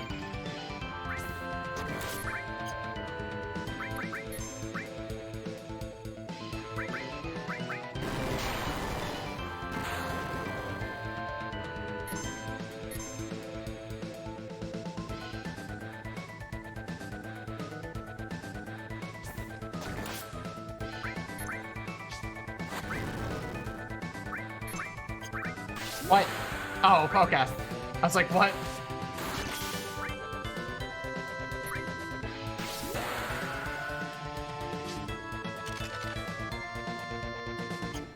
Alright, I'm gonna do this for the fans. Wouldn't normally do this in a PB, but you guys want to see Bahamut, right? Tell me how bad you... Obviously, they want to see Bahamut. Everybody wants to see Bahamut. You know, normally this is like a super backup strat, but let's just do it for the fans.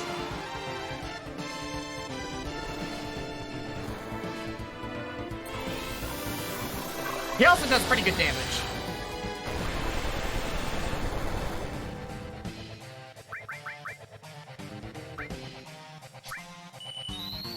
I'm looking forward to this leaving him at 7777 health. And that would be bad. No, thank you. See, I didn't need to save. Just gotta have faith. I never doubted you. I did. It was funny. I thought it was like, you know, that would have been a good idea. Would have actually been a good idea. Okay.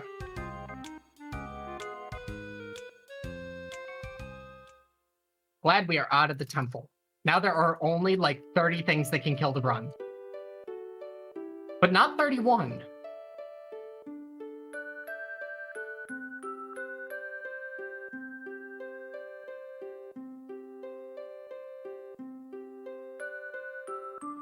And also, for Bahamut fans out there, may or may not be the last time that you get to see Bahamut. And it might be coming sooner than you think.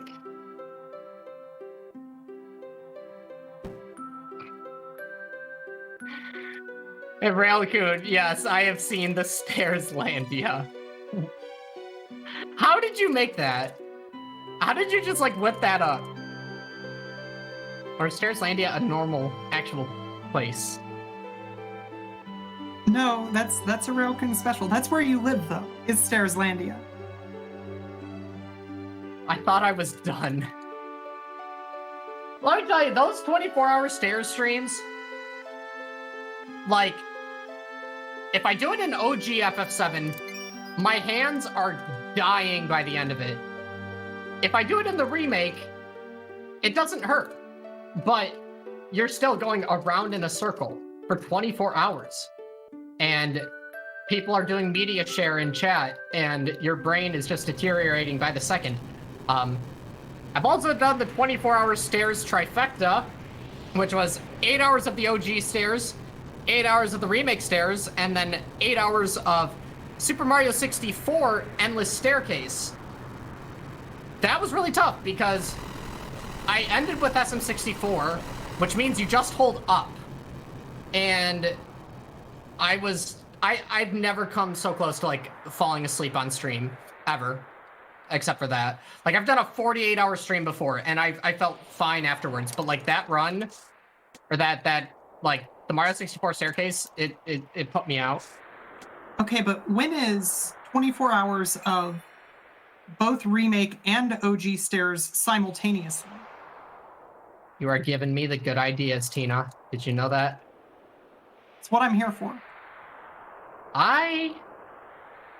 Okay.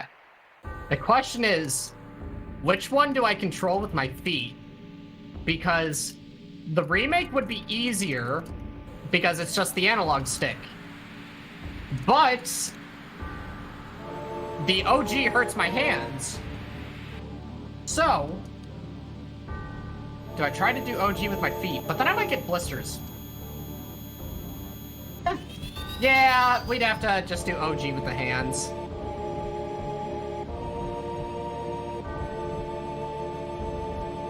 Everybody say hi to Baby Cloud.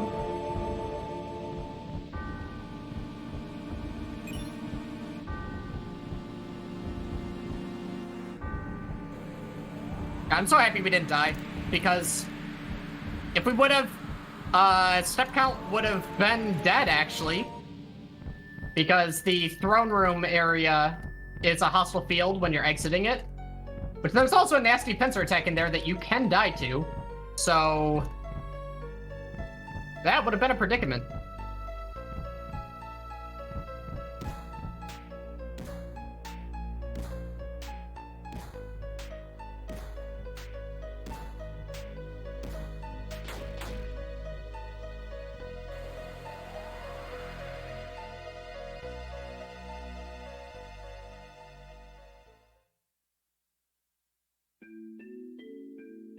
All right. So what do we have to do next? We go to the City of Ancients. We get Death Sentence. We do Shell Hut skip. Then we beat Genova Light. And we don't get Aqualunged. For those of you that don't know, the next boss has a 25% chance of being a big meanie and kind of losing us minutes. But she gets one turn, one chance to do it. And do you not like the idea of just solo fighting the boss? No, I don't. Why not, though? That sounds fun. Because if I solo fought the boss with Cloud, even with even if I were to equip the Yoshiyuki, right, yeah, she would like run out of MP. Because that's the thing, if you get Aqualunged, you just wait out until she runs out of MP and then she does nothing. I would lose more time trying to fight than just letting her do the thing.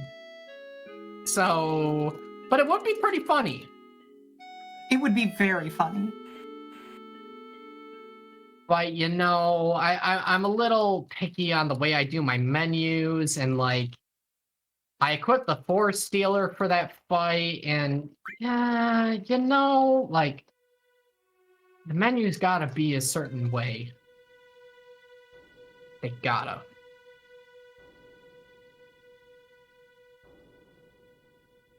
But, yeah, so if we do get Aqualunged, I'm gonna do a couple tries for a backup. But, also, you have a limited amount of Phoenix Downs and stuff to use, so... And I already used one on Materia Keeper, in terms of, like, ones that I don't normally use. So I would probably just have to cut my losses and just wait it out. Decisions.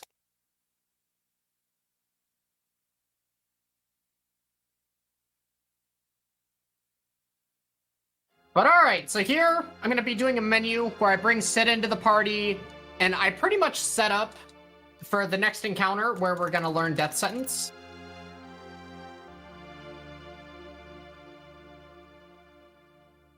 Which will be equipping both enemy skills on Cloud so that, like, we just only need one Death Sentence cast.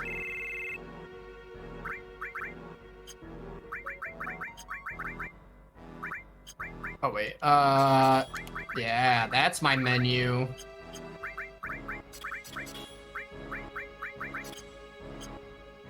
Okay. Gonna look on stream delay for something, actually. Oh, yeah. Cloud definitely needs a limit because we have Bravered. So I am going to have to throw a hyper on him. But the thing about using a hyper at this point in the game is we have to get the Lunar Harp. And the Lunar Harp gives you, like, a rest at, like, whenever you go to search for it. So if I were to do the hyper right now, the effect would just be taken away after we get the lunar harp, so I have to wait and then remenu.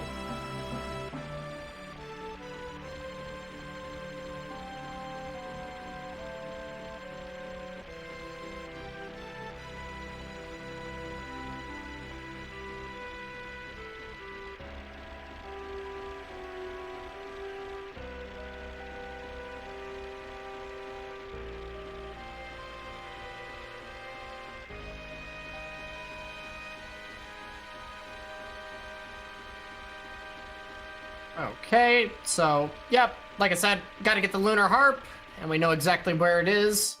This is actually some of my favorite movement slash brief menuing in the game also. Like, the way I grip the controller is, like, really cool for this section. Like, I have to hit square and then down circle and square again, and then circle to climb the ladder, like, weird clawing technique.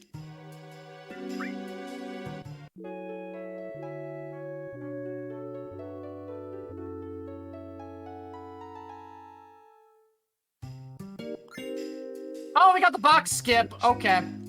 There's a rare chance that you can actually skip the animation of the box opening up, and you just grab the lunar harp. And we got it.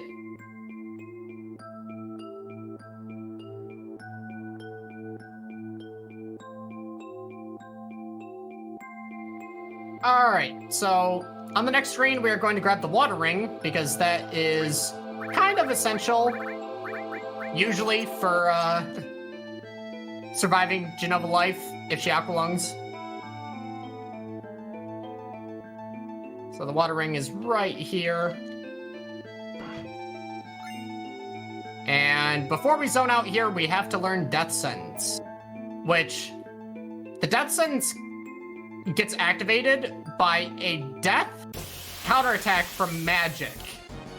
So we're gonna cast Bahamut so it insta-kills the Bound Fat, and it does the Death Sentence as the counterattack on Cloud. But we also need Cloud to have a limit break. So, you guys want to do me a solid and hit Cloud. Cloud. They don't want to do you a solid. They don't.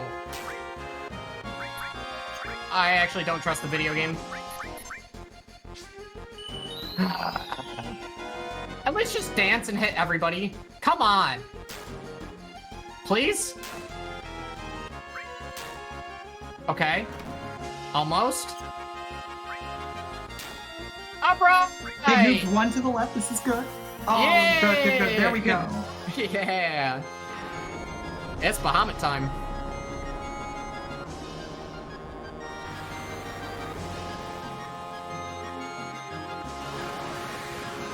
Okay, believe it or not, Bahamut is actually our most efficient way to end this fight with what we have.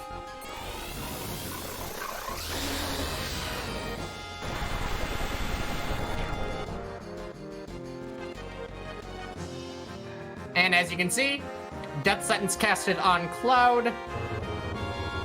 Now we can get ×4 damage on Tifa. And I have to walk some steps.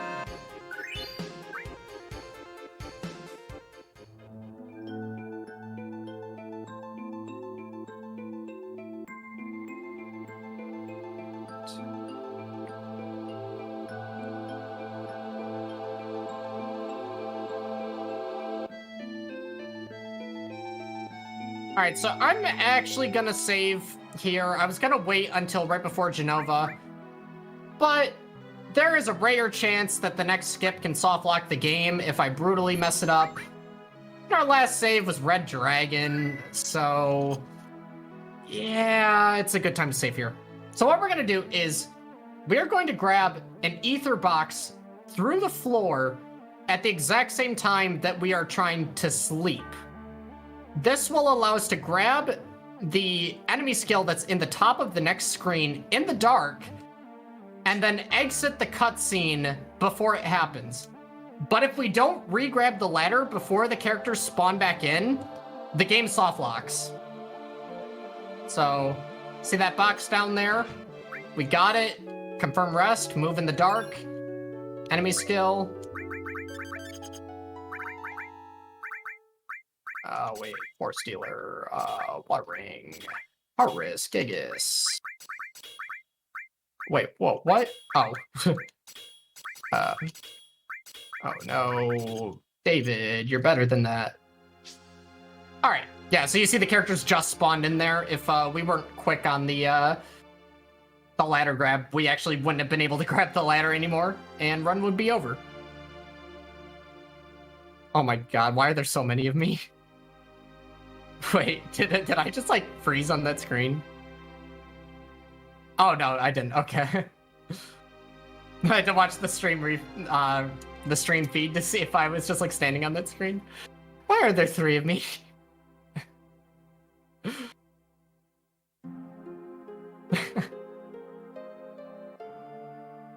Well, I guess there could be more. Also, funny thing about this next screen, you know how we grabbed the elixir through the floor on the other screen? We're gonna grab this comet materia through the ceiling. Because.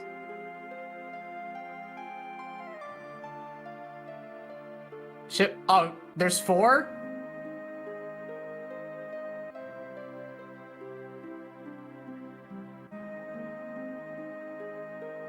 Oh my god.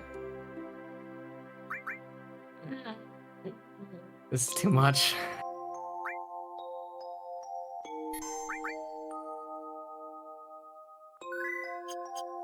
Did you just notice? Yes, I did. I did. It's important to note that one of the best Final Fantasy VII commentators of all time is joining you on the couch. Where's the J2 picture? Oh my god. Why?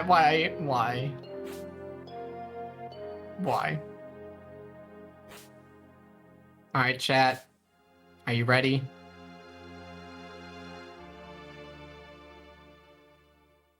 You know, sometimes there's just nothing you can do.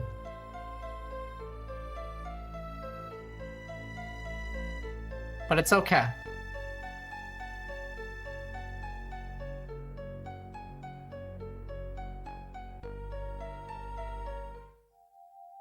Get out the Bible thumbs.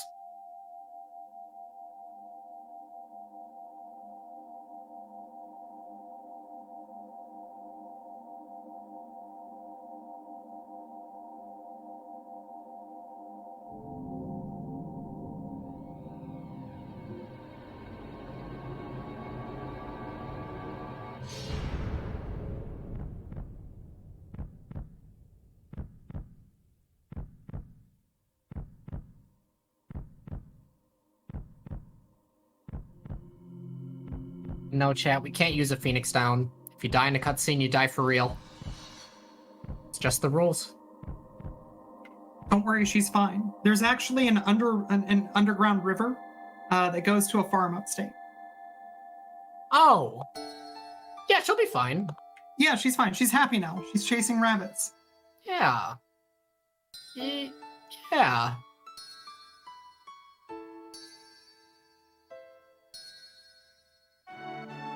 But okay, so the next thing that could die is our speed run. If we get aqualunged. Again, 25% chance. Genova Life is just having a bad day. But if that doesn't happen, what we're gonna do, we are going to cast Death Sentence on Tifa to make it so she gets a ×4 damage boost from her Power Soul weapon. From there, we lower her into critical HP, which multiplies her damage ×2, being ×8 in total. Then we Death Blow, which will do double damage from a normal attack, which is a ×16 damage boost. On top of that, we will be using Cross Slash to paralyze Genova, so that Death Blows will hit 100% of the time. And then we do ATB weight tricking in order to maximize paralysis time. Let's do it. It's easy. Okay. That should be the only turn she gets.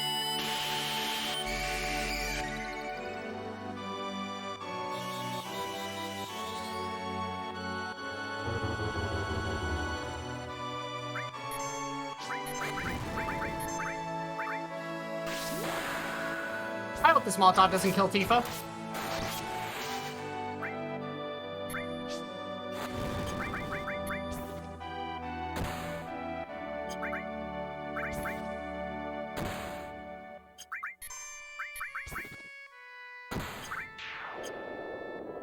And that, my friends, is the end of Disc 1.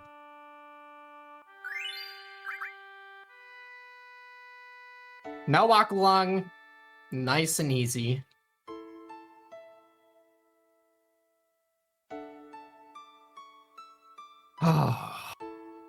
We made it through Materia Keeper without dying, Red Dragon, Demon's Gate, Genova Life without Aqualung, made it through the worst bottom swell of my life.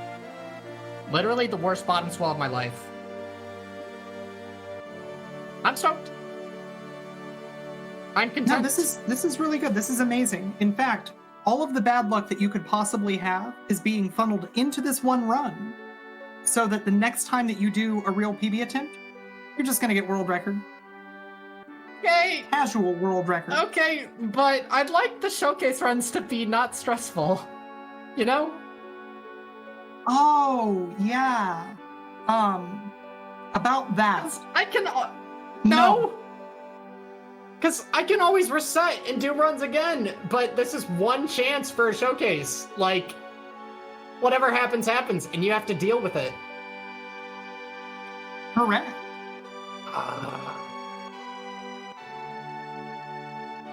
Okay.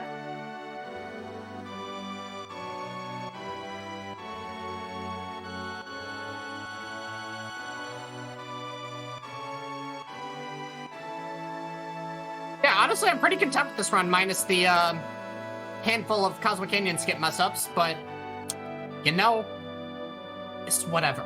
You got to show it off. But, so I am thinking that with the end of Disc 1, we're at the 4-hour mark, reaching another hour mark. Probably a good time to take a wellness break. I think it'd be a good idea. You know, you can get up, stretch, get some water. You know, typically I would actually be running away from the stream to use the restroom during cutscenes. That's what I normally do during runs. So these wellness breaks give me a good opportunity to use the restroom and whatnot. But yeah, if Railcoon is there, I think pausing on the end screen here in 3, 2, 1, pause. All right. So that puts us just a little bit past the halfway mark, but we've still got a ton more Final Fantasy VII to go. Let's all take a quick stretch break, refill your water, etc., etc. We're going to be back in 5 minutes. And welcome back, everyone. We've been all over the place. There's been so much Final Fantasy VII that has occurred. I feel like occurred is probably the right word. A lot of things have happened, mostly to Dave, entirely to Dave, if we're honest. And more things are going to happen, roughly 3 hours worth. But for anybody who's just tuning in, just a couple of announcements first. Number one, I was originally given notes to tell you, hey, if you want to, send in an application for volunteering for SGDQ 2021 online, that you could go ahead and do that. But that was a lie. I was given lies to tell so that I could be the villain in this story. If you're interested in volunteering for SGDQ 2021 online, I'm sorry to tell you, volunteer submissions are closed, but stay tuned because submissions for chat moderation and social media are coming soon. They're going to be posted to gamesdonequick.com when they're open. If you're watching on YouTube and you'd like to check out our live content, consider hopping over to twitch.tv/gamesdonequick. If you've got an Amazon Prime account, you can subscribe to any Twitch channel of your choice every month for free.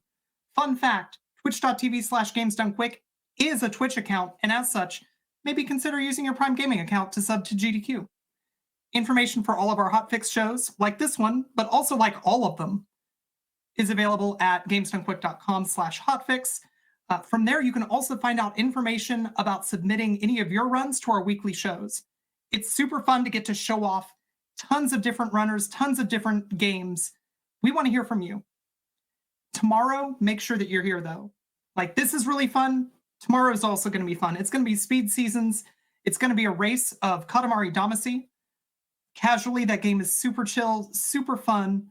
As a race, it's off the charts. It's super comfy, but it's also really, really exciting. Tomorrow at 1 p.m. Eastern, it's going to be great. But today at right now Eastern time, I've got Dave Stereo with me. When is right now? Right now. Like, when will then be now? Right now. In fact, right now is right now, right now. Right So now. I think you're about ready to swap a disc. Yeah, and we're gonna be ethical with the timer. I will have it start before I input the no option because I don't really need to save at this point. I'll save later. But so I guess without further ado, we will just go. If Railcoon is ready, in 5, 4, 3, 2, 1, go.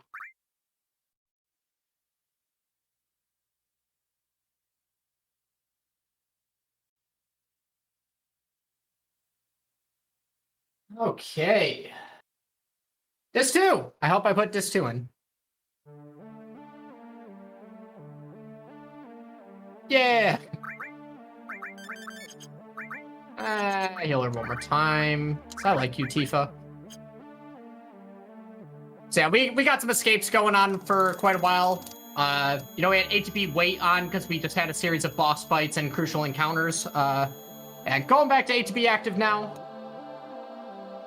So we can quickly escape from fights. Alright, the real question is, where is this next encounter going to be? Is it close to the door or far away from the door?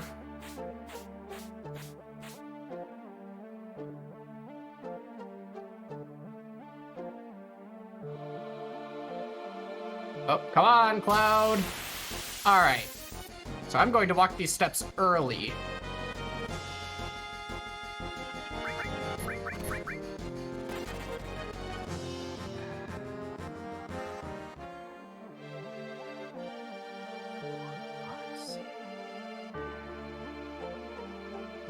Okay. So now this screen. The screen actually has a couple cool tricks on it. You see this box that's like above us? Yeah, it's another thing that you can just grab through the floor. So yeah, I got the bolt armlet. That'll be crucial for later. Right. Yes. I know my lefts from my rights, I swear.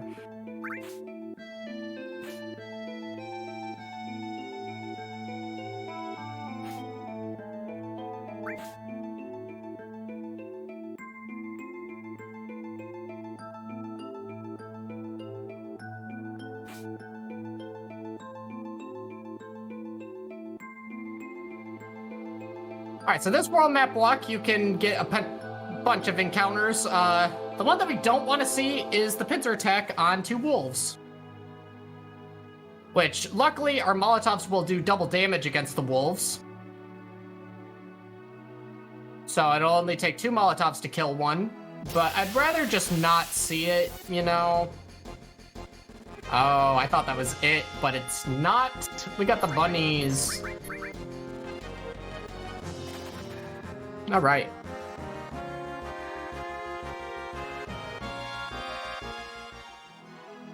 So this next menu that I'm going to be doing is kind of setting up for the magic breath encounter, where, yeah, we're going to learn the magic breath limit or enemy skill off of the Stilva encounter. Oh, I thought that was it, but that's just a back tech. So I'm going to equip the wizard bracelet on a Cloud so that his comet will do more damage. So we can just comment the Stilva. Gonna be giving him the fire ring so he's immune from it, from the magic breath, or else he would die. But also, we're gonna give Tifa the bolt armlet so that she absorbs the damage. Oh, yeah. Yeah. Yes.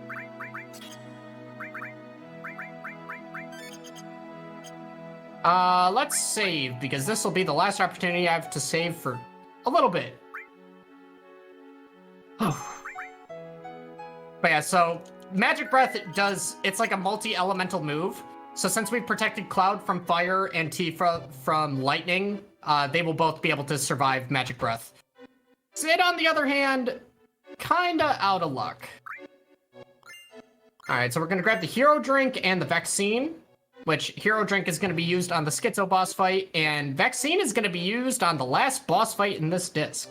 I'm going to save it all the way for Hojo.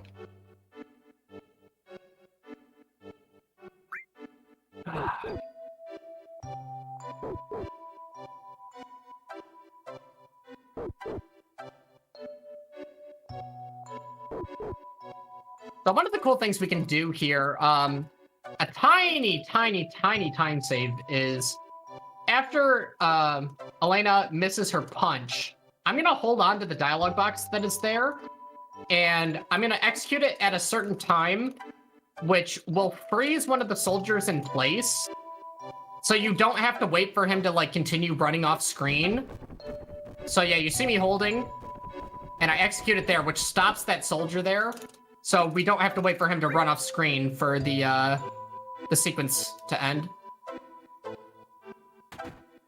Also, we gotta get the snowboard. And also, any cat emotes? Any cats?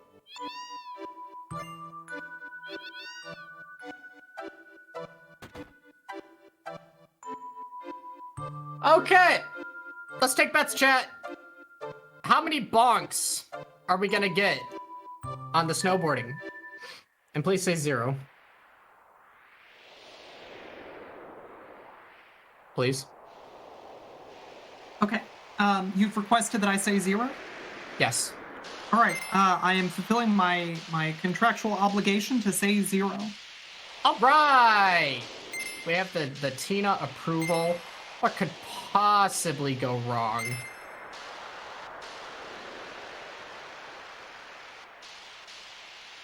So, this snowboarding, we actually have to take a specific path so that we end up at a certain place in the snow area. So, at the splitting paths, you'll see me go right and then left. And that is intentional.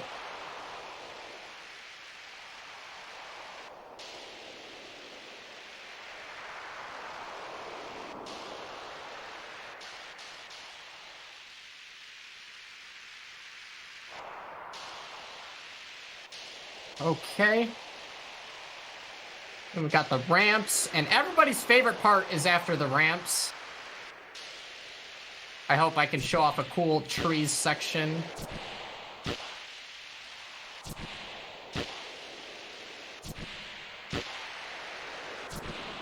Alright, so chat, hold your breath.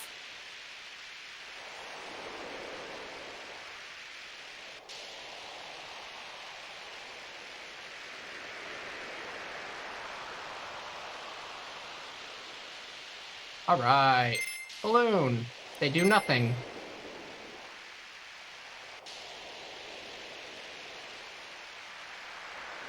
I mean, I wouldn't say that they do nothing. They make you feel good. They bring you joy. They really do. Okay, so these snow boulders have weird hitboxes, and I hope they are in my favor.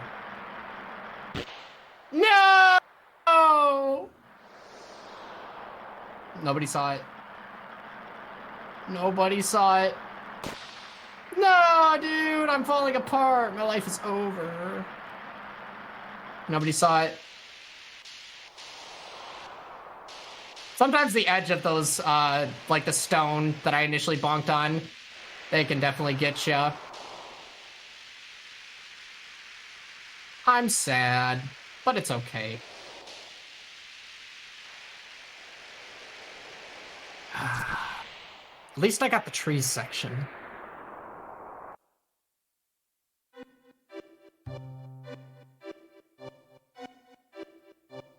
Oh wait, now the camera feeds are live. Wait. Wait. Yes. Wait. What? Correct. Okay.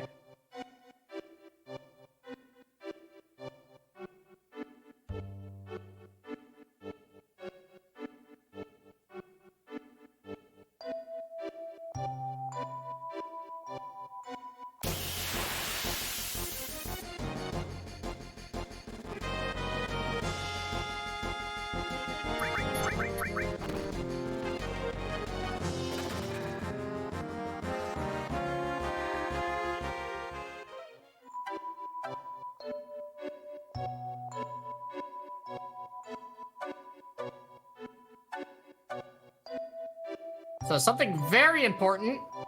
We are gonna get one of the most crucial materia in the entire run, and that is the added cut materia, which we are going to be pairing with Death Blow.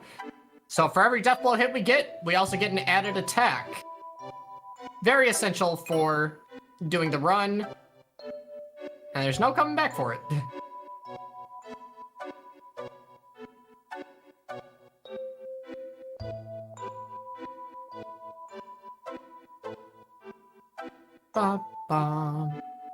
Alright, so this section kind of operates like the world map on the next screen. So we can get encounters that aren't on step count. And the wind is also random in the direction that the camera turns. So hopefully we can make it through nice and easy. Hopefully, if I get lost, be a little bit scared, but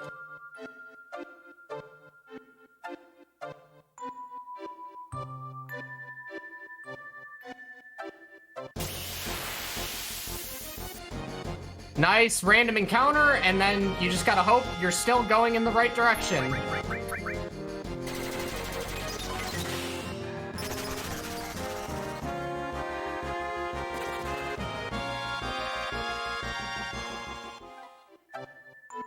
I think that's the right entrance. I think.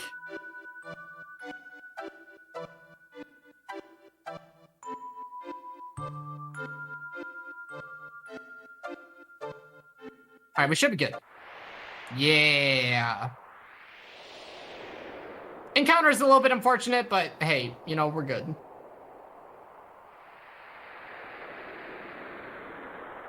So this screen, if it goes below 26 degrees, or if it hits 26 degrees, it's run over. Well, at least step count's really dead. We would still continue, but yeah, step count, not even a question at that point. And Disc 2 has very, very, very lethal encounters. Like, incredibly lethal, and you don't want to see it. As much as I would love to show you all, I kind of want to finish the game in a timely manner. So, apologies.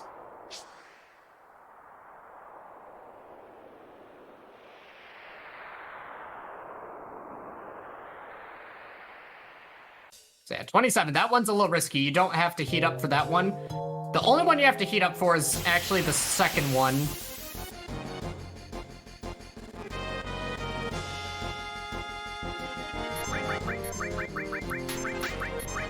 Ow. Alright. So...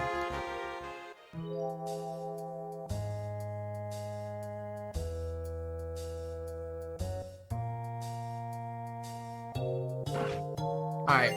Cool thing, we're about to kick down the boulder.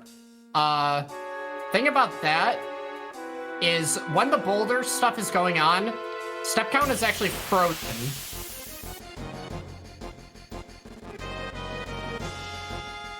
Alright, and we gotta learn Magic Breath here, so... Come on, Stilva. Come on, Stilva. Do it! No, don't do that. Don't do that. Alright, that's it. Yep.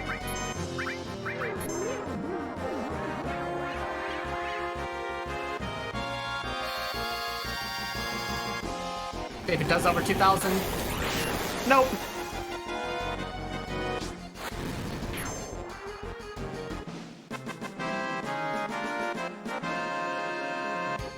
Alright, so I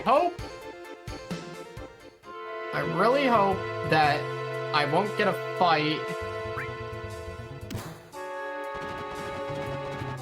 So this is a part where step count's really hard. If I get a fight during this walking, it's fine.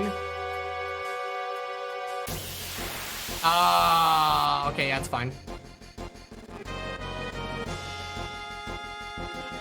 So, we will now play the random encounter game.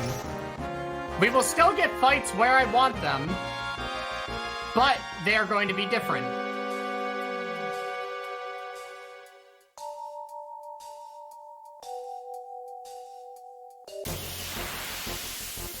Which means we can get pincer attacks.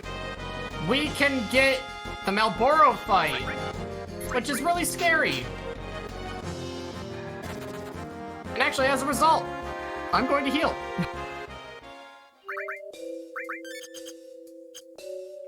I do think that you're at the point, though, where you don't need to learn any more enemy skills. So at least that concern is out of the way. Yep, and there's only like a couple points where like it could be really bad, but it could also be really good still. So not the end of the world. Ideally, you know, you'd prefer it to not happen, but you know, it's FF7. You got to deal with whatever happens. So again, this is one that I actually have to heat up, and I'm totally not gonna forget. I promise. Yeah, I was so close to completing those steps. I only had to do 6 of them, and I got the encounter on the 6th step.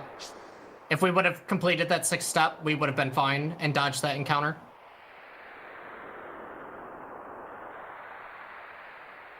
Alright, the real question is, do I get the encounter on the outside or the inside now? I'm really hoping inside. All right.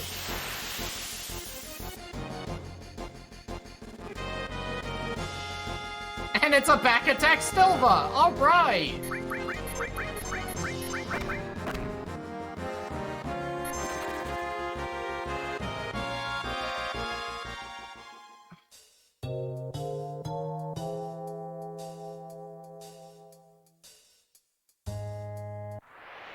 And so yeah, this is the scary screen because we're gonna get a fight with the Malboro.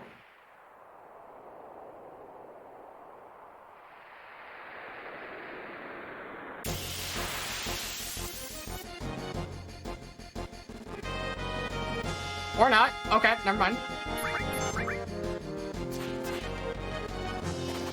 Okay, so I am, let me see.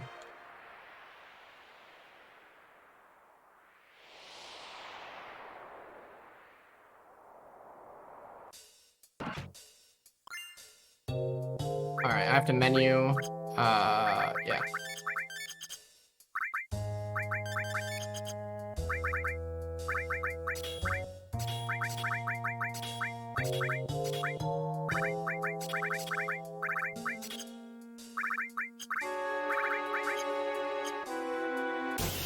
Alright, so that was a setup for Schizo.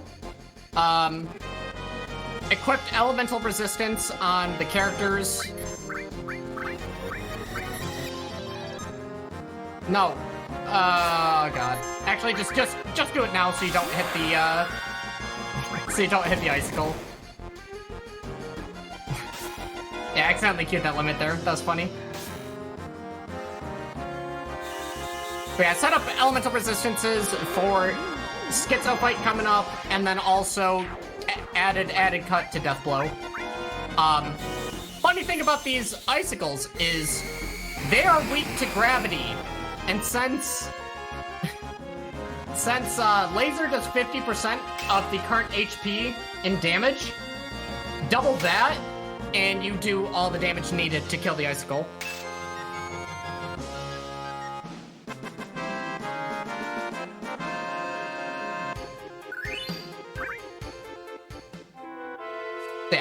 I also killed that encounter there as a little bit of experience in Gil announcement, or adjustment, not announcement. My mind is in a million places right now because of the step count stuff. There's something that I'm going to have to deal with, sort of. Attention, everybody who's watching this speedrun, we are happy to announce Gil. Gil? We have it. We have it. We have the Gil announcement, everyone. Yes. Attention. But also, funny thing, we could encounter a very bad glitch, depending on where I get my next encounter. I will be saving before Schizo. The question is, do I just want to completely throw it away to kind of guarantee that I don't get it? Because the thing is in the room that Schizo is in, if you happen to get an encounter when exiting that room, for some reason, the game is glitched, and, you know, you can't escape from boss fights. There's like a flag initiated that's like, hey, you can't escape from boss fights. That will apply to the random encounter that I would get if I get that encounter in that room. And it's against a really powerful dragon, and I will die. So I'll be able to kind of gauge based on where I get the next encounter. I'm kind of behind. So the question is, do I just force a fight before the Schizo room and kind of YOLO step count for the rest of the game? Or do we go for it? That's the question. We also only need to do 3 of these icicles. 4th one isn't necessary.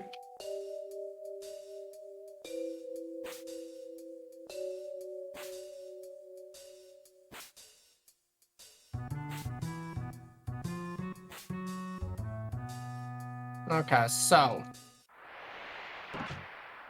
where is Cloud compared to the mountain?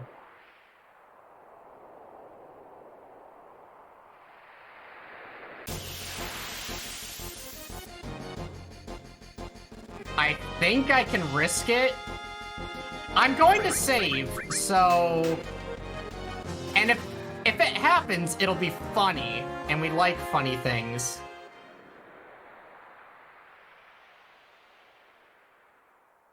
But also, I couldn't see my steps there. Do you guys want to see something funny?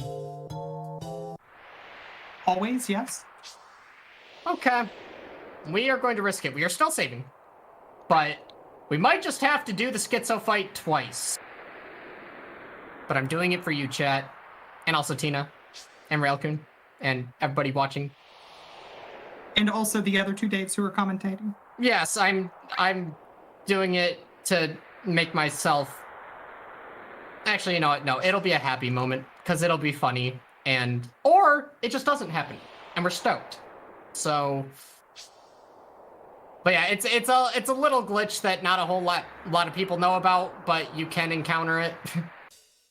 And it's very detrimental to the run.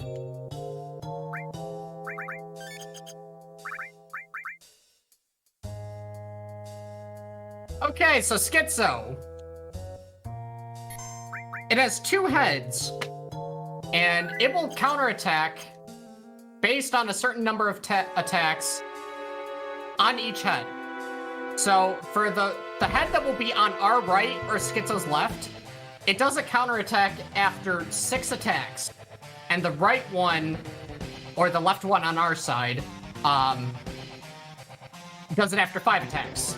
We're gonna go for the 6 counterattack head first. And kind of doing damage in the same way, where we do Big Guard and then Death Sentence on Tifa for ×4 damage. But also, Tifa has this hero drink, which will greatly improve her stats. But if she dies at all in this fight, the effect of the hero drink is gone. So we need to keep her alive, keep track of the number of attacks on each head, and not die.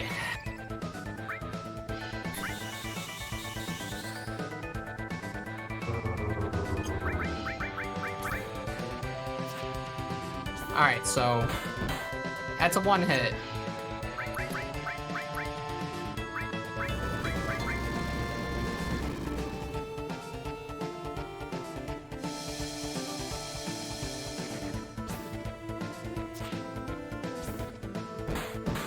That's a 2 hit.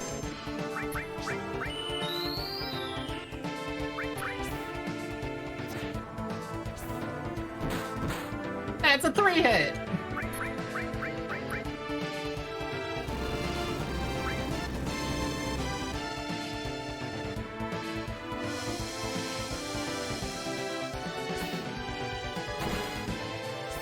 Four. 5.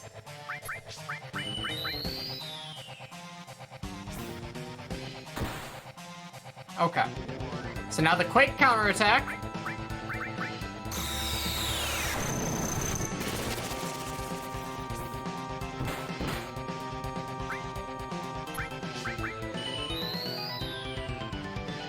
Let me see. Are they moving? No? Okay. And is he dead? Yes. Okay. Head 1 is dead. This next head cannot hit Tifa or Sid. It actually heals Sid.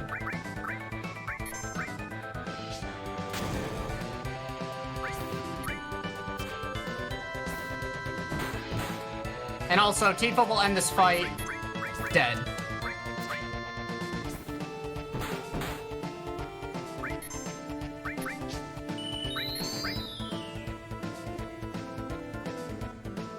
I might have to do a little bit of a safer strat. Is she gonna end the fight dead because you're so tired of her missing these death blows? 100%. She is really dropping it today. Oh my god, Tifa! Tifa! Alright, yep, we gotta kind of do extended strat.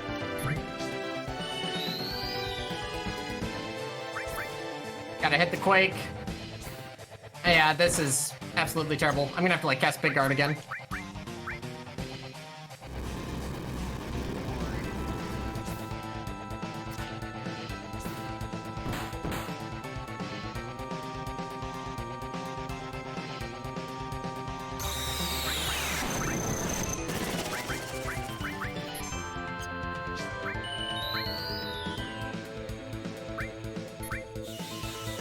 Okay, so...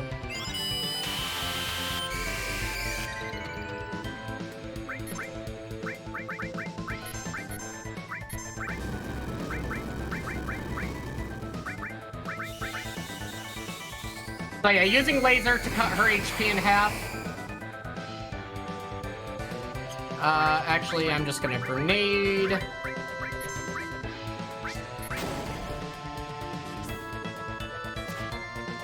Tifa, man, dude.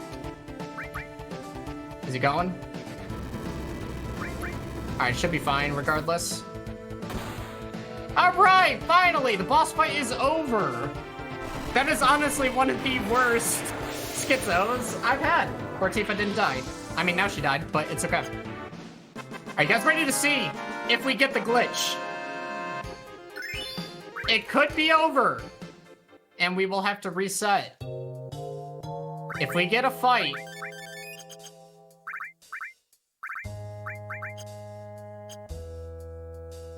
Oh, we're good.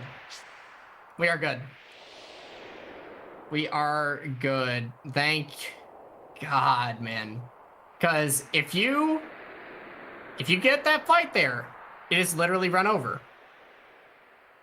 So I'm probably going to get an encounter, like, immediately when I start moving on the next screen. Also, I need to look something up.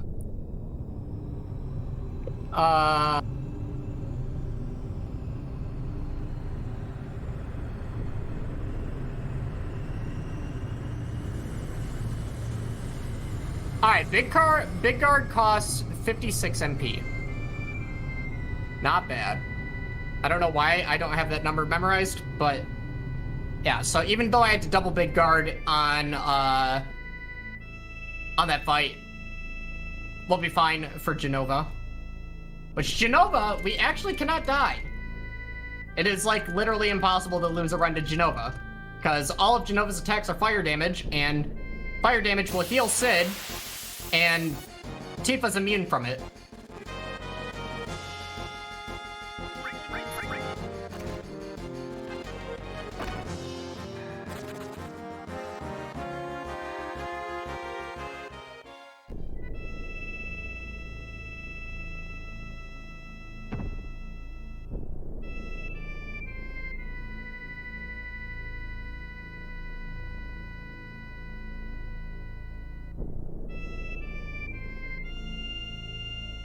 Alright, and honestly, I consider Schizo to probably be, like, the most mentally intensive boss in the game.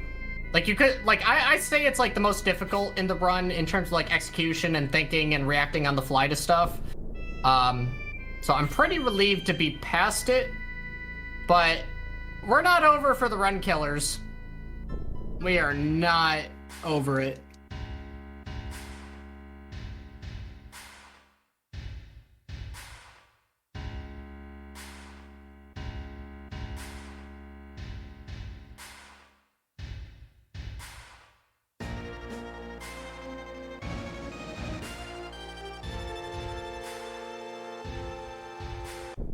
Let's see, are we getting a fight on this screen?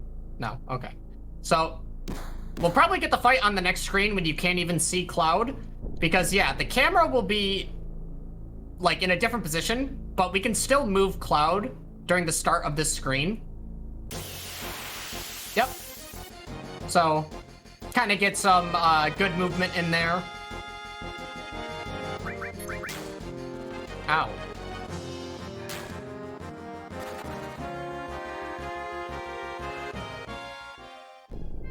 And he should pop.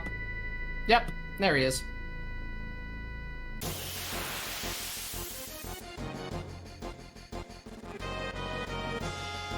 Who's the real Dave Stereo?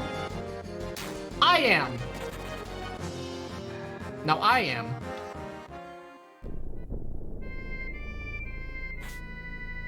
It's me. Maybe it's you.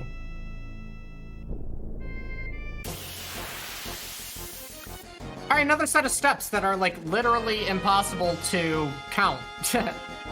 But we're gonna have to anyways.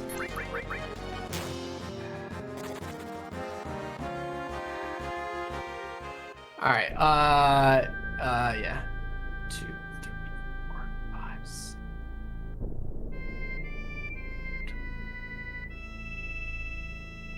Okay, we did it. All right, so this screen, you just hesitate a tiny bit and then hold forward. Go. And then you are home free. If you just run forward without like doing anything, you will definitely hit the thing. See, I don't even need to heal or trank Tifa. I don't even know why I healed Sid there. Because Sid and Tifa can't take any damage in this fight.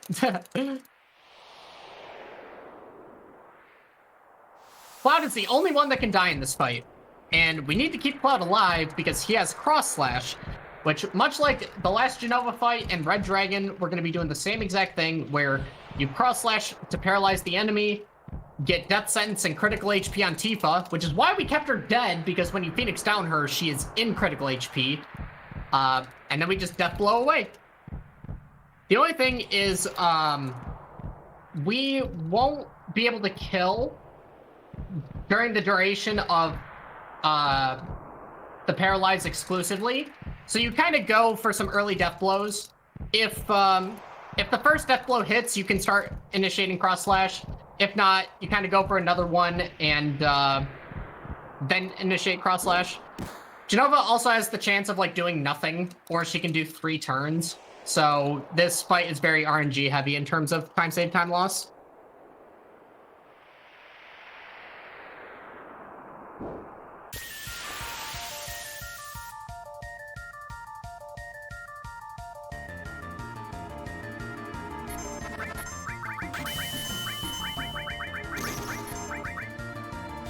All right, so let's see. We got a single red light. That is perfect.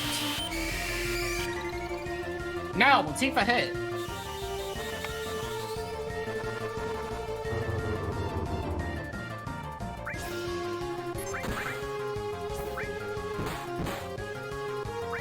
Okay.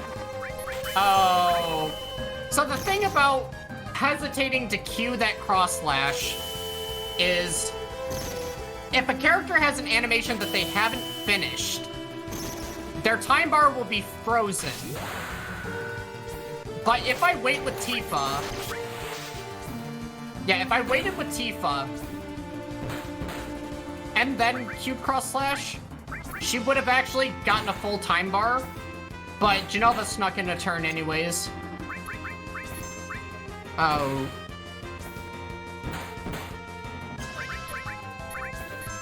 Okay, this should kill. Yep.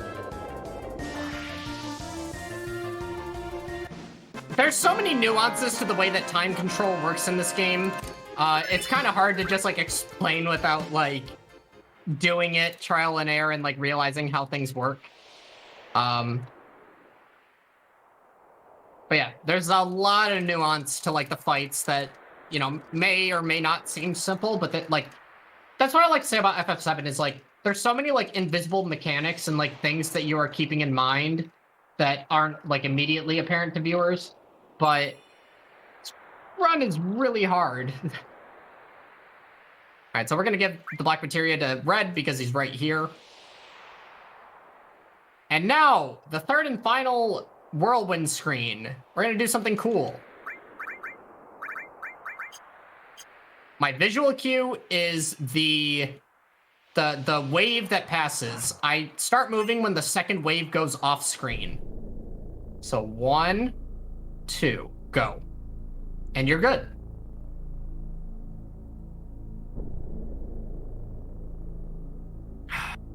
And now, this point of the run is like, okay, so it's like, you know, it's like 3/4 of the way through the run, but I consider this kind of like the halfway point where you've done a lot of the hard stuff. You've done Cosmo Canyon Skip, you've done Materia Keeper, you've gotten through the temple, you didn't get Aqualung by Genova, you made it through Schizo, you got good RNG on Genova, hopefully. Yep, all of those things definitely happen this run. Go on. Yeah, you know, on top of just like the execution in the middle, like, and then you hit this point that gives you like a little bit of a break, and you have time to reflect on everything, time to kind of like catch a breather, and then think about what needs to happen for the rest of the run, especially if like things go wrong with like step count or money or anything. This is your chance to really just like think. Or just freak out about the pace you're on. But, yeah. And everybody say hi, Zach.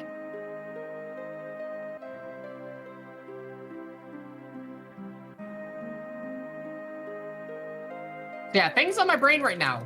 I got an extra encounter, which means in the underwater reactor, I can get a pincer attack.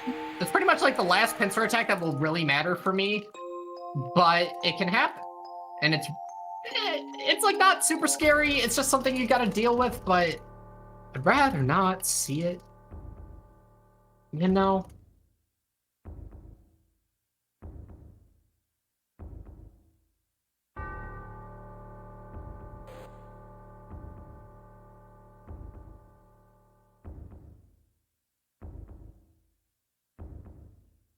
All right, you know what?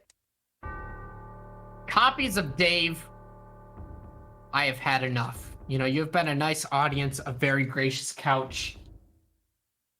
Or I don't know, chat. I'll leave the fate of the other Daves in chat's hands. Do you want to keep the Daves? Or do we bid them farewell? Yeah, somebody in chat says their Sephiroth goes, just T-posing again. I forgot that was the funniest thing ever. Like, you know, after he stabs Aerith, he literally just T-poses. Keep them. All right. Oh, they're gone. Too late. But Too late. They're gone. Okay, you know, that sometimes it just happens, you know? They were a good couch, though. They were a good couch. It's true. Dave Stereo is known for being a very good couch commentator for Final Fantasy VII. Only my alter egos. But yeah, that's everybody. 07 in chat. Let's salute. Goodbye, other Daves. And also, time for the run to make no sense. We skipped the picture. How is it here? How is it here? Oh. Welcome to Stairslandia, everybody. My name is Dave Stereo, and I like staircases. Actually, this makes the run make more sense, because Cloud didn't take that picture. I guess he was really just off on his story. He seems to be having a sort of crisis right now. He's like, I thought I took, I can't remember that picture.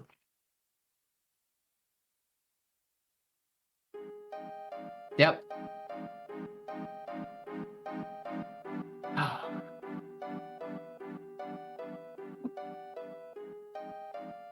want to say, chat, you have been completely awesome during this run.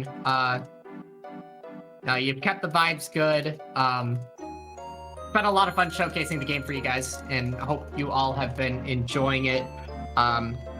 Just friendly reminder, I'm streaming, like, doing the race for sub 7. I mean, sub 7 has already been achieved by Zeal, but I'm looking to be the second person to do it. And I'm currently at 7 hours and 1 minute. So, only need about a minute and a half to go. And it could happen literally any day. Could happen any day. And, if you guys wanted to follow the stream, I would love to see you guys there.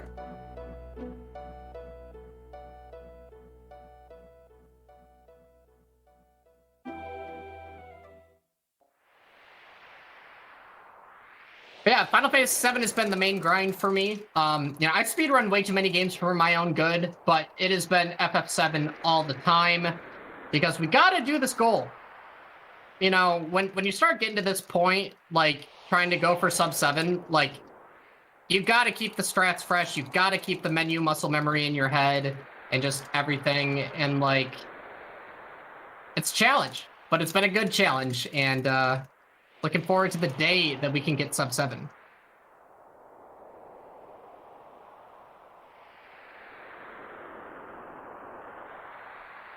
Railcoon says Dave thinks he speedruns a lot of games when tinahacks and myself are right here.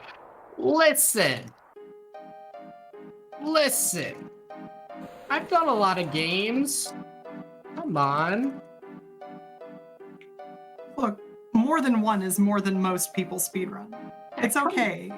Dave, you can say that you speedrun a lot of games. Come on, I think I've done like 20? Is that not enough for you, Railcoon?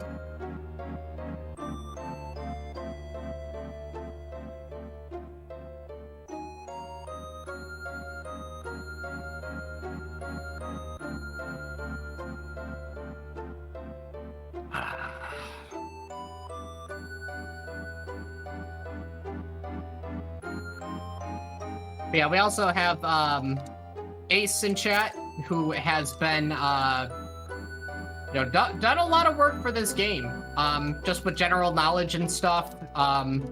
Came up with the setup for the new CC skip. Also has developed a nice program to help us manipulate the RNG at the end of the game, which I will be using. It's one of the coolest things we do in the entire run, so I hope you guys are excited for that.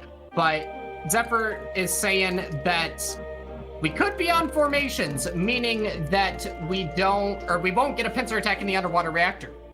But we shall see, because I'm still gonna save for it. Or not save. I mean, I guess I will have a save somewhere before that, but I'm gonna heal before it.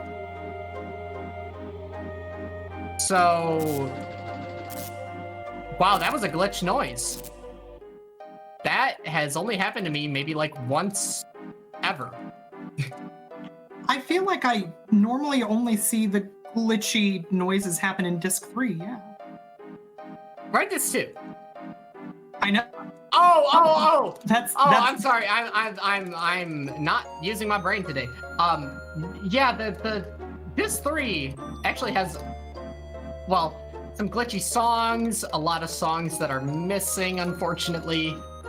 The sound in disc 3 is just completely, yeah, it's messed up. Glorious is what it is. It's fantastic. Sephiroth, or Cloud, just don't give the black materia to Sephiroth. It's that simple. Can we just end the game? Can we get sub 5?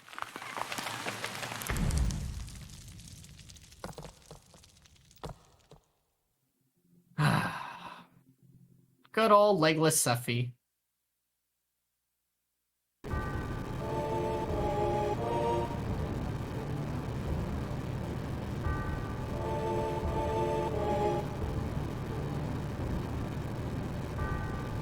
You know what, guys? I feel like doing something a little bit different. Why? I have no clue. But I hope you enjoy it. I have a Rubik's Cube here, and I will attempt to solve it before the end of this cutscene. So I hope you enjoy the weapons, and I'm going to try my best.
Is that under a minute? I don't know. Oh, nice cut on the green screen.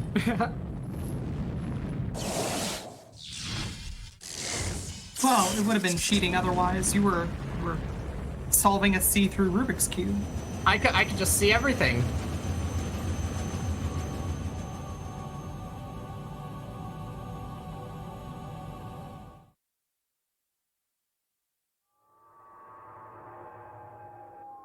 Also, chat. Oh, another one. Cheers, everyone. Solve the Rubik's Cube with my toes, and chat will be impressed. Maybe.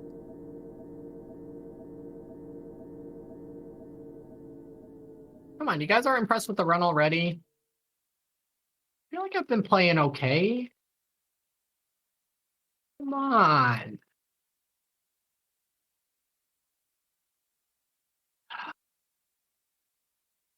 All right, listen. We got people in chat asking for another Rubik's Cube solve. What would make me do another one during the live stream cutscene? Let me see. All right. If we could get just 15 more follows on my channel, you know, I would hit a nice round number that would look nice. You know, if we did that, just 15 follows, you know, we got like 5,000 people in here. I will do another Rubik's Cube solve during the live stream. Do we have a deal? How many Rubik's Cubes do I have? I have 3. I've got 2 3x3s and a 2x2.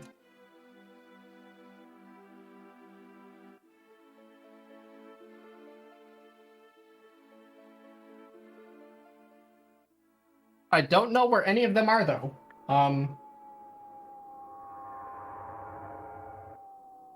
Oh, I see a 3x3. Where's my 2x2? It is gone!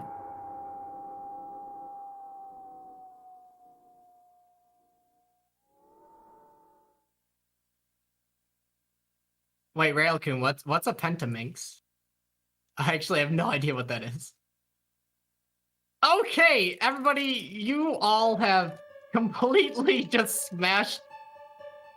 We got a couple more than 15.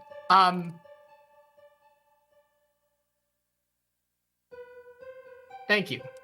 Much appreciated, everybody. You know, glad everybody has been enjoying this showcase so far. Hoping I can end it strong for you all. I would prefer to not see a double lapis laser from carry armor. That's like one of the last things where I'm like, or actually there's a couple bosses that can kill the run, but that time loss is so bad. That time loss is so bad. You lose like 8 minutes each time because you have to watch so many cutscenes before it. And it's terrible. It's absolutely terrible.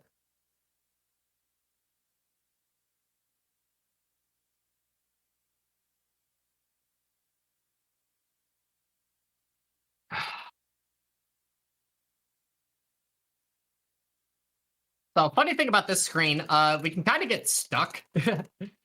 I would like to not get stuck, if possible. We'll see if the game is having a good or a bad day. So here with Barrett, like, you can just, like, get stuck in a way that, like, doesn't talk to him. I believe it happens sometimes if you're, like, standing too close to him when this, little cutscene happens here. So I like to, like, keep a tiny bit of distance away, because it's like it doesn't happen every time, but, like, sometimes, especially when you're on good pace, it seems, you just get stuck there.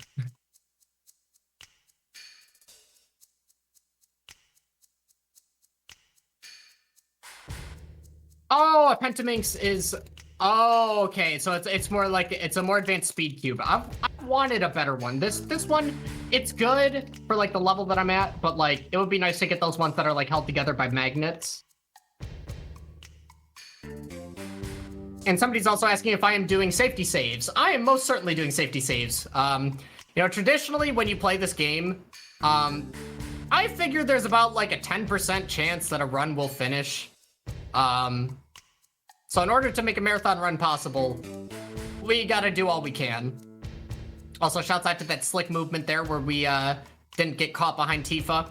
Saved a couple seconds. But also, you know, if you guys thought the skips were done, we actually do a very cool skip in this section of the game. It's gonna be happening in about, like, 2 minutes.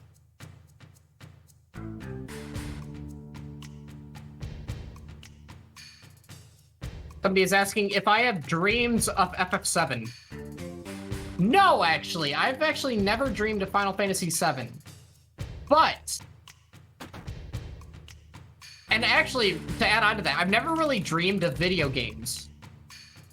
But recently, I started a old school RuneScape account, a Hardcore Iron Man, which for those of you that don't know, Hardcore Iron Man, if you die, you lose your status of being a Hardcore Iron Man. So pretty much it's a pseudo permadeath account. I've been having dreams of losing my hardcore status, and it has been terrifying, and I wake up sweating, and I don't know why it took RuneScape to be the first game that I, like, dream about. But here we are.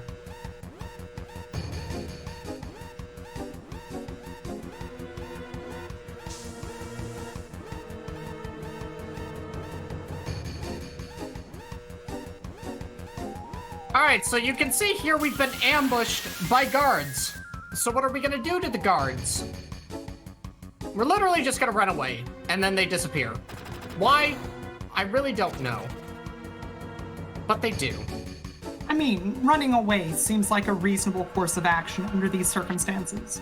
Yeah, but, like, they just, like, disappear? Yeah, but I mean, you know, maybe they have somewhere to be. Yeah, okay. Alright, I mean... Somewhere maybe with less, you know, catastrophic emergencies pending. I was gonna kind of go for the latter, where, like, there's kind of a giant weapon heading towards the town, so maybe they should focus on that. Thinking maybe they should. But okay, we have this cutscene sequence happening here. What if I were to tell you we are literally going to exit this cutscene while it's happening? Well, you better believe it, because that's exactly what's going to happen. So essentially, during cutscenes, there is an invisible cloud that you can actually move. And here, during the cutscene, we are going to move this invisible cloud into a loading zone and exit this cutscene, like, over a minute, like, early. So, you're not going to be able to see it because it's invisible, but I will try my best to kind of explain what's happening. You have the screen that is, like, the control room, where it shows, like, all the computer monitors and whatnot. We were on it before. And what's gonna happen is we spawn in the top right of the screen, and I'm going to move down and into the loading zone at the bottom of the screen. So keep in mind, like, it's going to be on the screen after this next one. So we're going to start in the top right and go down. So we're going down, down, down, and into the loading zone. So yeah, here we are back at the start. The music is completely wrong, by the way. And you know that something funny happened here because when we zone out into here, Barrett teleports to the end of the room. Because this is where we're supposed to be after the cutscene. Music is still wrong. But it'll correct itself when we zone out here. Yep.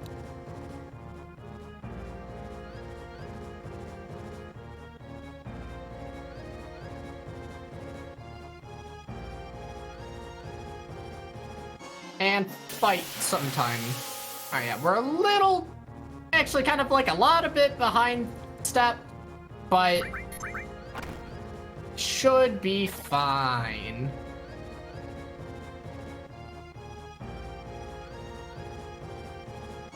What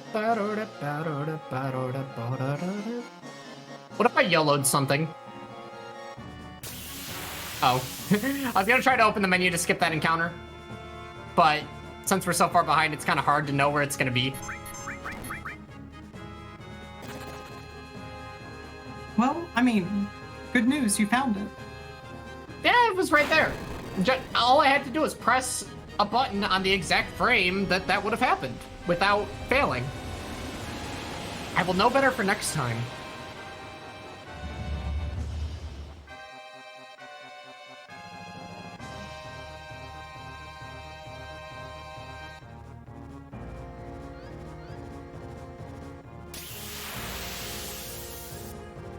Hitting the fight before the switch.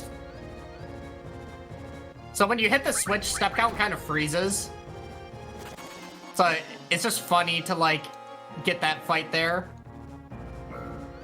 Because, like, you can move and step count's not active, but it'll activate once the scene ends.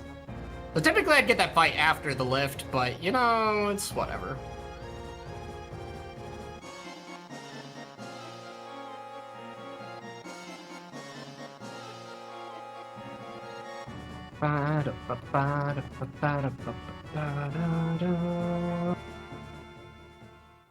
Alright, time to play the game where we use our legs. We press triangle.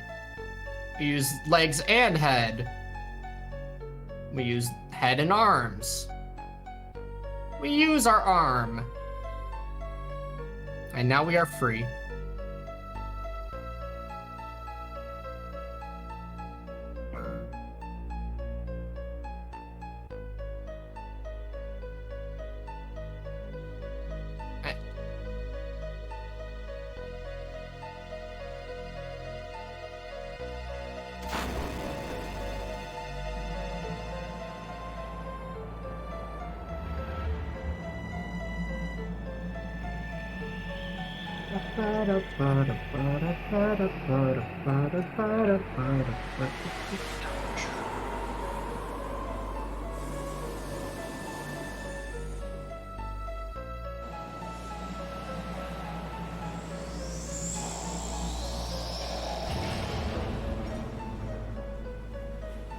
Sorry, Sapphire.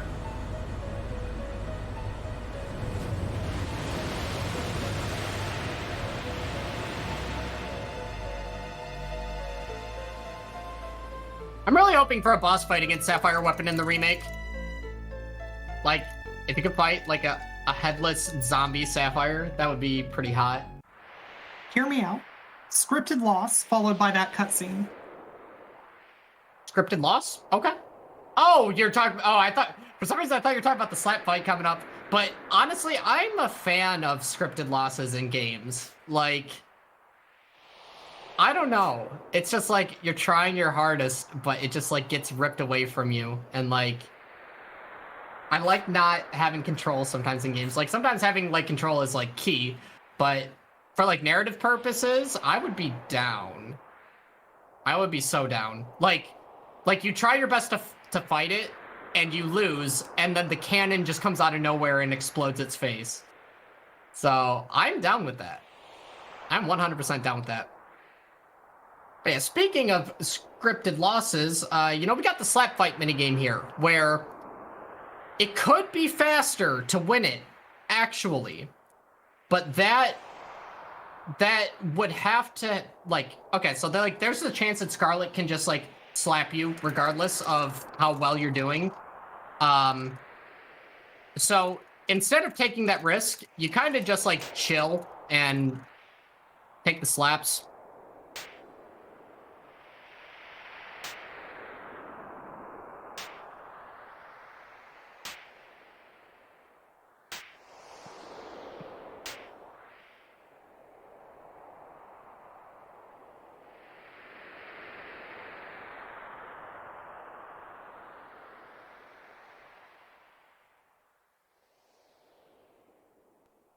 Okay, and now we have the high wind.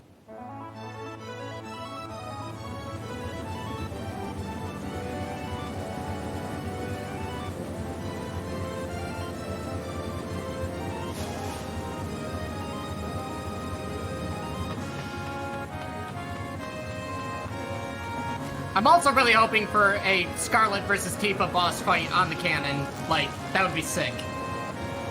Just a nice solo boss fight.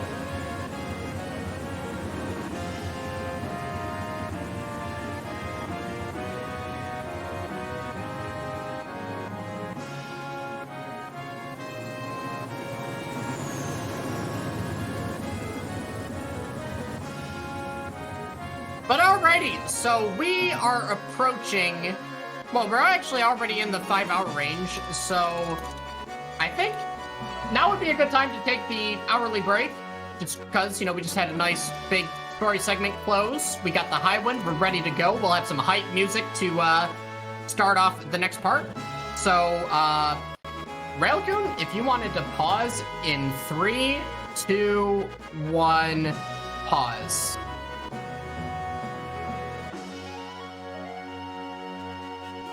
All right, there we go. So, hey everyone. More Final Fantasy has occurred. More give to it up come. for Dave. Aw. Because holy cow, managing to take a speedrun when things go a little bit wrong and pull it back from that brink is really, really impressive. That's more impressive than, managing to have the one good run, because you just need to have that happen once. Having the wherewithal and the skill to pull back a run and make it viable even when things aren't going perfectly is amazing. Tina, thank you.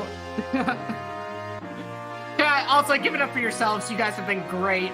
It's been very fun playing this game for you all. I hope you guys are stoked for the rest of the run. We got some hot strats coming. Yes, indeed. We're going to take a quick break, but in about 5 minutes, we're going to be back with more Final Fantasy VII. There's plenty more to go. So we will see you all on the other side.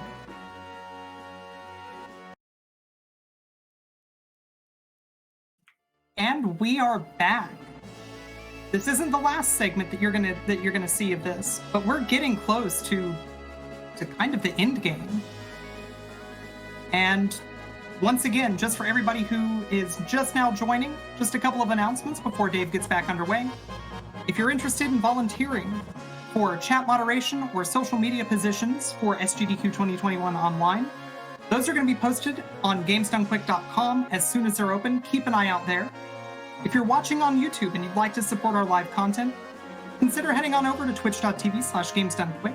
If you have an Amazon Prime account, you can subscribe to any Twitch channel of your choice every month for free.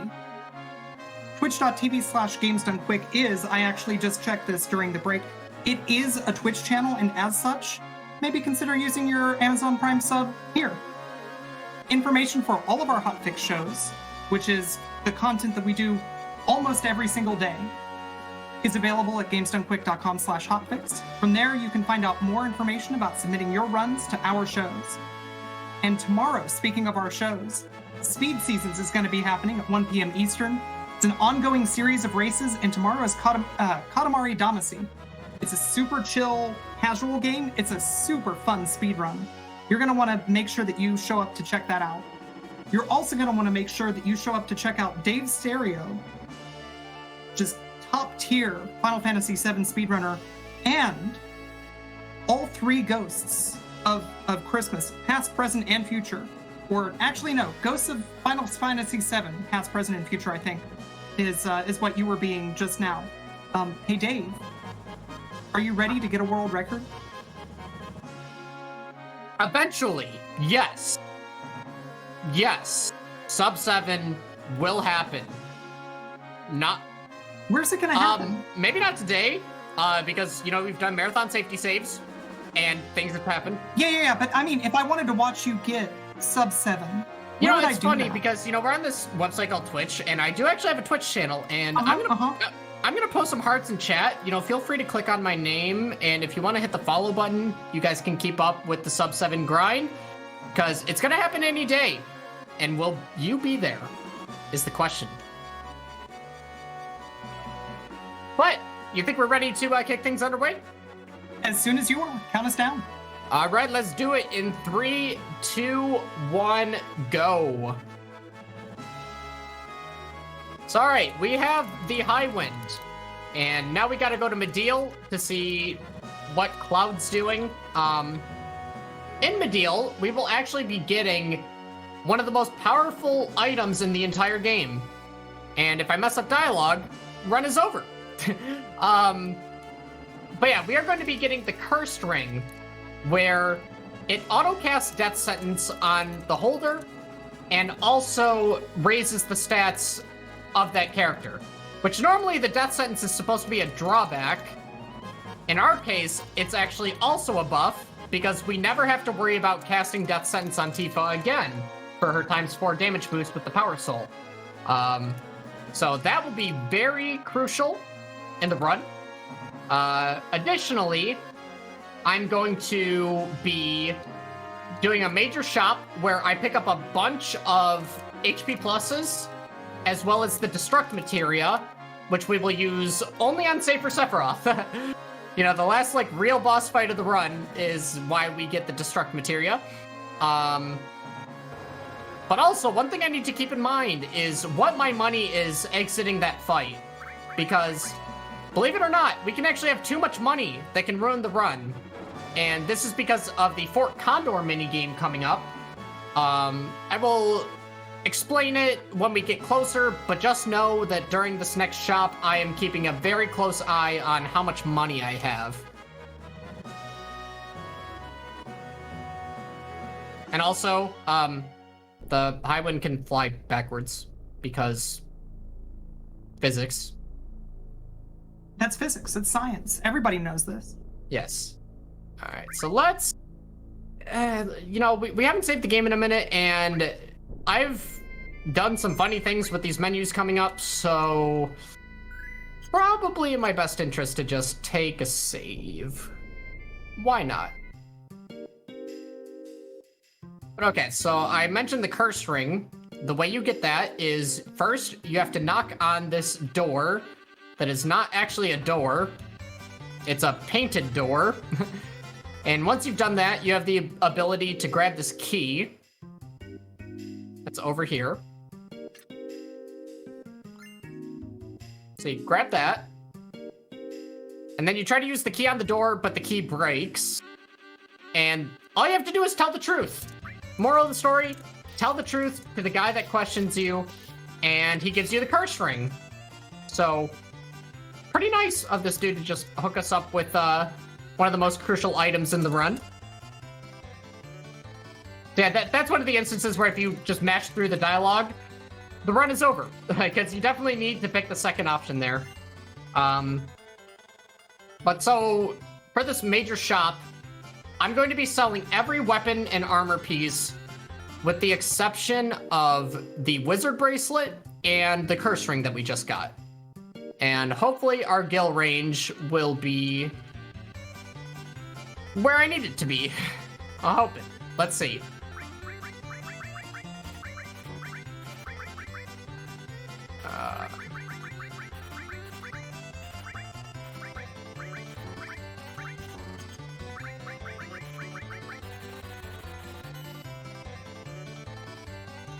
Yeah, I think that's good.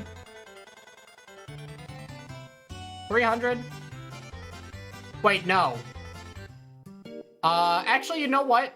Since here, I'm just gonna be ultra good.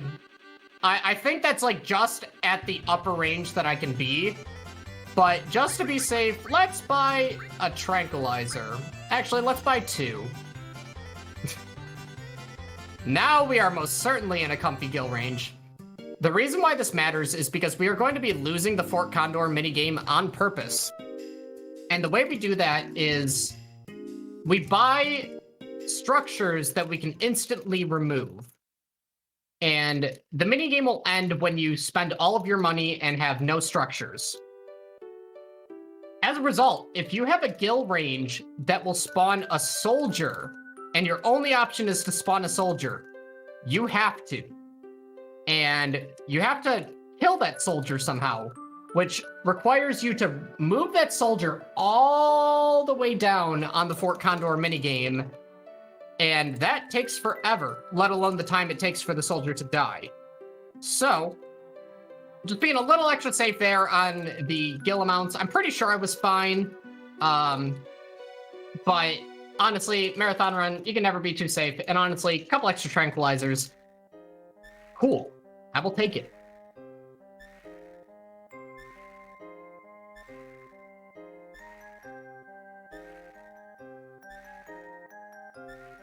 I also have a thing for headbanging to songs that, or like bobbing my head to songs that don't necessarily call for it, but whatever. I can't help it.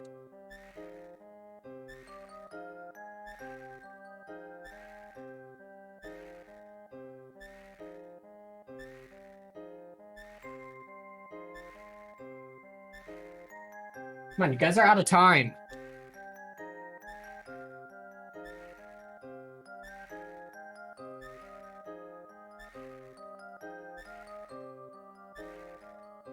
But yeah, so party coming up, we're gonna have Sid, Kate Sith, and Red 13.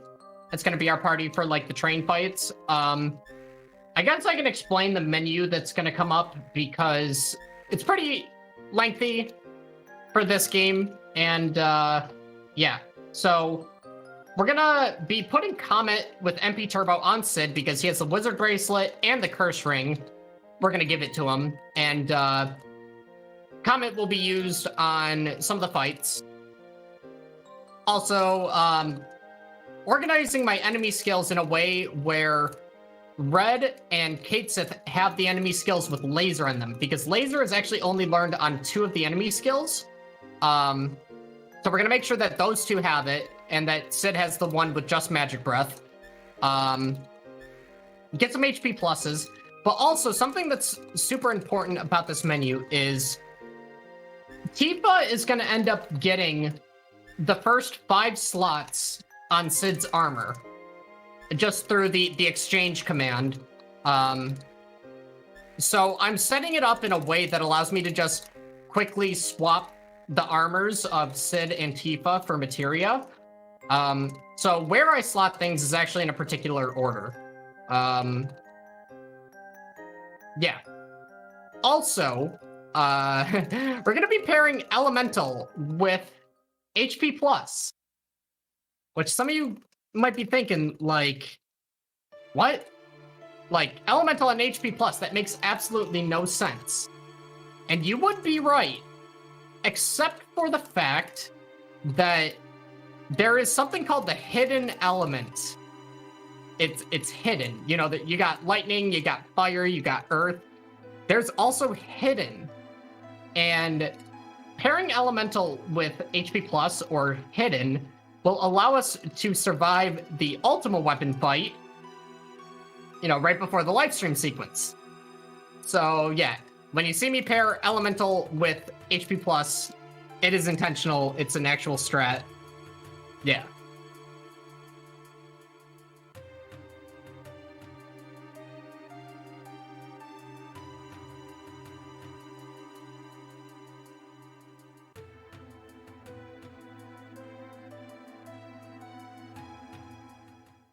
But all right, we have declared our new leader as Sid, And we are ready to go to Fort Condor, we're ready to menu, and we're ready to lose on purpose.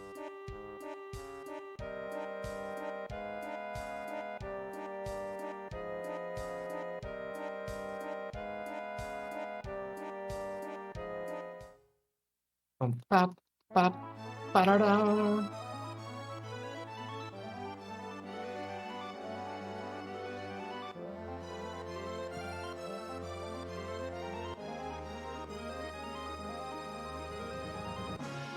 Oh yeah, so as I said, our party is going to be Kate Sith, Red 13, Sid. So we do that real quick.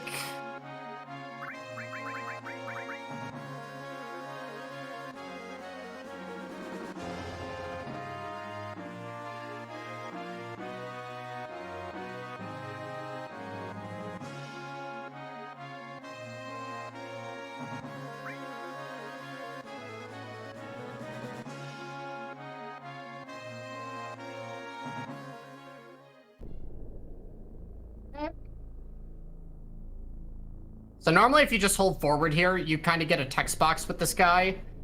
But if you hold diagonal, you go past him.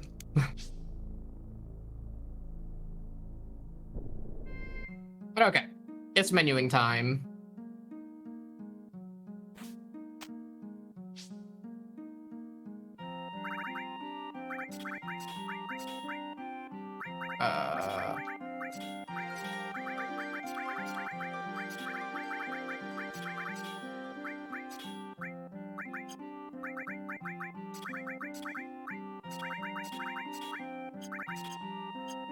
Whoops. That's still a decent menu. Okay, again, I organized the armor in a certain way that allows me to just efficiently swap that stuff over to Tifa that she needs.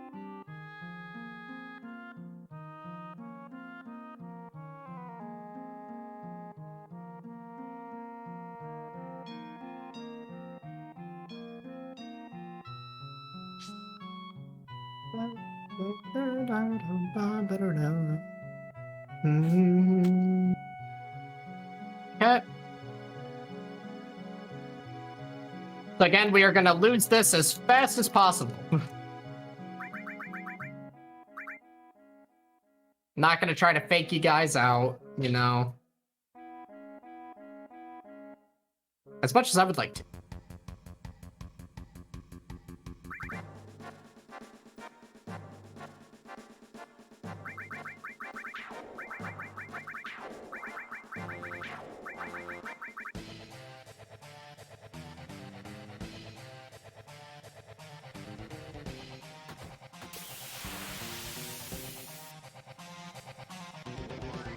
And now we die.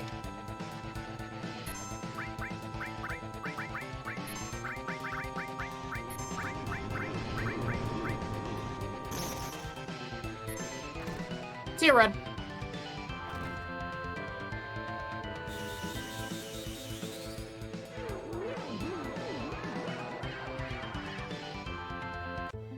Oh no, I died. Wah, wah. When was my last save? Or actually, no, Tina, can we restart from the beginning? Yeah, I'm down. Okay, all right. Okay, are you ready? Actually, I guess the party wants to keep going. Let's go.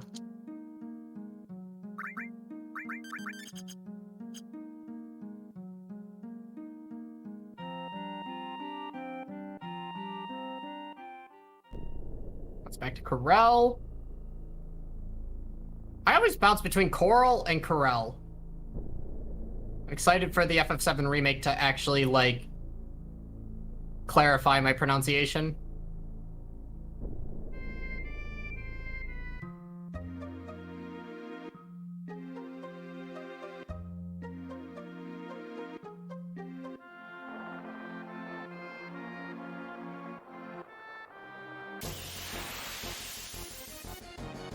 A decent amount of the people in chat are actually quite upset that we're not resetting. They wanted 5 more hours of Final Fantasy VII.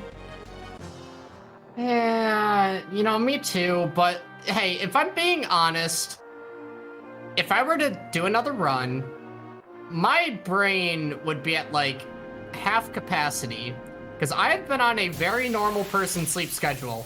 You know, a lot of times I do like the whole degen thing, but right now I'm on a very normal sleep schedule where I would be going to bed about like 2 hours from now. So your boy gets tired a little bit earlier, and I would probably mess a lot of things up if I'm being real. So this is our run, everyone. I hope you enjoy it. I hope we can clutch it out, play well. We got carry armor coming up. So also these train fights can be very, very troll. So I hope they're nice to me.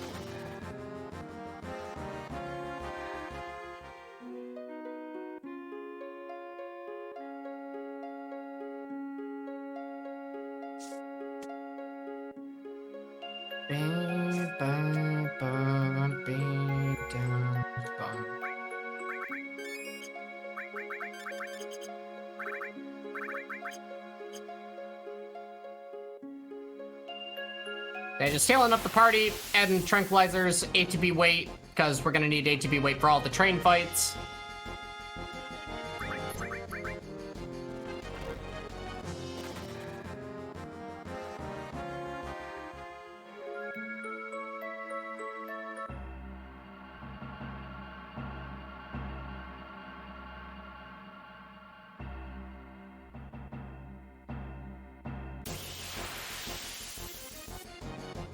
Alright, first fight.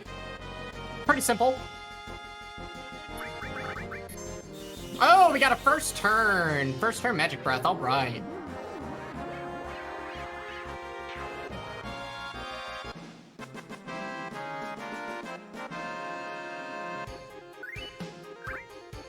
We got an S-mine. That could be used for a cool strat on carry armor. But now the question is, do I go for top tier strats on carry armor, or do we go for survival? Kind of leaning towards the top tier if things permit. Because the only thing, or I don't know, we'll pretty much just get time loss if Tifa dies. But if the others survive, we're kind of okay. So yeah, we'll just see. I mean, if we get double Lapis, we gotta reset anyways, but we shall see. We'll see.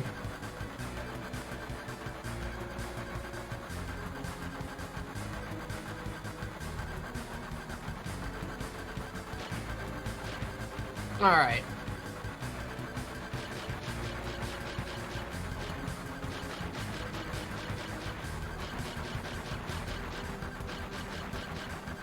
God, I've been getting trolled by that recently. Wasn't too bad, though. Alright, fight number 1! We're gonna hit it with a meteor. And if it does 3,000 damage, that's all we have to do. Don't silence Sid. Alright, Sid is not silenced. Oh, I hate you. Sid is silenced. So let's wait. Bait the turn. Where are my echo screens? There we go.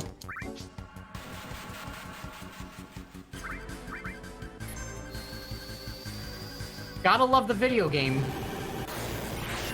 And it did over 3K. Okay.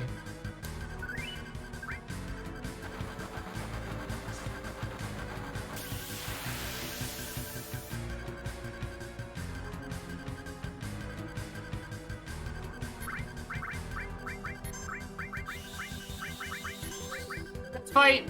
We're gonna Magic Breath and then use the Dragon Fang that we got from Schizo as a drop. Yeah, this should just completely one-shot them.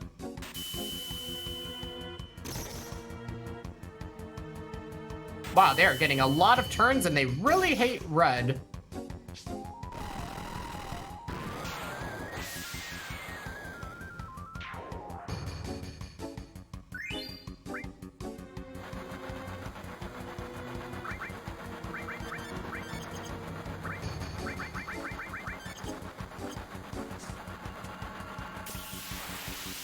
This fight we are going to laser twice with Red and Kate, and then Comet with Sid, and then finish off with like a Molotov.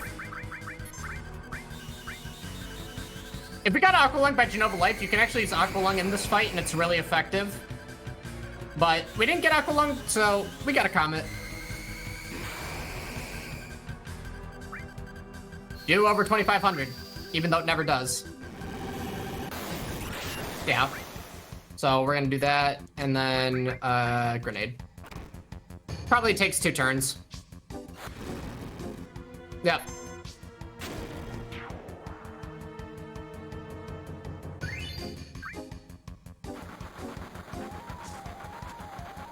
This guy, 2 lasers and a magic breath. That's all we need. Hopefully Red doesn't die. That would suck.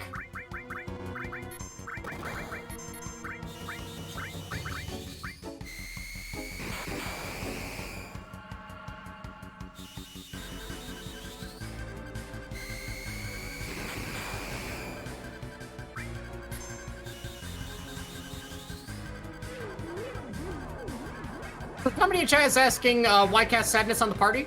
So it actually makes you take 30% less damage, which is essential to surviving many fights in this speed run.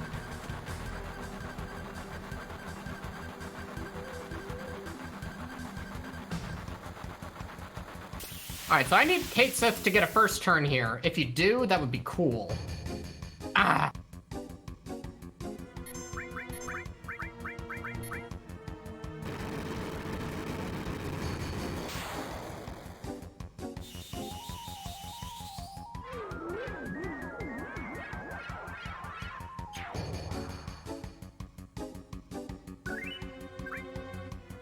And just like that, train fights are done. Now I can talk about the next skip we do. There's something that we do in Coral. I'm gonna say Coral. I think it's Corel, but I'm gonna say Coral. It's the Coral skip. And essentially, you know, after this whole train stopping, there's like a meeting where everybody's like, oh my god, you saved the town, you're amazing. And then you get teleported into an inn where, you know, you sleep. We're gonna skip all of that and gonna kind of just leave the area. And the way we do it is we're gonna talk to an NPC at the exact same time that we try to zone into the cutscene, and it'll allow us to retain movement and then like zone out and skip the interaction. This can also soft lock the game if I do it improperly, so I'm gonna not. Come on. Come on. All right, there we go.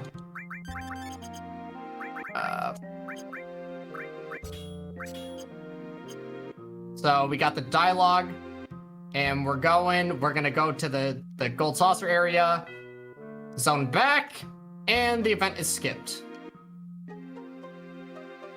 Nice and easy. So yeah, if you don't make it to the loading zone, you can get trapped in the area, and the game is just completely soft locked, and your run's over. Good thing we did not soft lock. And again, crazier things have happened than deaths. Oh, I pressed triangle too early. I haven't done this in years, man. What year is it? You get dialogue. Oh my god, Sid. Shut up. Yeah, seriously, what year is it? But okay, again, wow, right when I talk about crazier things happening in the run. Yeah, crazier things have happened than deaths to ultimate weapon. So, nice spot to save. Good spot. I just checked my calendar. It's 2018 right now. 2018. Okay, I guess I would give 28, or I don't know, 2018 Dave probably shouldn't have done that earlier or either. But, you know, these things happen. It's FF7.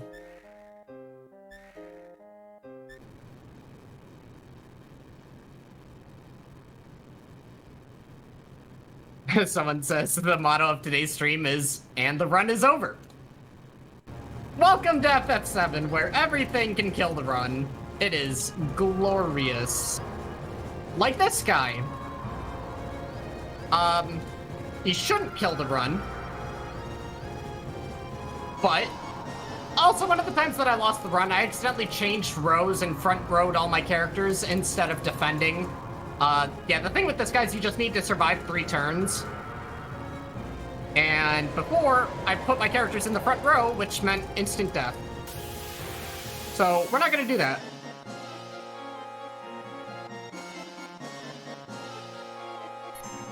I'm going to play it a little bit safe and just cure right out the gate.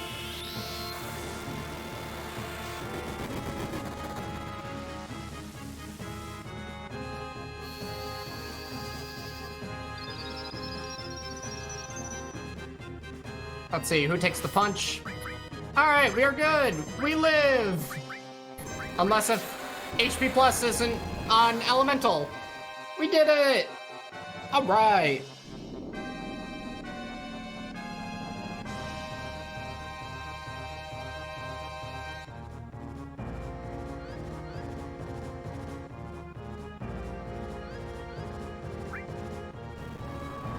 Okay.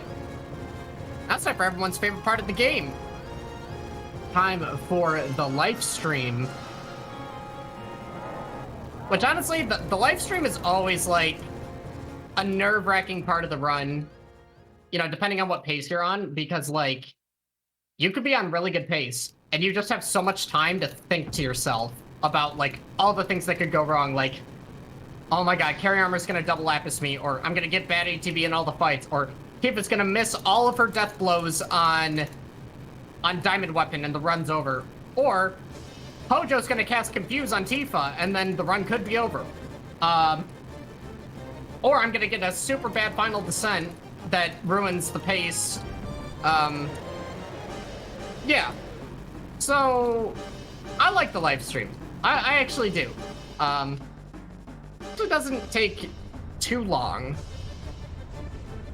Especially with, you know, when you do like runs of a game like Final Fantasy X, there are no long cutscenes in 7. So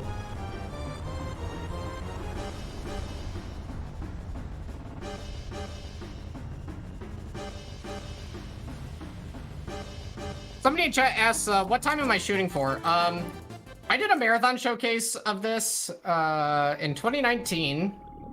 And I got like a 7:59 or something because Carry Armor killed me like 5 times.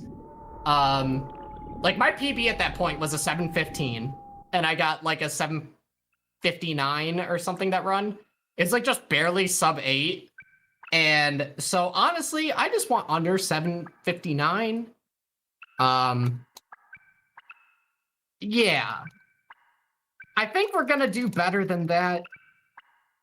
I think we could get...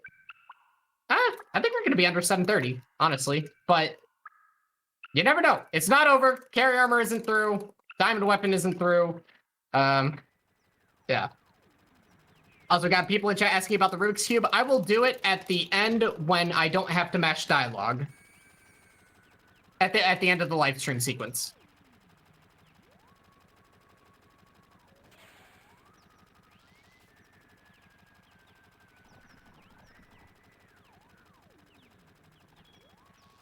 All right, chat, so we've talked about what our favorite songs are in the game. You guys have a particular favorite boss fight?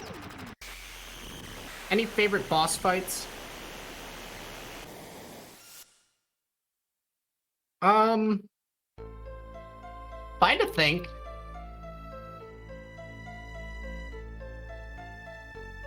I don't know, Bizarro Sephiroth's really cool.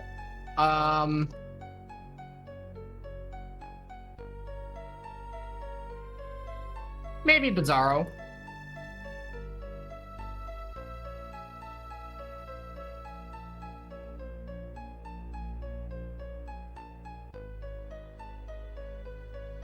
Somebody says the Proud Claw. That is actually a cool fight because you got the Shinra music with it. Oh, that's good. Not particularly like a difficult fight, you know, but like just like the set piece of it, and the dude's giant. The dude is giant. Oh, actually, yeah, second Genova fight, the decision to just have the music persist through the fight instead of going into the boss battle theme, money. That is money. I hope they did that in the remake. Something similar.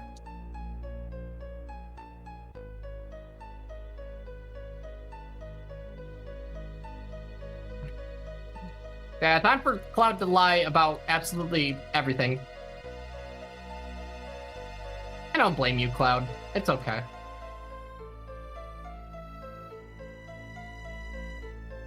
Palmer is also a really good boss fight. Really good boss fight.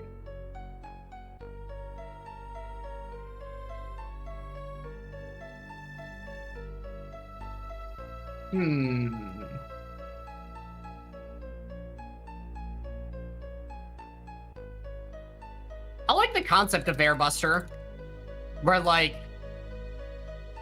he turns around and stuff. I mean, yeah, I guess you do have side attack fights throughout the game that are random encounters, but, like, to have it like that in a boss fight is pretty cool.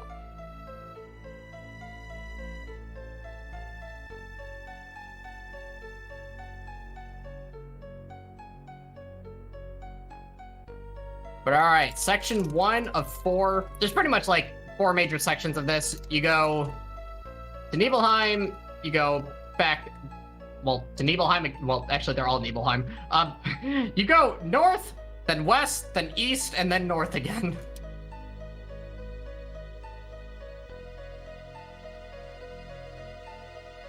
So Frosted is asking if I feel like the remake holds up. Honestly, I absolutely love it.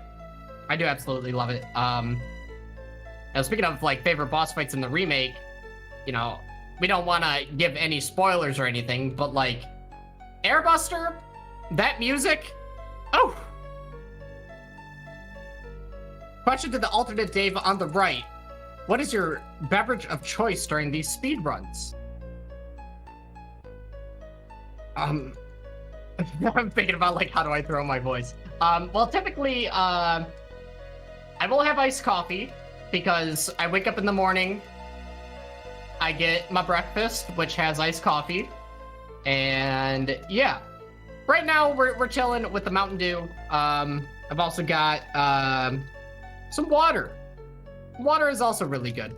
Oh, yes, this is Dave here on your right, my left, left side of the couch. Yeah, you know, iced coffee. I would have to say iced coffee. That is my beverage of choice.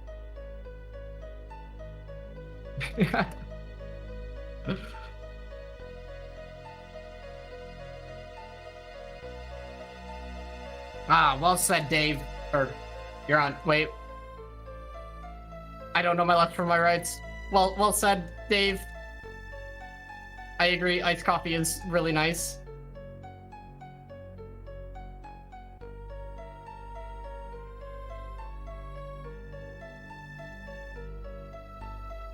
Talk to the window.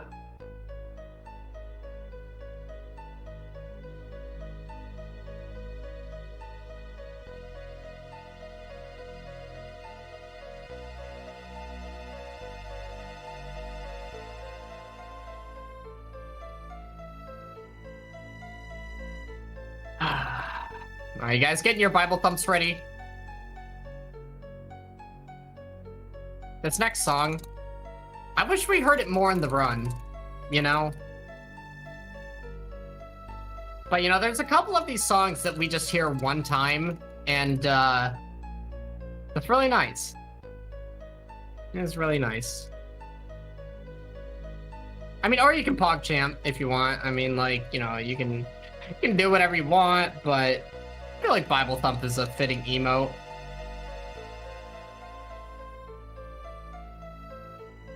Which Final Fantasy game is my second favorite to speedrun after 7? Honestly, I don't know what my favorite is. Because, you know, say what you want about the game. Final Fantasy 13 has literally, like, the best FF speedrun. I highly encourage you all check it out. Like, it's most certainly one of the hardest. And as a runner, it's super satisfying to do, and also the music is just phenomenal. Beautiful game. So I'd say 13, but I also love doing 8. It's been a while since I've done 10. It's really been a while since I've done 10. I do really like the running concept, though. 10 is good. I'm going to be learning 9 whenever I, get sub 7 in this game. But yeah, I'd say definitely like 13 and 7 are my favorites. I need to do more of 8. I've only done like 20 runs or like 10 or something. 8's really nice.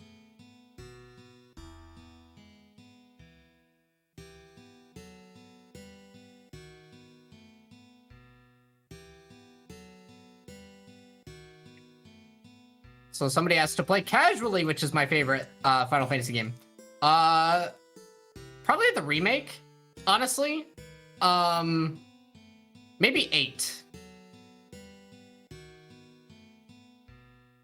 I've only beaten FF9 one time, so I can't I feel like I don't have a good enough opinion on the game. I really enjoyed it, and I'm looking forward to learning the speedrun eventually.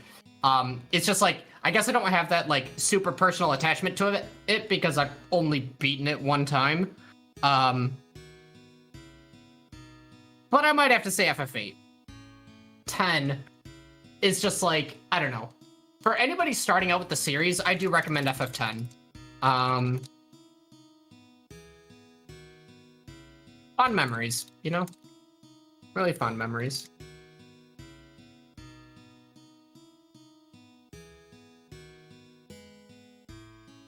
So, hey Dave, quick question. Hi. So you're going to eventually know all of the PlayStation 1 Final Fantasies, is that right? I think I know where you're going with this. I think you do. So when is the PlayStation 1 anthology speedrun? Whenever FF9 is learned, because, I've already done 7, 10, and 13 back to back to back, because that at the time were the only 3 that I knew. Yeah, whenever I get freed from Final Fantasy 7 and I can begin to learn Final Fantasy 9, I will definitely derust FF8, and yeah, that is actually something that I would like to do. Most certainly, because that would be a lot of fun. That'd be a lot of fun. But Tina, question. Yeah. When's FF6? Oh wait, no, you're doing 5 now, right? Yeah, so, I just got second place in Final Fantasy VI a couple weeks back, and so now I've started learning Final Fantasy V. All right. After that, I'm going to learn Final Fantasy IV. Okay. And yeah, pretty much exactly what you're going to follow that up with is what's going to... When is the SNES Final Fantasy anthology? Before the end of the year. Okay. Yeah, you guys can look forward to that. But okay, as I promised, we will solve this Rubik's Cube. I've already scrambled it. There's a point here, when Cloud takes his helmet off, that is when the dialogue will start auto-scrolling, and that's when we will begin.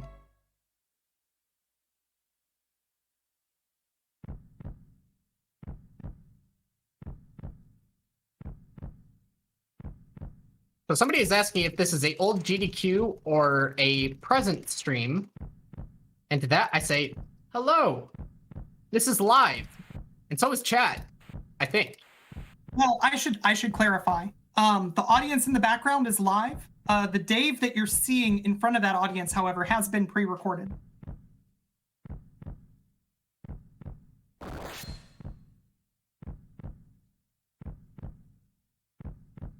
Am I real?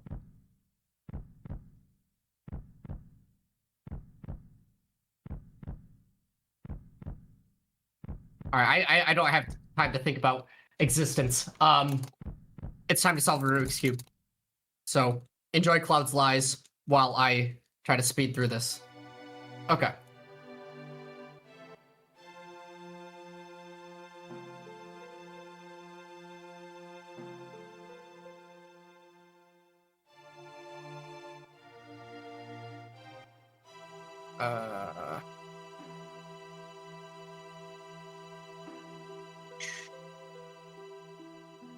Oh, I messed up.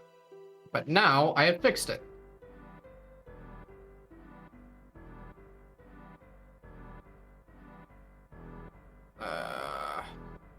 I can't see colors.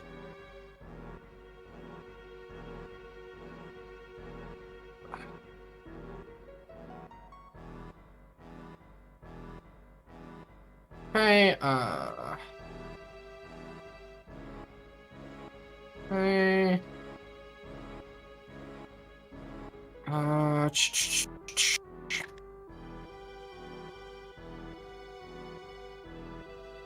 Okay,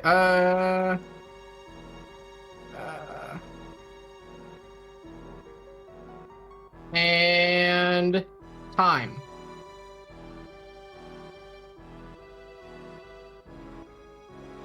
You know, I wasn't watching the timer the first time, and so I told myself, next time I'll definitely watch the timer. I absolutely was not watching the timer. I was watching you solve the cube.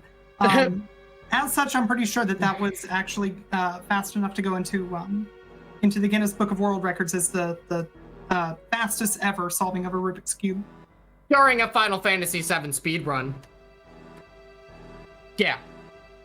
Okay, sure. Yeah, we can qualify it that way. That actually might well make it real. I actually was gonna do the same thing where it's like, I'm gonna look at the timer and see what it is, but yeah, I just kind of went with it.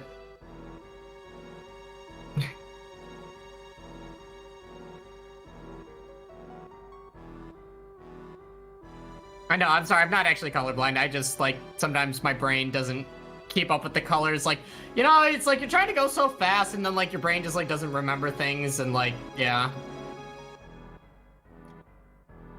But yeah, shouts out to the the nice colors.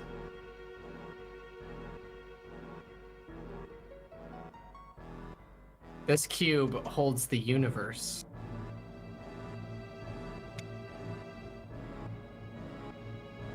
Yeah, it's being pointed out that the green screen actually ate the green stickers, but with where you were holding it, you ended up just having a dark red and a light red set of squares. It worked quite well.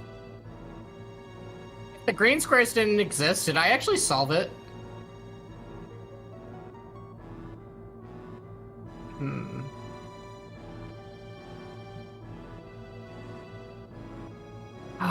But okay, Sephiroth is dead! Yay! It is time. Game over then.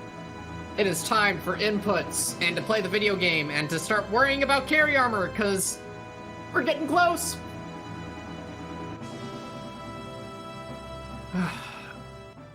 Okay. Alright. This is where it's all on the line.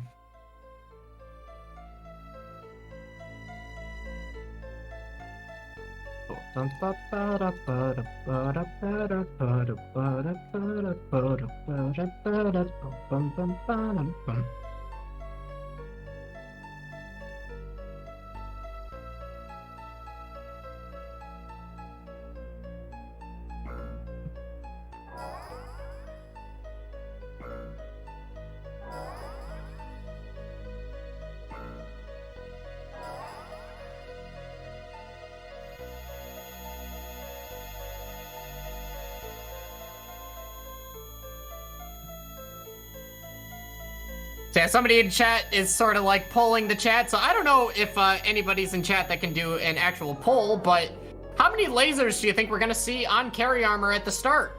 Either 0, 1, or 2? I hope for 1, because honestly, 1 is optimal. 1 is best case scenario. 2, you lose the run entirely. But 1 gets Tifa in a nice HP range, and it's really nice.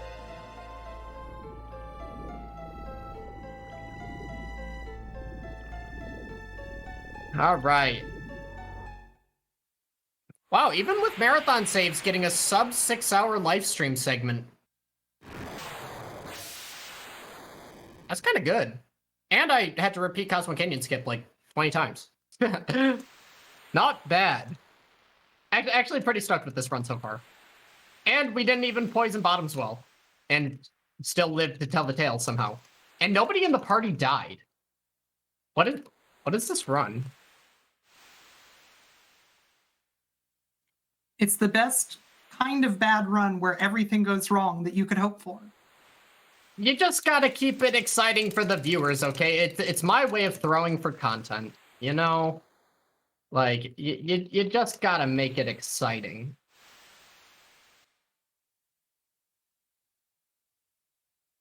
Okay, so yeah, I kind of need to think about a menu coming up, because pretty much we are going to organize our characters for the rest of the game, really.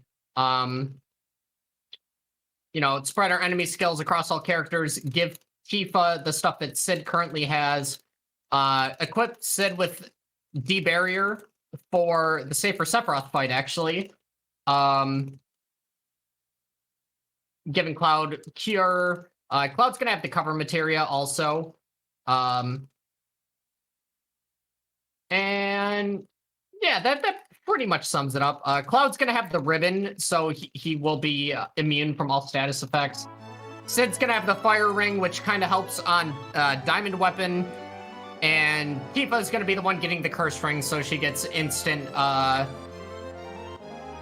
death sentence.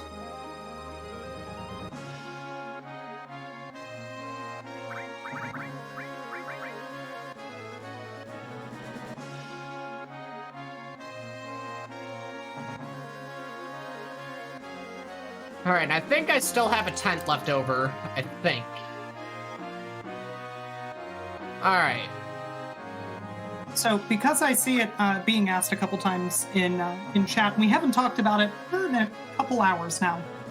This is the original PlayStation 1 release. You're playing it on a PlayStation 2 slim version for fast disk speed. Yes.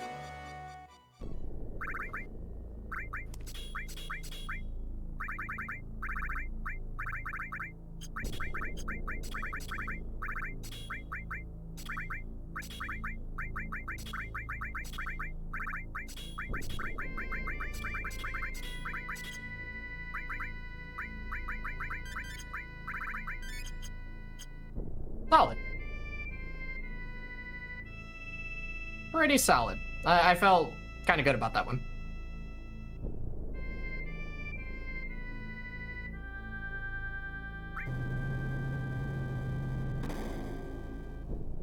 I guess I could have saved, but I do actually have another chance to save.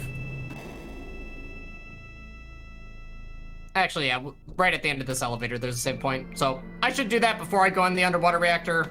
It's because it's Final Fantasy VII, but there's also the main save point I want to hit is the one directly before carry armor.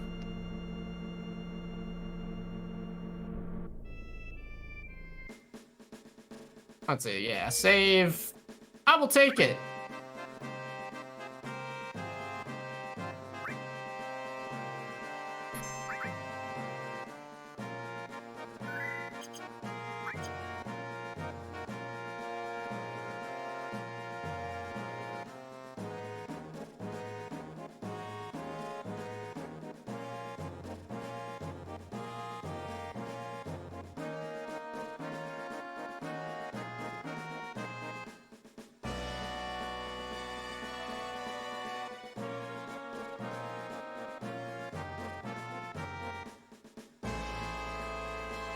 Again, since we've gotten a extra encounter on our step route, we could maybe get a pincer attack here in the underwater reactor. Maybe. Either way, we're gonna be fine. I think.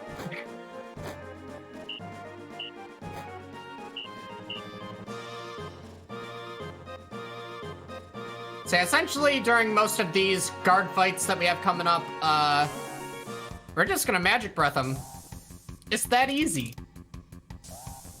One of the key things with this is to try to get your turns as fast as possible. So knowing exactly how you... Oh, that's not good ATB. So knowing exactly where the E-skill menu lies with each character. So for my instance, it's always 2 down.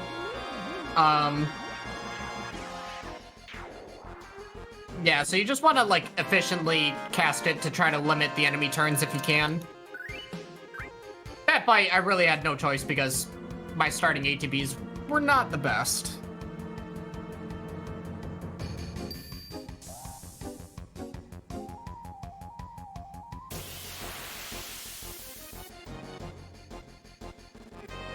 Another one.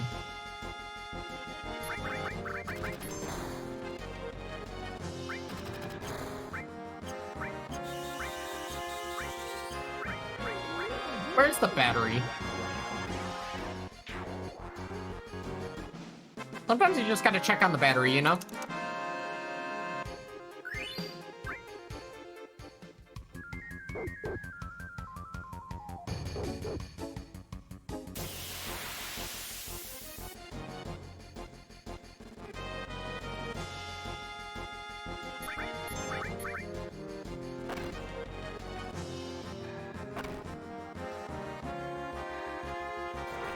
Run away, please run away.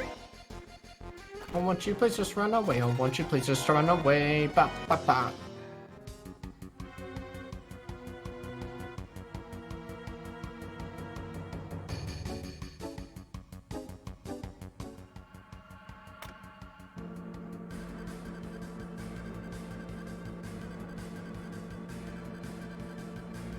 All right, so yeah, I think we're gonna be fine in terms of getting this pincer attack on the next encounter, but I'm still going to heal regardless. I don't trust the video game. I really don't trust you, Final Fantasy VII. I mean, I know we're friends and all, but like, you're kind of mean sometimes. Yeah, we get a fight on this screen. Is it the eels? No, it is a ghost ship. We're fine. Ow.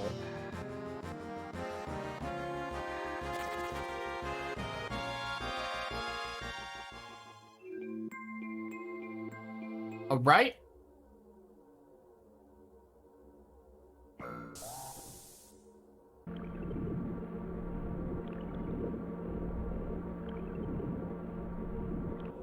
We're getting there. Our boy is almost here.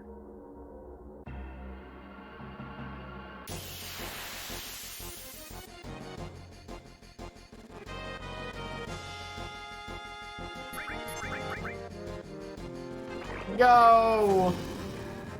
You fool, that does no damage.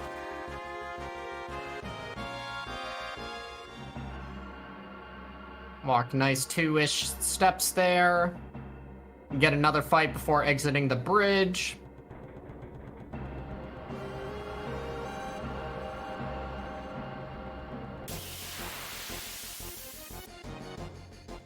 And we're gonna walk another 2 steps after this fight.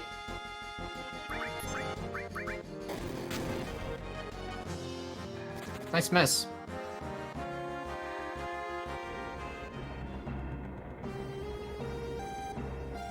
Alright, this is our best friend right here. This is the save point we most certainly need. Probably the most crucial save in the entire run. Because this next boss fight can either be really good or really bad.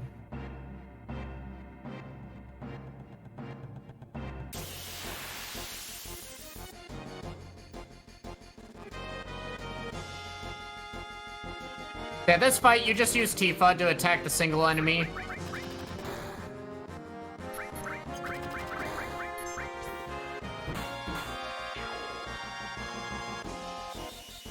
Her attack is faster than a magic breath, so...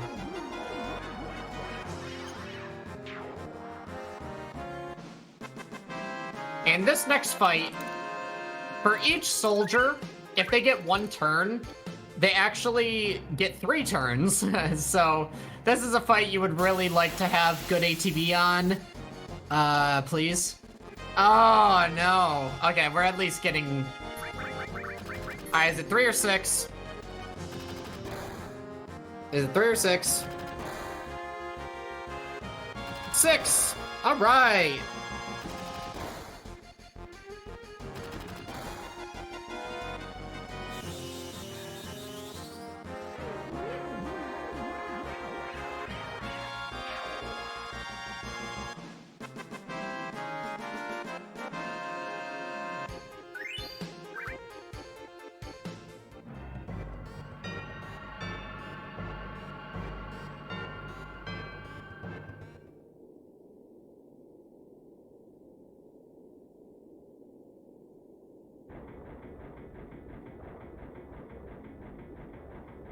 So someone in chat is asking about sadness again.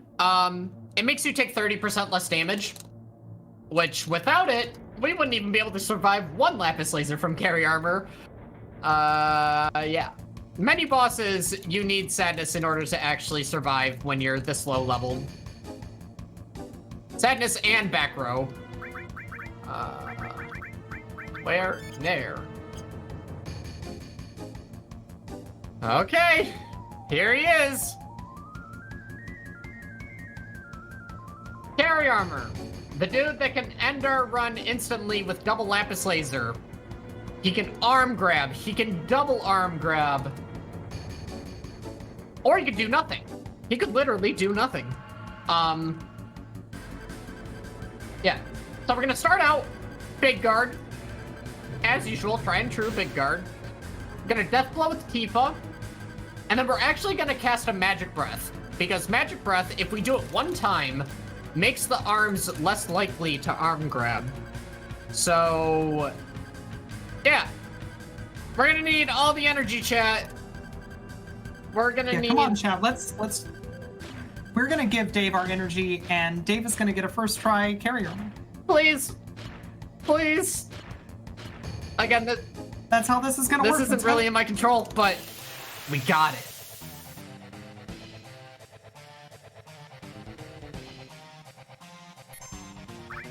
All right, one lapis laser is good. One is good. Okay. Pause. And 2 is bad. Yeah!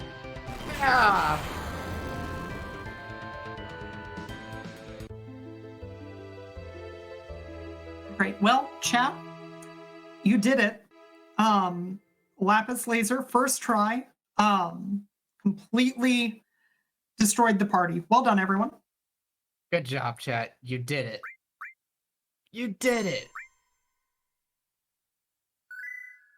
Again. Railcoon pointing out that you weren't wearing Cappy. I was not. Do you think I should? Well, the last time that you wore Cappy, you had ridiculously good RNG, so... Good point. I think we're gonna have to. All right. Let's...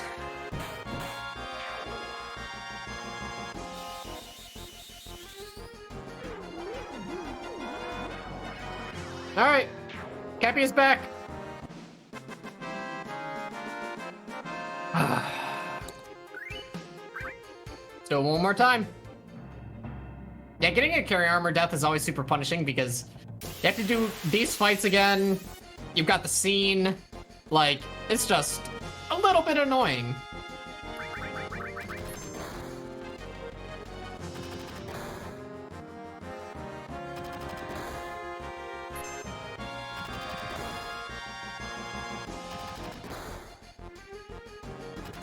Another 6 turn. Gotta love it.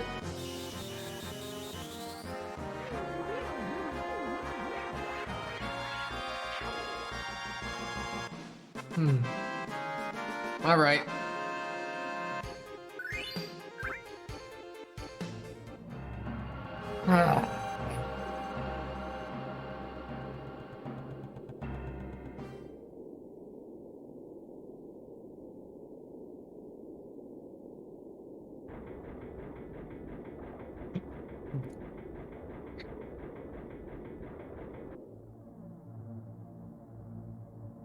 All right. You wouldn't possibly do it twice in a row, would you? Honestly, better to have it happen here than on a run with god tier pace. So, you know, I'll just say it was overdue, you know?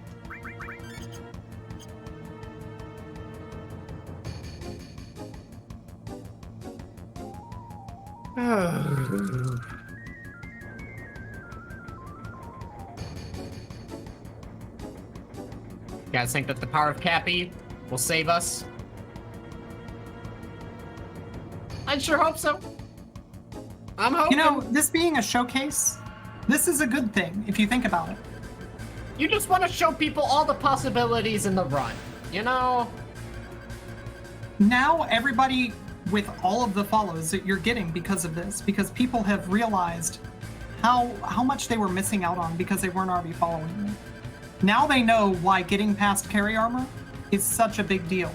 They won't have to, you know, the first time that something goes right at carry armor, they won't have to wonder why everybody else is so excited because you made it look so trivial when you were doing the showcase. I'm making this look trivial. Oh my god. Well, if you got first try optimal fight, yes, you would have made it look trivial. That's what I will do right now. To be fair, you also made it look trivial just a few moments ago. Just unfortunately, you did make it look trivial for carry armor to wipe your party. You know, I had to help someone out, so let's see. He's doing moves, and Sid is dead. Okay, this is fine. Oh my god, Tifa. You are insane. Okay.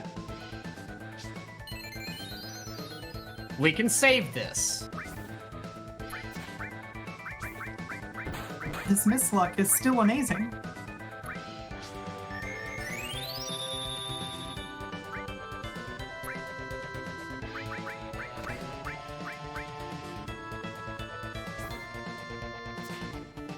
Tifa! No! Alright, I can save this. I can save this.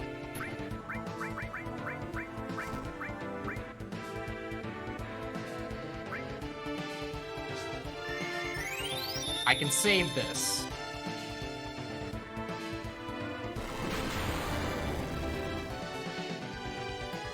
I can save this.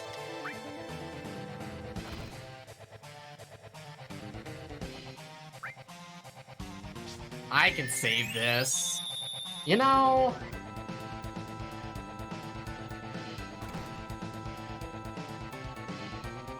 I've never seen a run want to die so much, but just refuse to let go.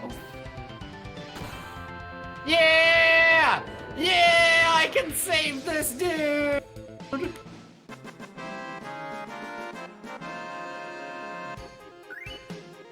Easy. Easy All right. fight. You never didn't have it. Calculated. Completely calculated.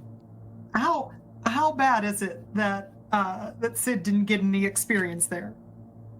So, the experience actually isn't the bad part about this. Here, give me 1 sec. Oh yeah, Tifa also died. Oh, she has no limit, okay. So yeah, the bad part about Sid kinda dying there is he does not have a limit break. Which actually, now that I think about it, I might want to hyper him. Actually, you know what? We are going to try something. Actually, I have no hypers. Okay, never mind. It's completely fine. So yeah, Sid not having a limit break anymore inconveniences the diamond weapon boss fight. But we do have a workaround. All we have to do is cast a summon, because the way diamond weapon works is you typically use 2 limit breaks to open up the chest, but we can actually use a limit break and cast a summon to get the same effect.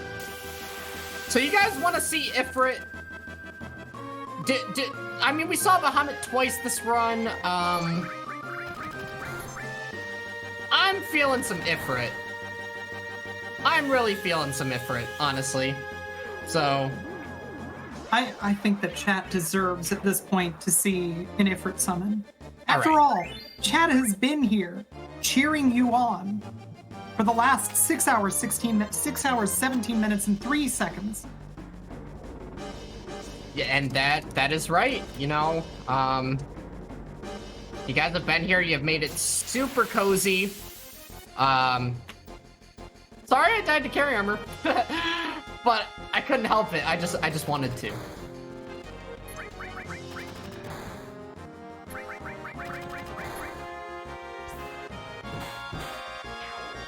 Also, Ifrit is in chat, so...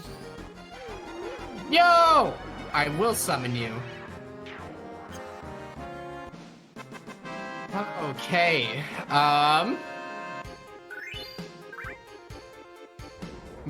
But we are actually kind of approaching like our last break that we will be taking throughout this run. I think a good time would be right after the submarine section here. Gotta be sure to take them as prisoner and to not fight them, because that is a unnecessary fight. But yeah, so I think that would be a good idea. I think that would be a decent spot because it gives us a decent chunk of game left to play. Gotta sit in the seat because we don't need to read the manual. Start the mission. This is honestly like the easiest minigame in the whole game. You literally just get to like 75 speed. Inch up a little bit more, go to 75 speed, and mash square.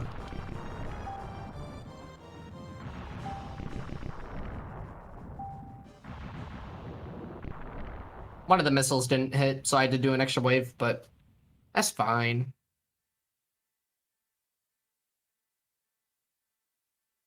But okay. I think it'll be a good time to take the wellness break when I reach the land. Say, Railcoon, if you want to be ready on the timer. Also, are we going to see Emerald Weapon? Will Emerald Weapon make a cameo? Maybe. Let's see.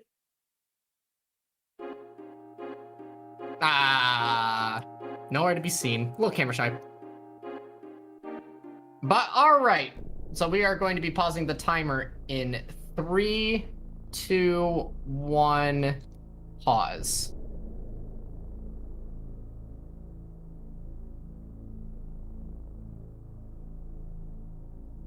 Okay. All right. Well, that does it. And as was mentioned, this is the last break that we're going to be taking. So after we get back in about 5 minutes, Dave is going to carry us on to the end. So now's a good time to stretch your legs, refill your water, etc. And we will see you in just a moment.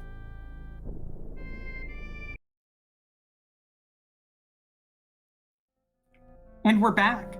It's time for the last segment. This is honestly flown by. But hey, every time that I'm hanging out watching Dave speedrun Final Fantasy VII, time does tend to kind of do that. One last time, quick reminders for everybody who's just joined us. If you're interested in volunteering for chat moderation or social media during SGDQ 2021 online, volunteer submissions are going to be opening up soon. Keep an eye out on gamesdonequick.com for when they open up. If you're watching on YouTube and you'd like to check out our live content, it's always a blast. Come on over to twitch.tv/gamesdonequick, and if you have an Amazon Prime account, you can subscribe to any Twitch channel of your choice every month for free. Consider maybe using your Prime Gaming sub here at Games Done Quick. Information for all of our hotfix shows. So this is GDQ Hotfix. This is our weekly content that we bring everybody between Games Done Quick events. And information for all the shows and how to submit your runs to those shows can be found at gamesdonequick.com/hotfix. We'd love to hear from you. We'd love to get to show off runs that you're excited about. And finally, tomorrow, Speed Seasons is going to be happening at 1 p.m. Eastern. It's an ongoing series of races, and tomorrow is going to be Katamari Damacy. It's going to be a ton of fun. You definitely don't want to miss it. Dave, you got past carry armor. I'm so happy. It is over. It is. It's over. It's done. And we are on the home stretch. We've got, about an hour. About an hour left in the run. So hope you are all excited for it. One thing though, GDQ audience, you've been lovely. You've been full of so much energy. But I think it's time we bid you farewell. Now we are back at my place. Now that the GDQ audience is gone, I'm gonna need you all to reciprocate their energy. I need everybody to be so hype. So yeah, if we could get some PogChamps in chat to close out the run, that would be pretty nice. Cause only a little bit to go. No, lots Just got so much comfier. I gotta be real with you. Now we've got that real cozy vibe going on. Yeah, we are chilling. We're here, and yeah, got a couple more boss fights left. One really cool manipulation that we do towards the end of the run, which hoping to pull it off for you guys. Hope you guys are stoked for that one. But again, really appreciate everybody hanging out. Hope you all have enjoyed the run so far. And with that, let's get on with our final segment. And we will be resuming in 3, 2, 1, go. So yeah, we just beat Carry Armor. We've got the submarine. Even though we don't really know this yet in the story, we're gonna go get the key to the City of the Ancients because this is when it's actually fastest to do so. So we do that right now. Just take a nice little cruise with the very peaceful music. Actually, you know, we get the underwater music here coming up. I really like it.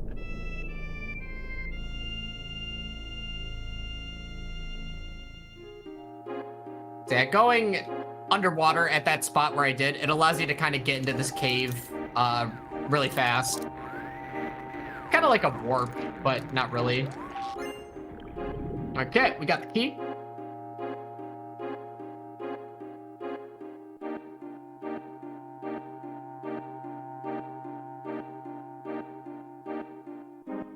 Okay, now make our way back to the airship. So we gotta go to Rocket Town. Rocket Town, you know, we got Magic Breath, that is our main DPS against the enemies and stuff that aren't really boss fights. So we're gonna be Magic Breathing when we can.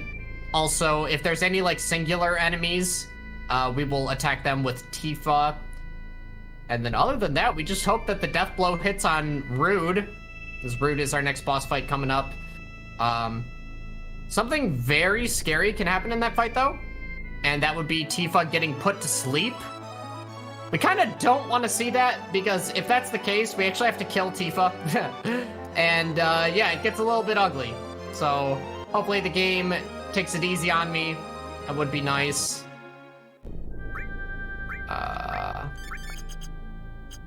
Okay. Now let's do it.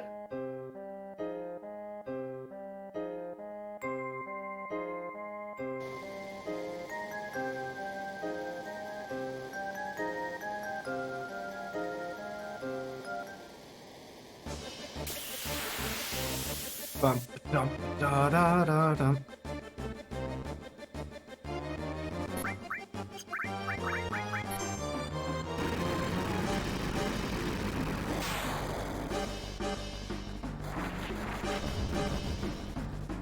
Oh, lovely.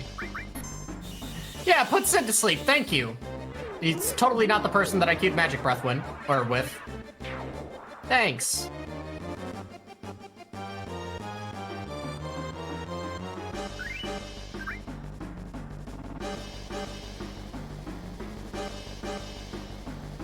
Yeah, it's just another fight where we'll cast Magic Breath. Fight after this one is where we'll have to use Tifa to attack someone.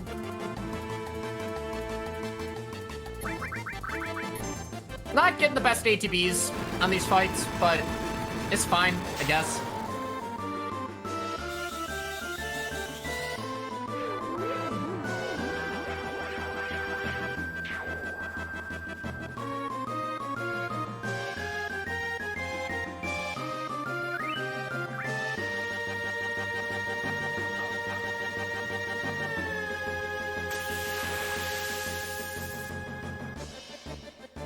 Man, these ATBs are killing me. And you're putting Sid to sleep again, man. Chill. I mean, you can put Tifa to sleep. You're still dying.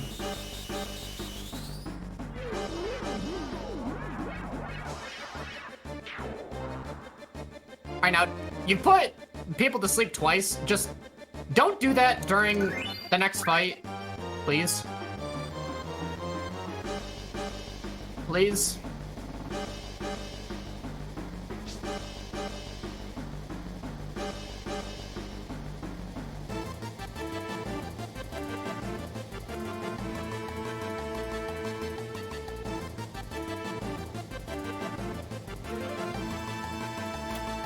Alright, so we actually don't need to kill the enemies here. I'll only do it if things really go off the rails here. Alright, don't put Tifa to sleep. Don't you dare.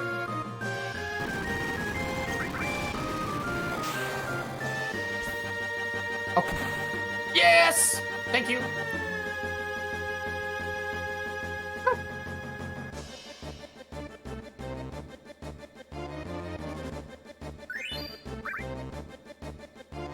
Easy.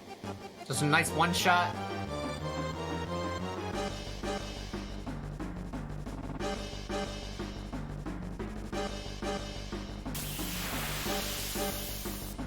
Let's see, can we hold circle? No. If Tifa has good ATB here, you literally just hold circle and win. Alright, 17-16. Let me see something. 17-16, divide by 4. 429. Okay, so I can actually potion Tifa one more time to keep her in critical HP. Nice. So I will be doing that.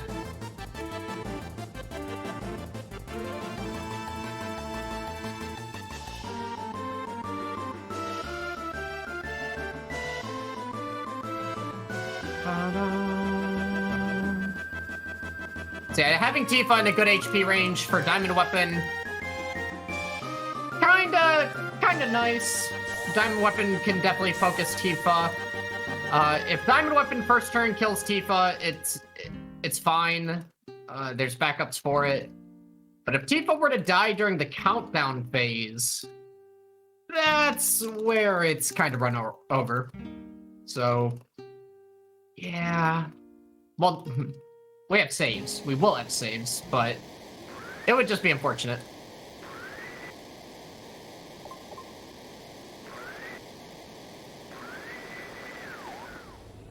All right.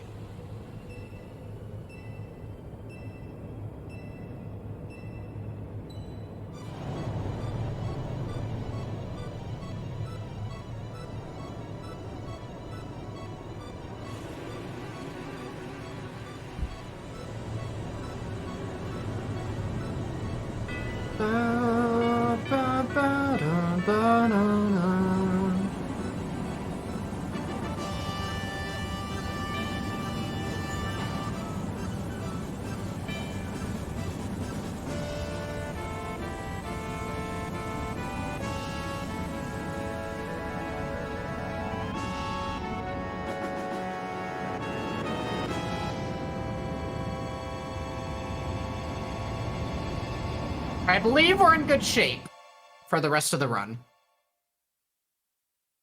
I believe so. Pretty much the only two things that can, like, really troll us are Diamond Weapon and Hojo. Just 3 fights should be fine. If anything goes wrong, there are backups that I know. So, yeah. Should be good.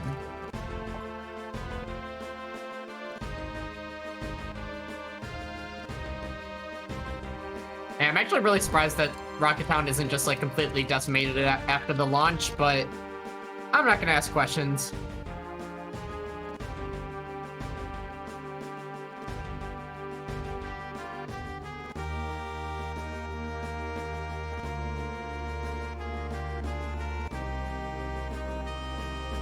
And even though the game kind of reminds us, it's like, hey, do you want to get the huge materia? Not really. Yeah, at this point, we can't even get Bahamut Zero anyways because we failed Fort Condor, so...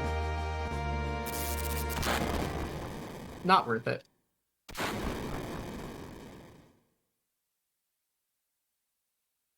I've also wondered, like, aren't they in space? Can't they just, like, get that steel thing off of Sid? Because, you know, like, no gravity. Isn't that, like, a thing? Don't worry about it. Okay, I'm not gonna. This is extremely heavy metal. Oh, I get it. I get it. Or maybe gravity wasn't invented until Final Fantasy VIII. I don't know. You know, I'm not sure. I'd have to look that up, but that sounds probably accurate. Yeah. Wait, no, you have gravity magic, so no, gravity definitely exists. Oh. Yeah. Okay. I don't know. Final Fantasy's weird.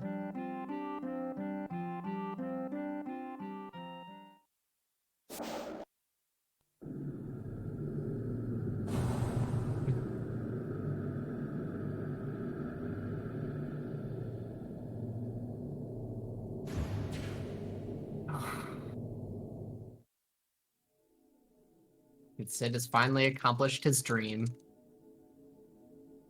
And we get Pog Champs for Sid. Shout out to Sid in accomplishing your dreams.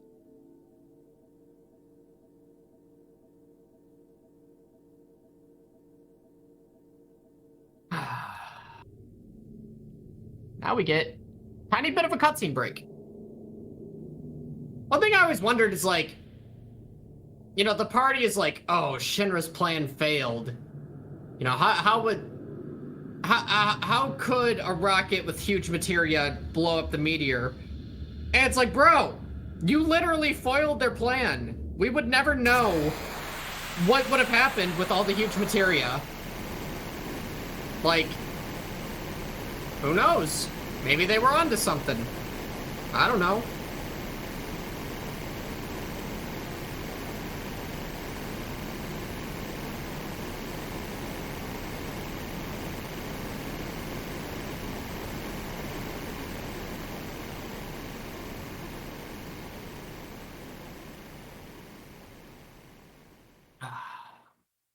Yeah, traditionally in, you know, when I'm doing runs and stuff without, like, the wellness breaks that we've been doing on the GDQ show, this would be one of my bathroom breaks. It's, one of the lengthier auto-scroll sections in the game. Actually, my last bathroom break in the run. Yeah, we're about to resume things with the dialogue.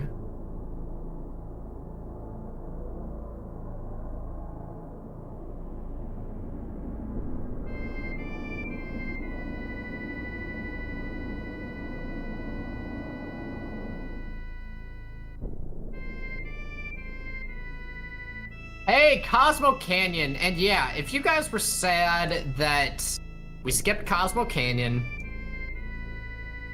you're in luck. Because we're going back. We're going back right when we get control of Cloud.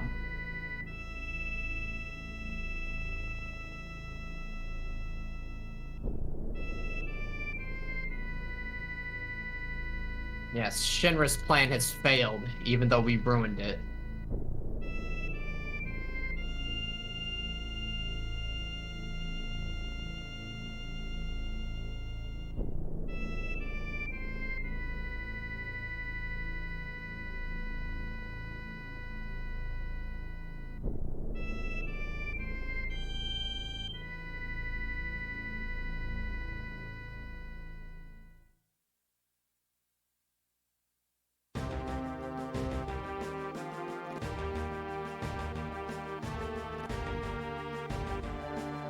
Gotta love the Sid theme. Gotta love it.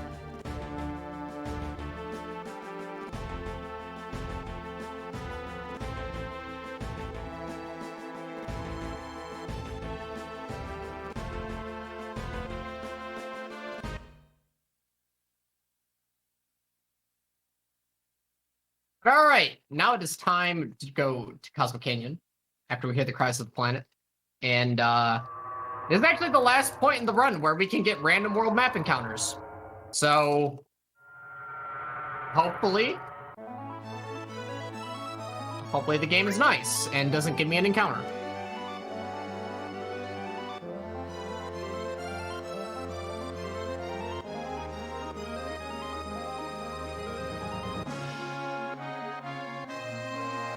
Come on.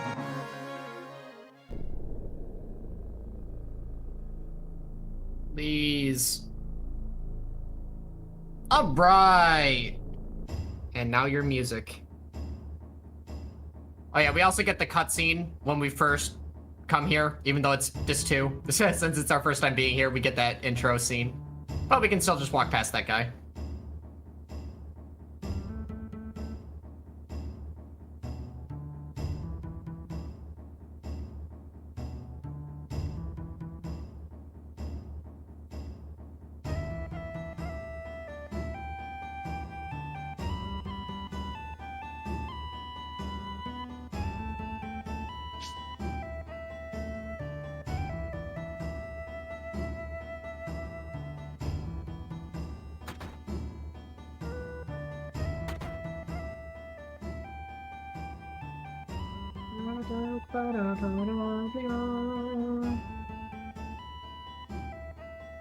Also in that previous room before we entered this door, if you take too long in that room, like if you mess up movement at all, you actually get a text box from Bugenhagen telling you like, hey, come into this room. But yeah, if you're fast, you kind of skip that text box there.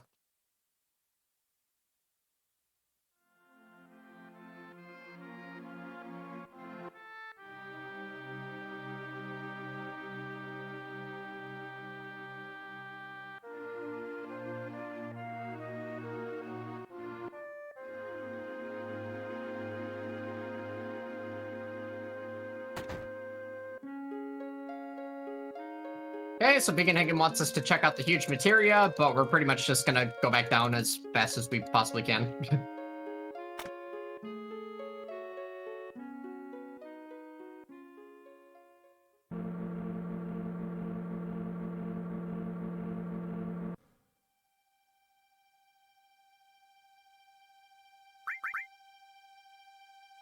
Yeah, honestly, for being double Lapis by carry armor, for not getting poison on bottom swell, for having one of the worst schizos I've ever seen, and for missing Cosmo Canyon skip a couple times, this pace is pretty decent, honestly. I'm pretty stoked. Things have gone relatively smoothly throughout the run. It has been a pleasure. And again, Tina has been trying to get me on the show for like months. Months, but finally made it happen, and yeah, pretty stoked on this run. Pretty stoked on it. But now we return to the City of Ancients. You know, we already come here equipped with the key to the City of Ancients, so we can just fully progress this sequence.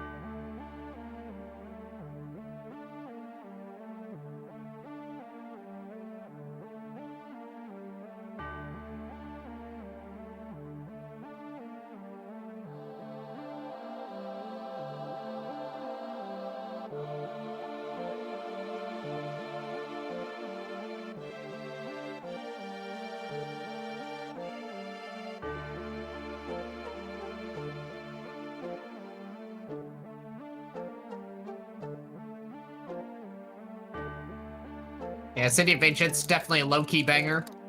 Definitely.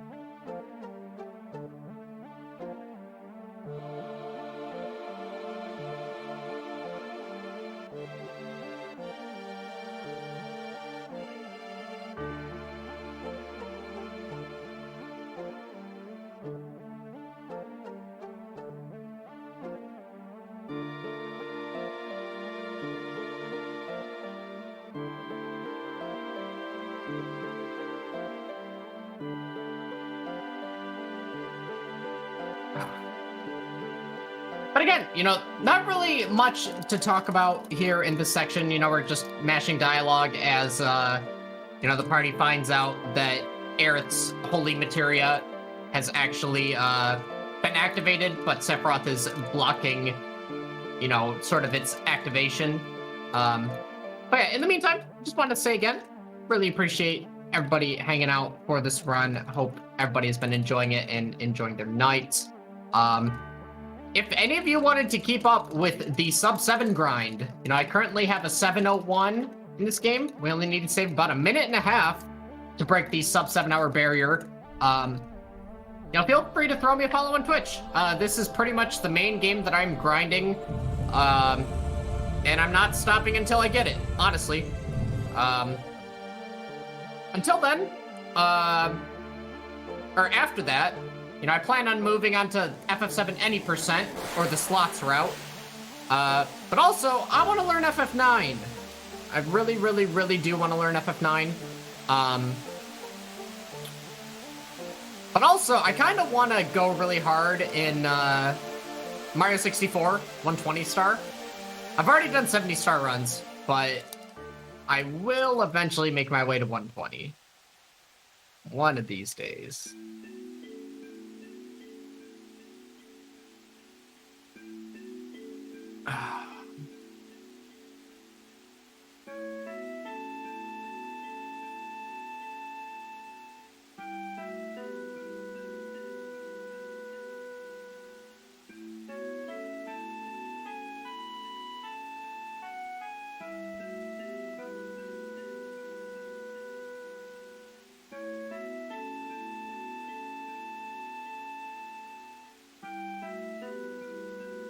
This is another one of those parts in the run where, like, if you're on good pace, you're just kind of, like, freaking out because, like, you're past carry armor. Pretty much the only thing that can stand in your way is a bad diamond weapon, a bad Hojo, and a bad final descent. Final fights should go to plan. But, depending on the pace, it can definitely be really nerve-wracking. So on step route, is the final descent special? Do you not know which encounters you're gonna get? Yeah, so that is actually the nice RNG manipulation that I've sort of been hinting at throughout the game. Pretty much, the final descent is a series of those stones that you drop down to get to the Genova boss fight. Those are actually determined by the RNG state of the game, or where you're at in the RNG. So what we do is, during the Hojo boss fight, like before the boss fight happens, there are electrical sparks that emit from the cannon. We time those electrical sparks, like when they show up, and we plug it into a program, and that tells us where we are at in the RNG and what the current encounter outcomes are. And then it will also tell us if we can accelerate the RNG to a different place that's more favorable. And we would do that by waiting certain amounts of frames on specific screens in the North Crater. And I will be doing that this run. We'll actually be doing that. So yeah, hopefully we can get a good one. Yeah, final descent manipulation is one of the coolest things in the run. And it's like, even if you don't necessarily land on the desired outcome, a lot of times the neighboring outcomes could be more favorable than the one you're on regardless. So, or it could be less favorable. I don't know. Either way, we are going to do it. Could be better, could be worse. That sounds like you got a 50-50 shot. Yeah, so it'll be fine. It'll be fine.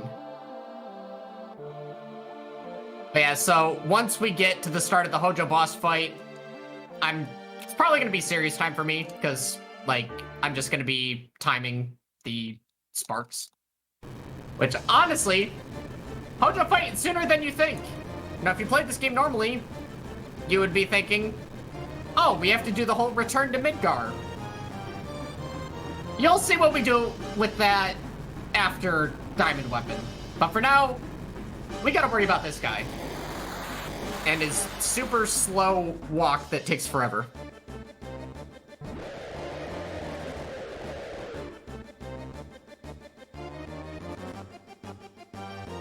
Somebody in chat is asking if I got a new chair. Yes, we are no longer rocking the wooden chair. It has been very comfy.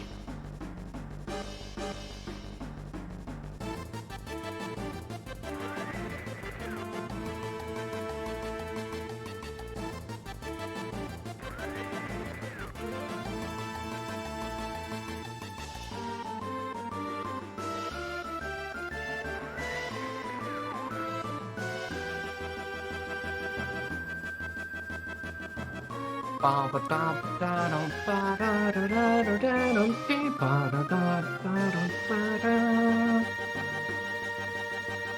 can do a Rubik's Cube in the time that it takes Diamond Weapon to get there. You know, we've already done it twice. Come on, I gotta focus on the run. I gotta think about everything that's gonna happen. All the ways that run could die and how I would have to save it. I think. Maybe. I mean, the run could just go perfectly from here on out. Very, very much so. You know, Tifa, we need Tifa to hit the death blows. That is it. Like, the run rests in Tifa's hands. But alright, so here I'm just gonna do a short menu.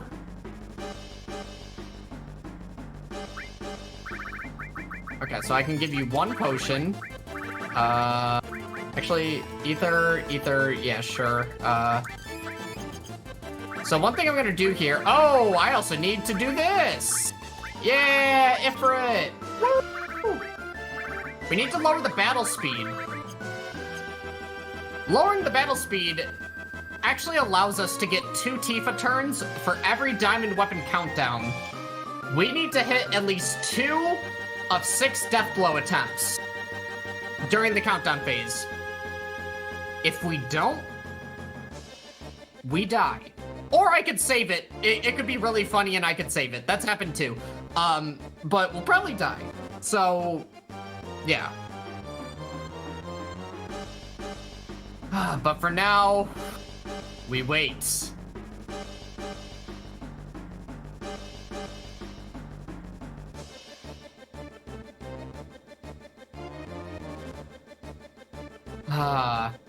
So yeah, if Diamond Weapons opens on our first turn on Tifa, pretty much I will Phoenix down and Big Guard, and then Tifa's next turn, I'll have her throw a Tranquilizer on herself so she continues to take 30% less damage.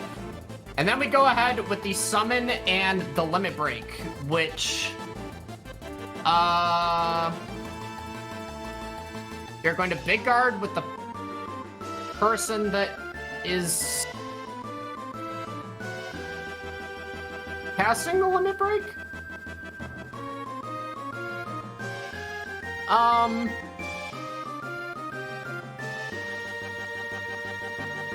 No.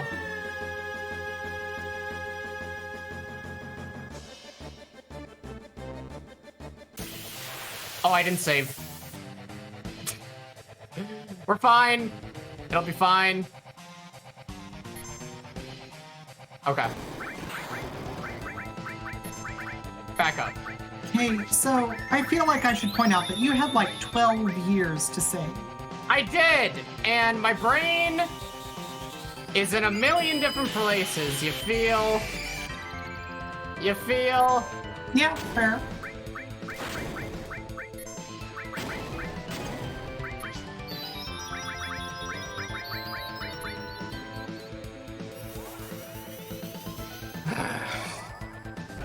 It's fine. It is fine. We just Ifrit, and Tifa is going to hit every single death blow.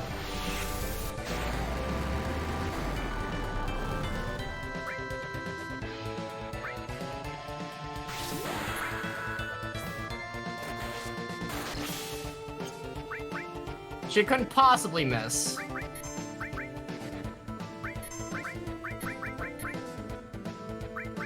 Okay, you're doing that.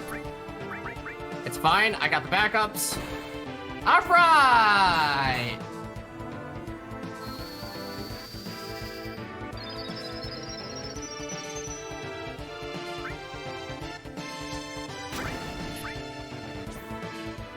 Cloud covered. Uh-oh.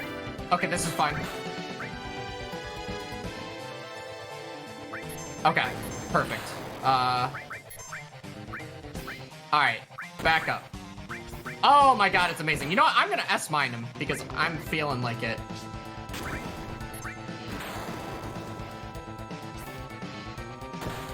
Alright, dude. Yeah, see? We were fine the whole time. Easy.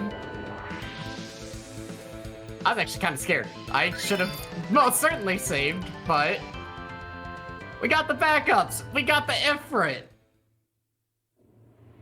Can I just finish out the run without being stressed about everything? Like, please? Please?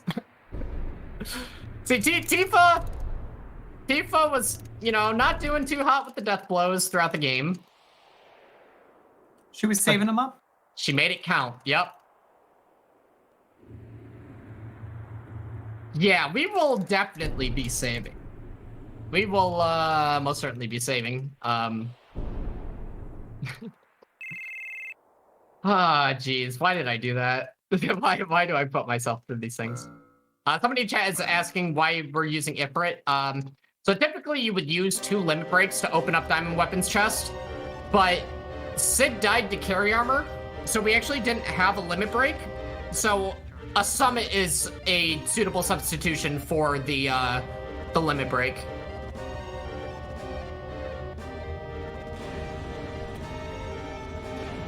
But okay, we'll start talking about the next trick we're gonna do. If you remember back to the Return to Junon, where we exited the Sapphire weapon cutscene while the cutscene was happening, we're gonna do something similar to that. Except we're not just gonna exit a cutscene. We are literally going to warp into the Hojo fight, skipping the entire return to Midgar. Yeah, we are gonna skip the entire return to Midgar, and literally it's done by doing this. You just hold a direction and run. And it puts you in the fight. It's very easy. It's literally anybody can do it, and people probably did it on accident in casual playthroughs. Unfortunately, and I'm sorry for the fans, but this will actually destroy the music for the rest of the run. So you might want to get some YouTube videos handy if you want to hear your favorite songs. But it's the price we pay. For going fast. Yeah, you know, it's what we gotta do. And I'm sort of explaining the skip now because, again, the moment we warp into the Hojo fight, I'm gonna have to do the final descent manipulation. I need to find out where we're at in the RNG.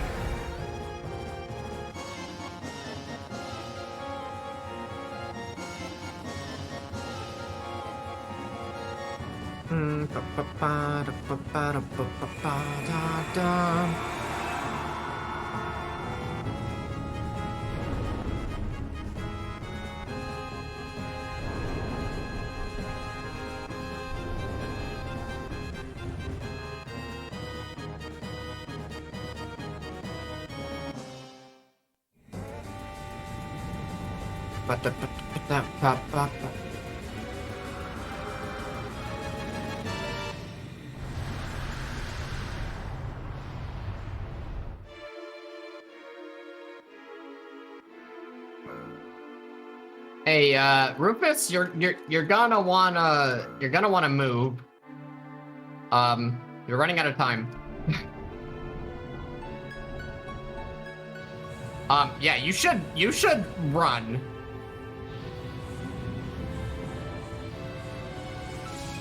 This man is fearless. Well, can't say I didn't warn you. But all right. Oh, jeez. That diamond weapon was kind of nerve-wracking. Can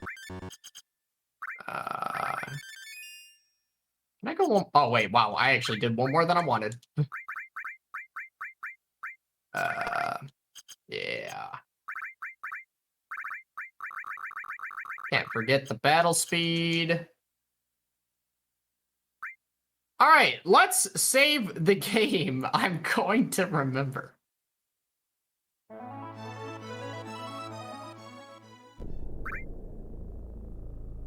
There we go.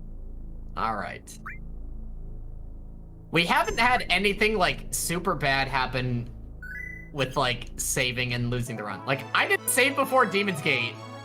I didn't save before diamond weapon. Like, am I even using my brain? I mean, you clearly are. Hence, you winning the diamond weapon fight. It was just obvious and easy.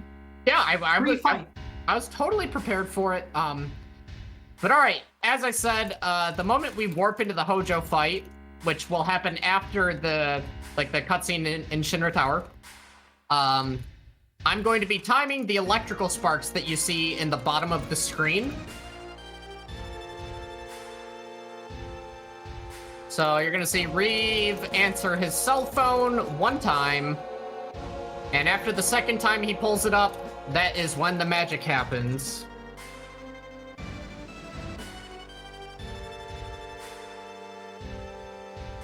Alright, so here we go, and I will be timing the sparks. Everybody say goodbye to the music.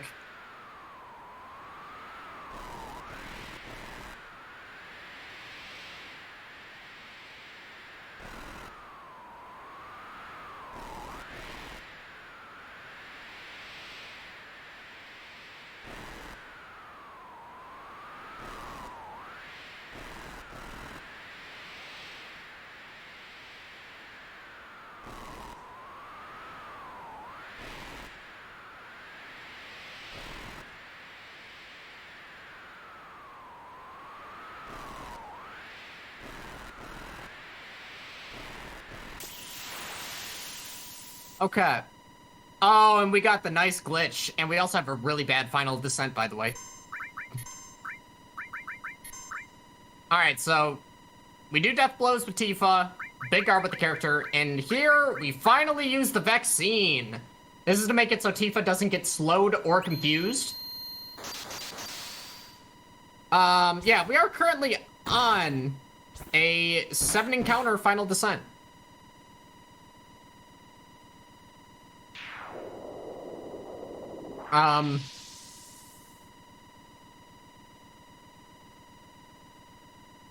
Let's see. What can we do? I could wait 58 seconds for a 0 encounter. That is true. I'm going to have to decide. All right, now the sound is good.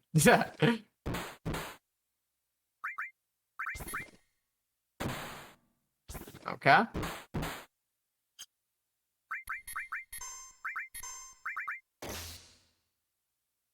What do I want to do? I could wait 20 seconds for a 3 encounter. I could wait 36 seconds for a 2 encounter. 45-ish seconds for a 1 encounter.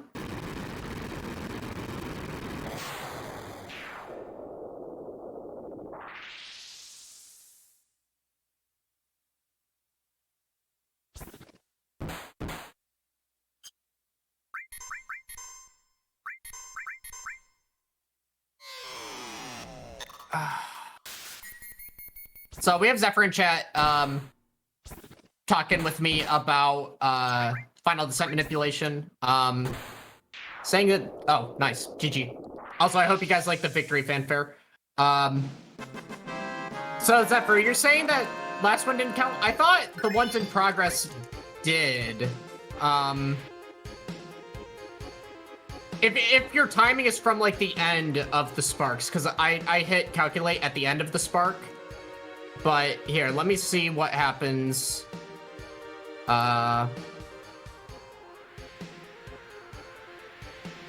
Okay, so in this case,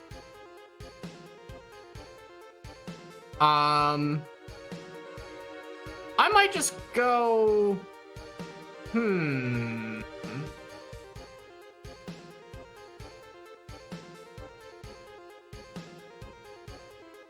Let's see, what do we do in this instance? I could wait 17 seconds for a 4 encounter, final descent.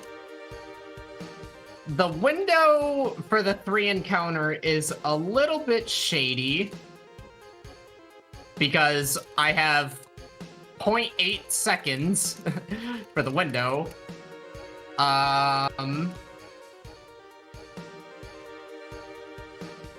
I could wait. I could wait 58 seconds. Or like 60 seconds for a 0 encounter instead of a 7.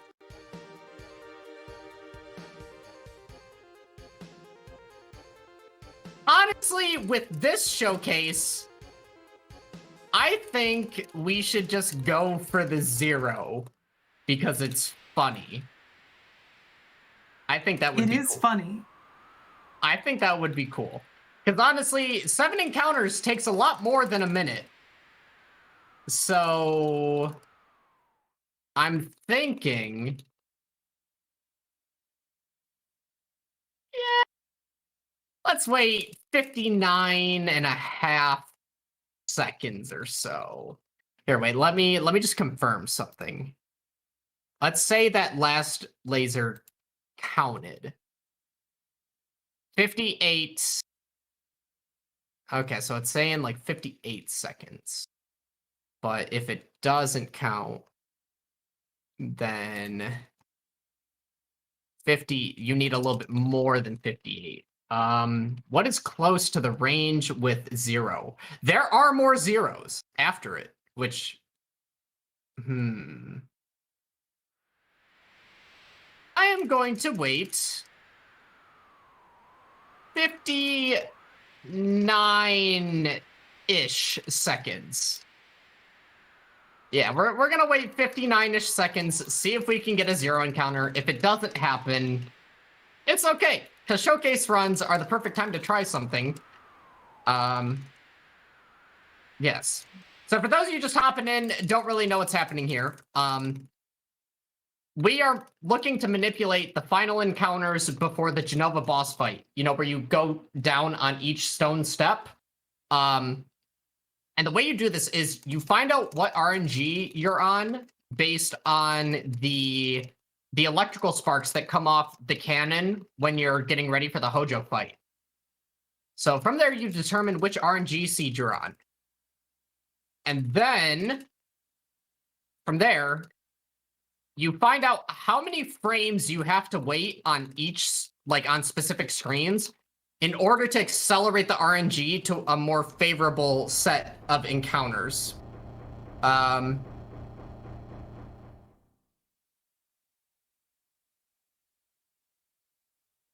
So, yeah, we're looking to wait 59-ish seconds to go from a 7 encounter final descent to a 0. And if we got the 0, that would be pretty cool.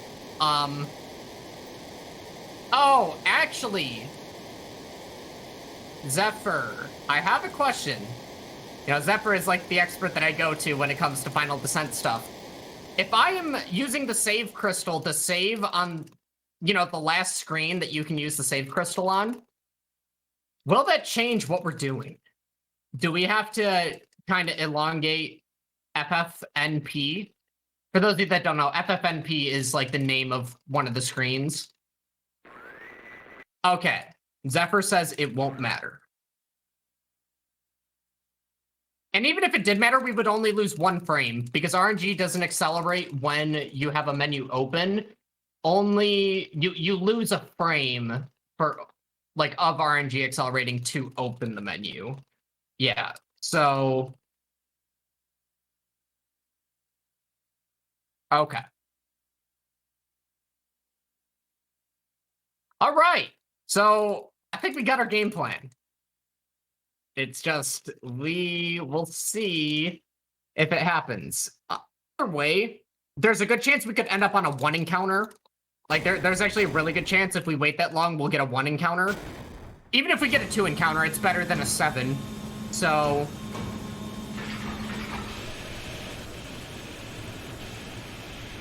okay. Oh, I need to get ready for a disc swap. That I do.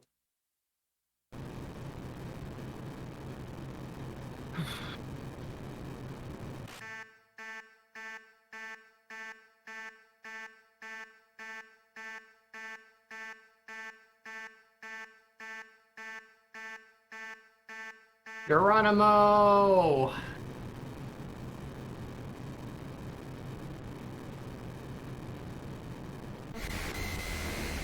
Alright, so we're looking for 59 seconds. Not the ideal waiting time, but it is what it is.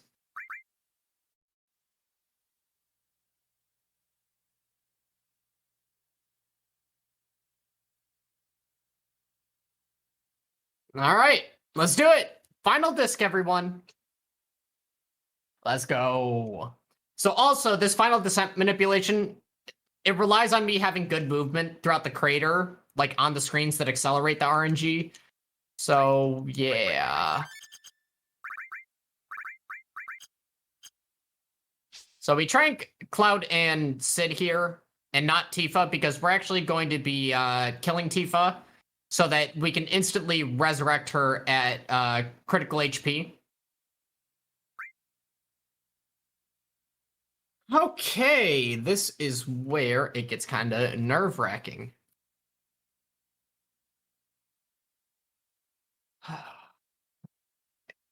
And again, the ominous silence because of the Hojo skip. It's scary. You know, when you're on a good run, and it all comes down to this, and you're just thinking, final descent manipulation. Final descent manipulation. And it could all die. Alright, this is a good fight. Yeah, good job, Tifa. There we go.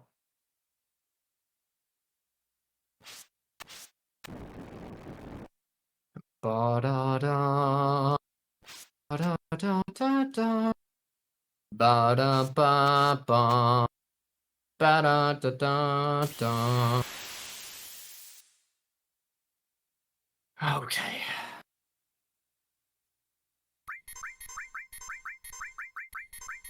Gotta run away, gotta run away.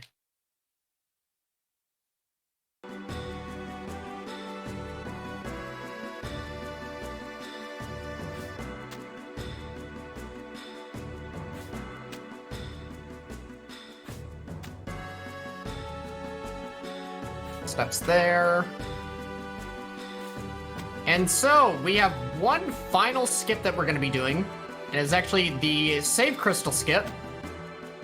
Where, you know, typically you have to have the party separate. And then you wait for each person to, like, slowly walk to the desired side that you send them to. Yeah, we are not gonna do that. We are actually going to initiate the save crystal at the exact time that we're kind of descending into the area. And doing so kind of breaks the sequence so that we can just like move after we select the options. So yeah, it greatly speeds up that whole section. So yeah, that's gonna happen right here on the next screen. So I'm gonna stop at the end of like the next, or the beginning of the next ladder thing. And then open save crystal.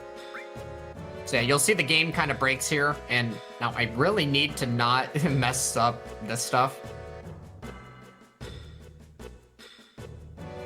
All right, so left, right, right, right, right, left. And then down, down. Okay, so our screen is coming up that I have to wait 59 seconds on. Oh. Was I waiting for a while? I was looking at a timer to make sure I had a timer. Oh. I think we're fine. I think we're fine. We'll see. We'll see. We'll see. Could be a little scary. So we are going to wait on this screen. Everyone has faith in All right, you. let's go.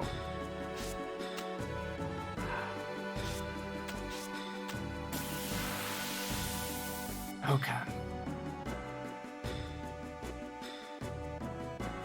Thornberry!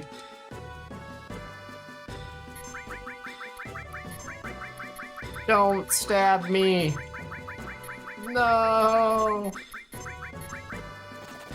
All right, so let's see.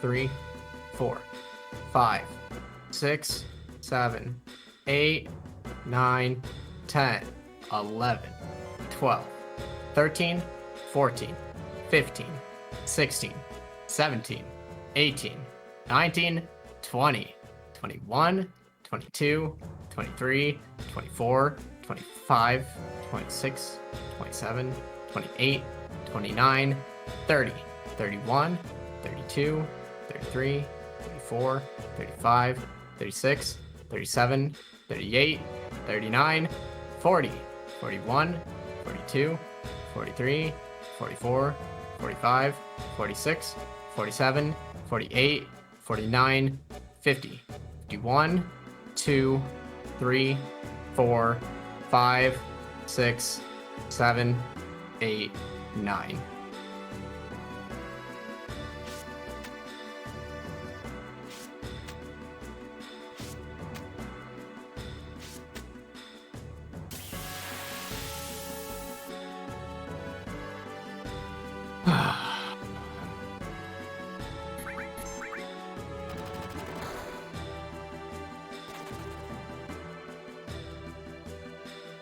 I don't know what's gonna happen. I literally could not tell you guys. So I assume that any time spent in encounters isn't going to count against you as far as all of your waiting and manipulation goes. Correct. Yeah, it's purely just time spent in the field. And the final save of the run, everyone.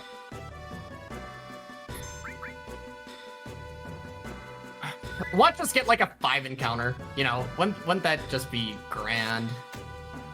Alright, so one thing, we sent Tifa down the right path so that she can get the missile weapon here. This is actually key to the end game. Because the missile, well, it's kind of funny because it maxes Tifa's evasion, which is handy, of course, for the final boss fights. But the thing about accuracy in FF7 is accuracy is tied to your evasion. So, as a result, Tifa is going to hit every single death blow.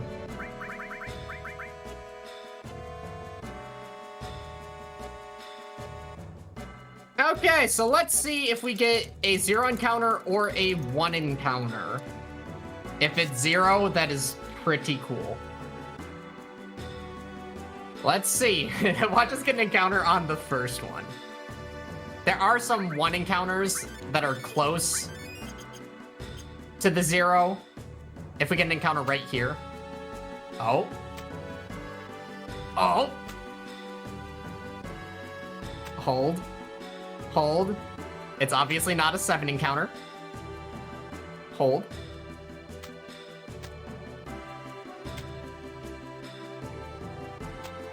Are you believing? I'm believing. Are you believing? Look at that. We went from a 7 encounter and we said, no way. Oh, wait. Don't res yet. Don't res yet, David. Wow. My brain just stopped working. Range. Added cut. Death blow. Elemental. Drama. Long range. Steel. 1, 2, 3, 4. Actually, I'm just gonna do a nice little check. All right, yeah, we're good. Okay. Now we res, and we are ready to go after ATB wait. Okay. Cool. Now there's just one final thing to do, everyone.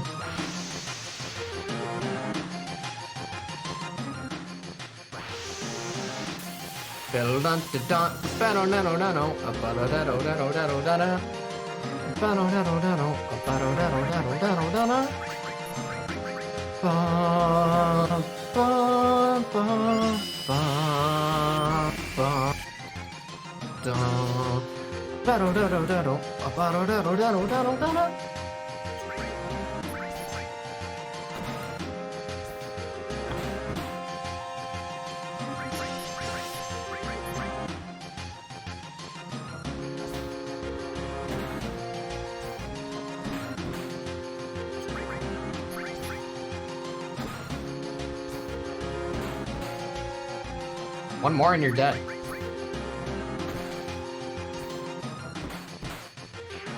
Goodbye. Hope you guys like the victory fanfare again.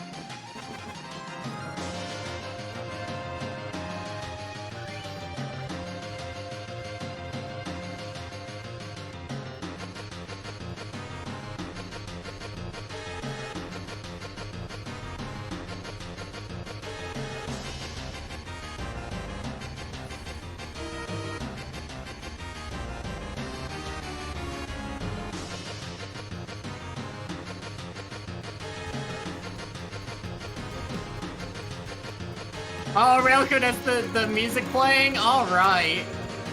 Yeah, I can't hear it on my end, but I'm glad you guys are able to hear some of the good jams.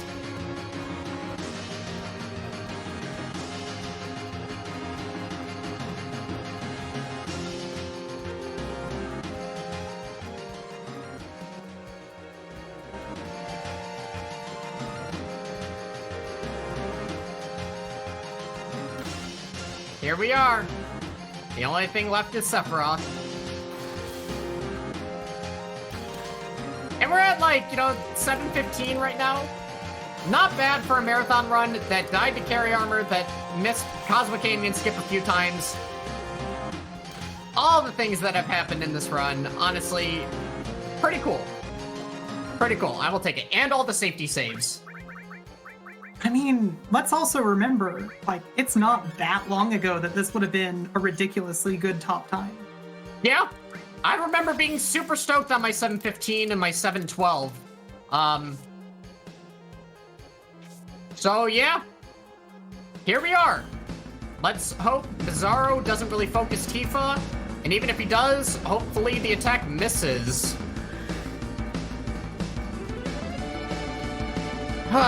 Let's go. Alright, one thing you don't want to do is you don't want to cue this death blow too early.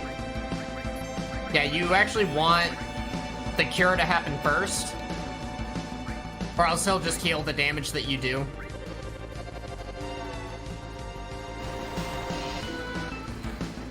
Alright, Sid taking one for the team. So somebody in chat asked why Tifa is so good. She has the Power Soul weapon equipped, which will multiply her damage based on certain scenarios. She gets a ×4 damage boost from having the death sentence timer on her head, and then she gets double damage on top of that from being in critical HP, or any time where the HP is the color yellow.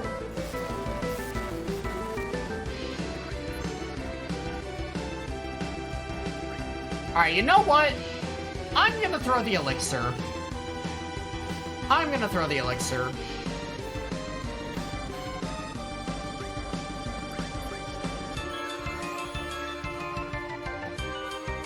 That's mostly to deal with his limit break timing, because his limit break would have interrupted Tifa's action.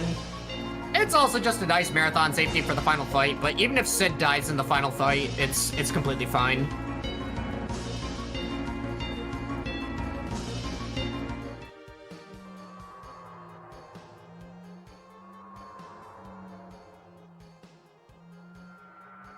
Alright, guys. One real fight left.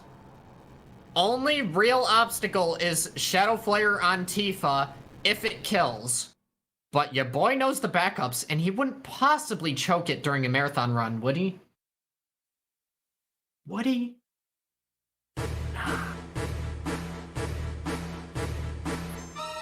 Alright, Sid. You have D-Barrier. Alright, man. Let's go.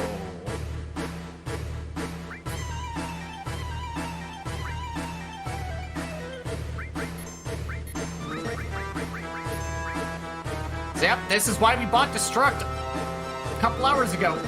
For just this one fight to get rid of Wall.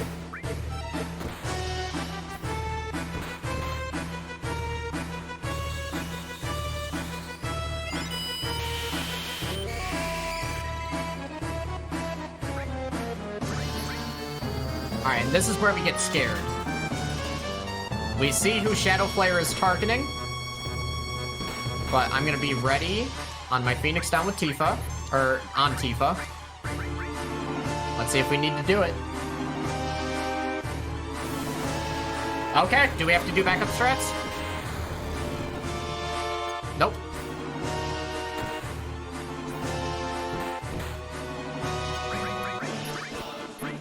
Nice, dude. It missed. See, that's the power of the mistile. I'll defend with you. Cloud has the ribbon. Normally that move can stop you, but Cloud has the ribbon, so we're good. And that's game. Not time. I'm pretty sure Railtoon knows where time is, but, yeah. Yeah, time is after you do a counterattack because you don't like the people who are watching your stream.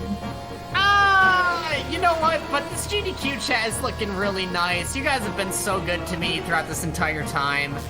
I think we can Omni slash Sephiroth. I think we can. I think we can. Oh, man.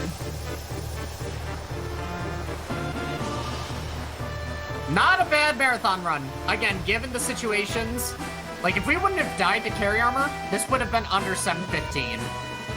So, I'm pretty stoked. Pretty stoked. Not a bad run. Oh. All right, everybody. Just one final thing left to do.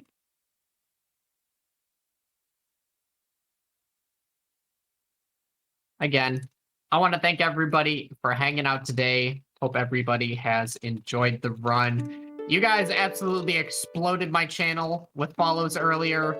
You know, looking forward to seeing a lot of new faces on the stream while we grind for sub 7.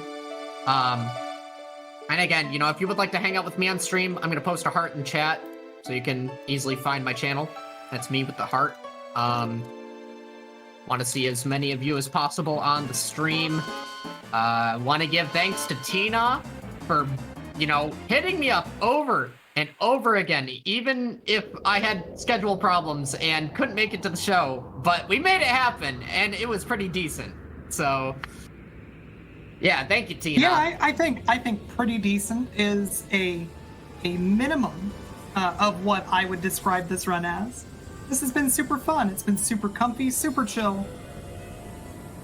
Thank you. It was a good time, and you know, it was nice having you with me, just chilling for, you know, 8 hours throughout the stream, you know, with the breaks and whatnot.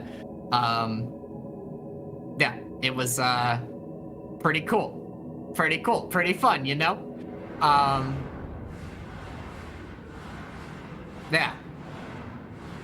But you know, typically here in the speedrun, we drop the controller and we literally just counterattack Sephiroth. You can't lose this fight. It's faster to just let Sephiroth hit you and then Cloud counterattacks it. But for you guys in chat, y'all have been so good today. You guys get an Omni Slash. We are going to hold circle, and that is it. And time will be on the final Sephiroth hit. There we go.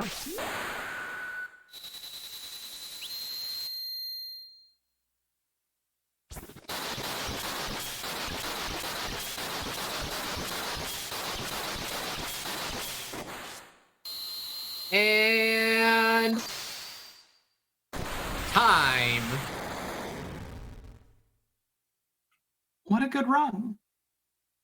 Let's see. I'm catching up with the stream. 7:23:22. That is a marathon PB for myself. So I'll take it. Ah.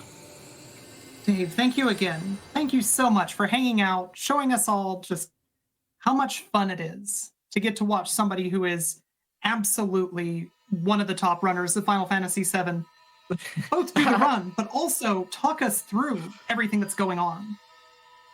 Just what a tremendous time. Yeah, it was great. I always love doing this sort of thing. It's a nice challenge to like kind of narrate the strats as you're doing them, because a lot of times you're just in like focus mode, but to be able to like do it while your hands are doing the thing, it's a fun challenge. I like doing it. It's fun. I like teaching people about the game. You know, anybody that has any questions about the game, I'm always open to answer. If you guys want to come to my stream, I always just like talking about random things about the game and whatnot. We did it! And we got a 0 encounter final descent manip. Because, like, we were gonna get a 7, but we said no. We want that 0. We want that 0. Yeah. We did it! Run was pretty good. Tina, fantastic host as always. Amazing memes coming from Railcoon. You both and everybody in chat just made this super enjoyable for me. You know, it was a good time. It was a really good time. And do we have time to kind of bask in the final cutscene? What's the plan here, Tina? I'm gonna let Railcoon make that call. We've been holding Railcoon hostage for the last 8 hours. Yeah, good point. Hello. Good point. Hi. I mean, we can watch cutscene.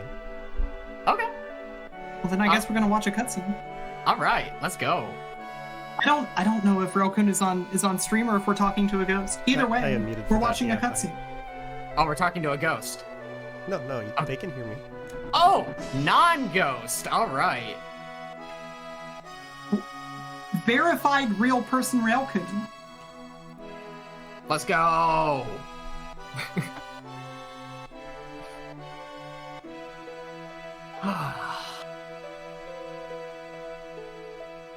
Man. Pretty cool. Pretty cool.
Seeing this cutscene at the end of runs, hearing this music, I mean, the music's about to get a little bit menacing, but after you finish like a marathon run or like a really solid PB, you know, this game's ending music is definitely on par with Super Mario 64 with how it makes you feel completing a good run. Like, it's just so good.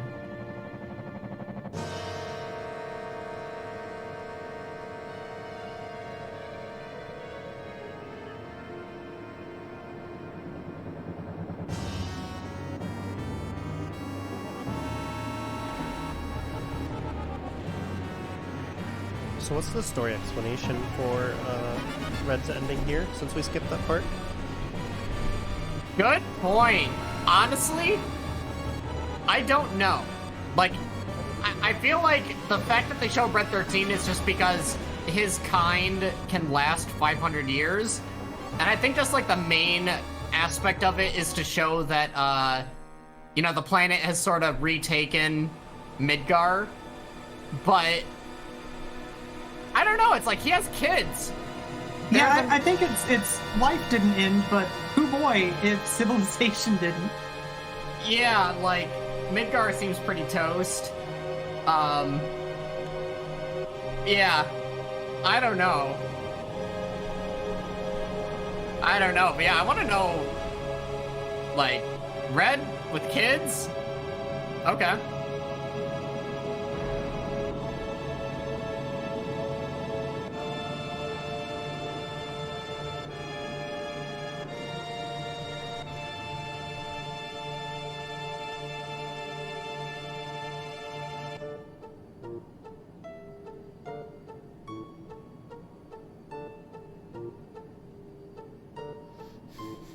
I like how the ending is just interrupted by Barrett with the wait a damn minute.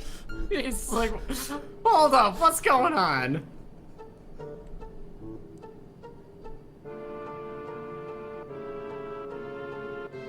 And Red's like, yeah, meteor is approaching the planet. Forget Midgar. We have to worry about the planet. And it's like, at this point, I wouldn't care about Midgar. I'd be thinking about the planet from the get-go. Well, especially since they mentioned that they evacuated everybody from Midgar, either here or like earlier in the final sequence. I don't remember when. Yeah, like, come on. But yeah, this is the feel strong man cry part. Like, yeah. Hearing this song after a good run. That's what it's all about.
My favorite thing, the game ends with the same screen it starts on. Just like the perfect covers of a book. Gotta love it. But with that, I think it's time for me to go, everybody. I want to extend my thanks again to everybody in chat. Chat, can you give yourselves a round of applause? Can we see some claps? Seriously, you guys have been so good throughout the entire 8 hours. I want to extend my thanks to GDQ and Tina for having me on the show. Railcoon again for the awesome memes throughout. It's really cool for things to come full circle and for me to be able to show the modern route of the game on the GDQ channel. Again, would love to see you guys, over on my channel while I'm grinding up for sub 7 attempts if you guys wanted. It would be really cool to see ya. But with that, I'm gonna stop talking. I'm gonna send things over to Tina, and let's close things out. Yeah, and thank you again so much. I knew that this was gonna be great, and turns out, yep, it was. So, couple of quick reminders, everyone. Again, make sure that you show up tomorrow. Katamari Damacy for Speed Seasons is gonna be a ton of fun. At this point, the only way that you're watching this is on YouTube. So you very well might be missing an awesome live hotfix show right now. Head on over to twitch.tv/GDQ or twitch.tv/GamesDoneQuick and find out if you're missing amazing live content like, the last 8 hours that you've been watching here. And just one more time, everyone, thank you so much for hanging out. I hope that everybody in chat's enjoyed this as much as I have. And I think that with that, we're going to go raid somebody who's playing a game that earlier today, Dave said he wanted to learn. Oh. Good friend of the channel, Skybills, is currently playing Forbidden Memories. Oh, let's go! Doing speedruns. Heck yeah. Let's go!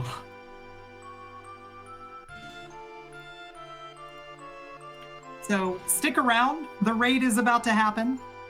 Thank you one more time, everyone, and I hope that you all have a fantastic evening for most of you, I think. Yeah, bye, everyone.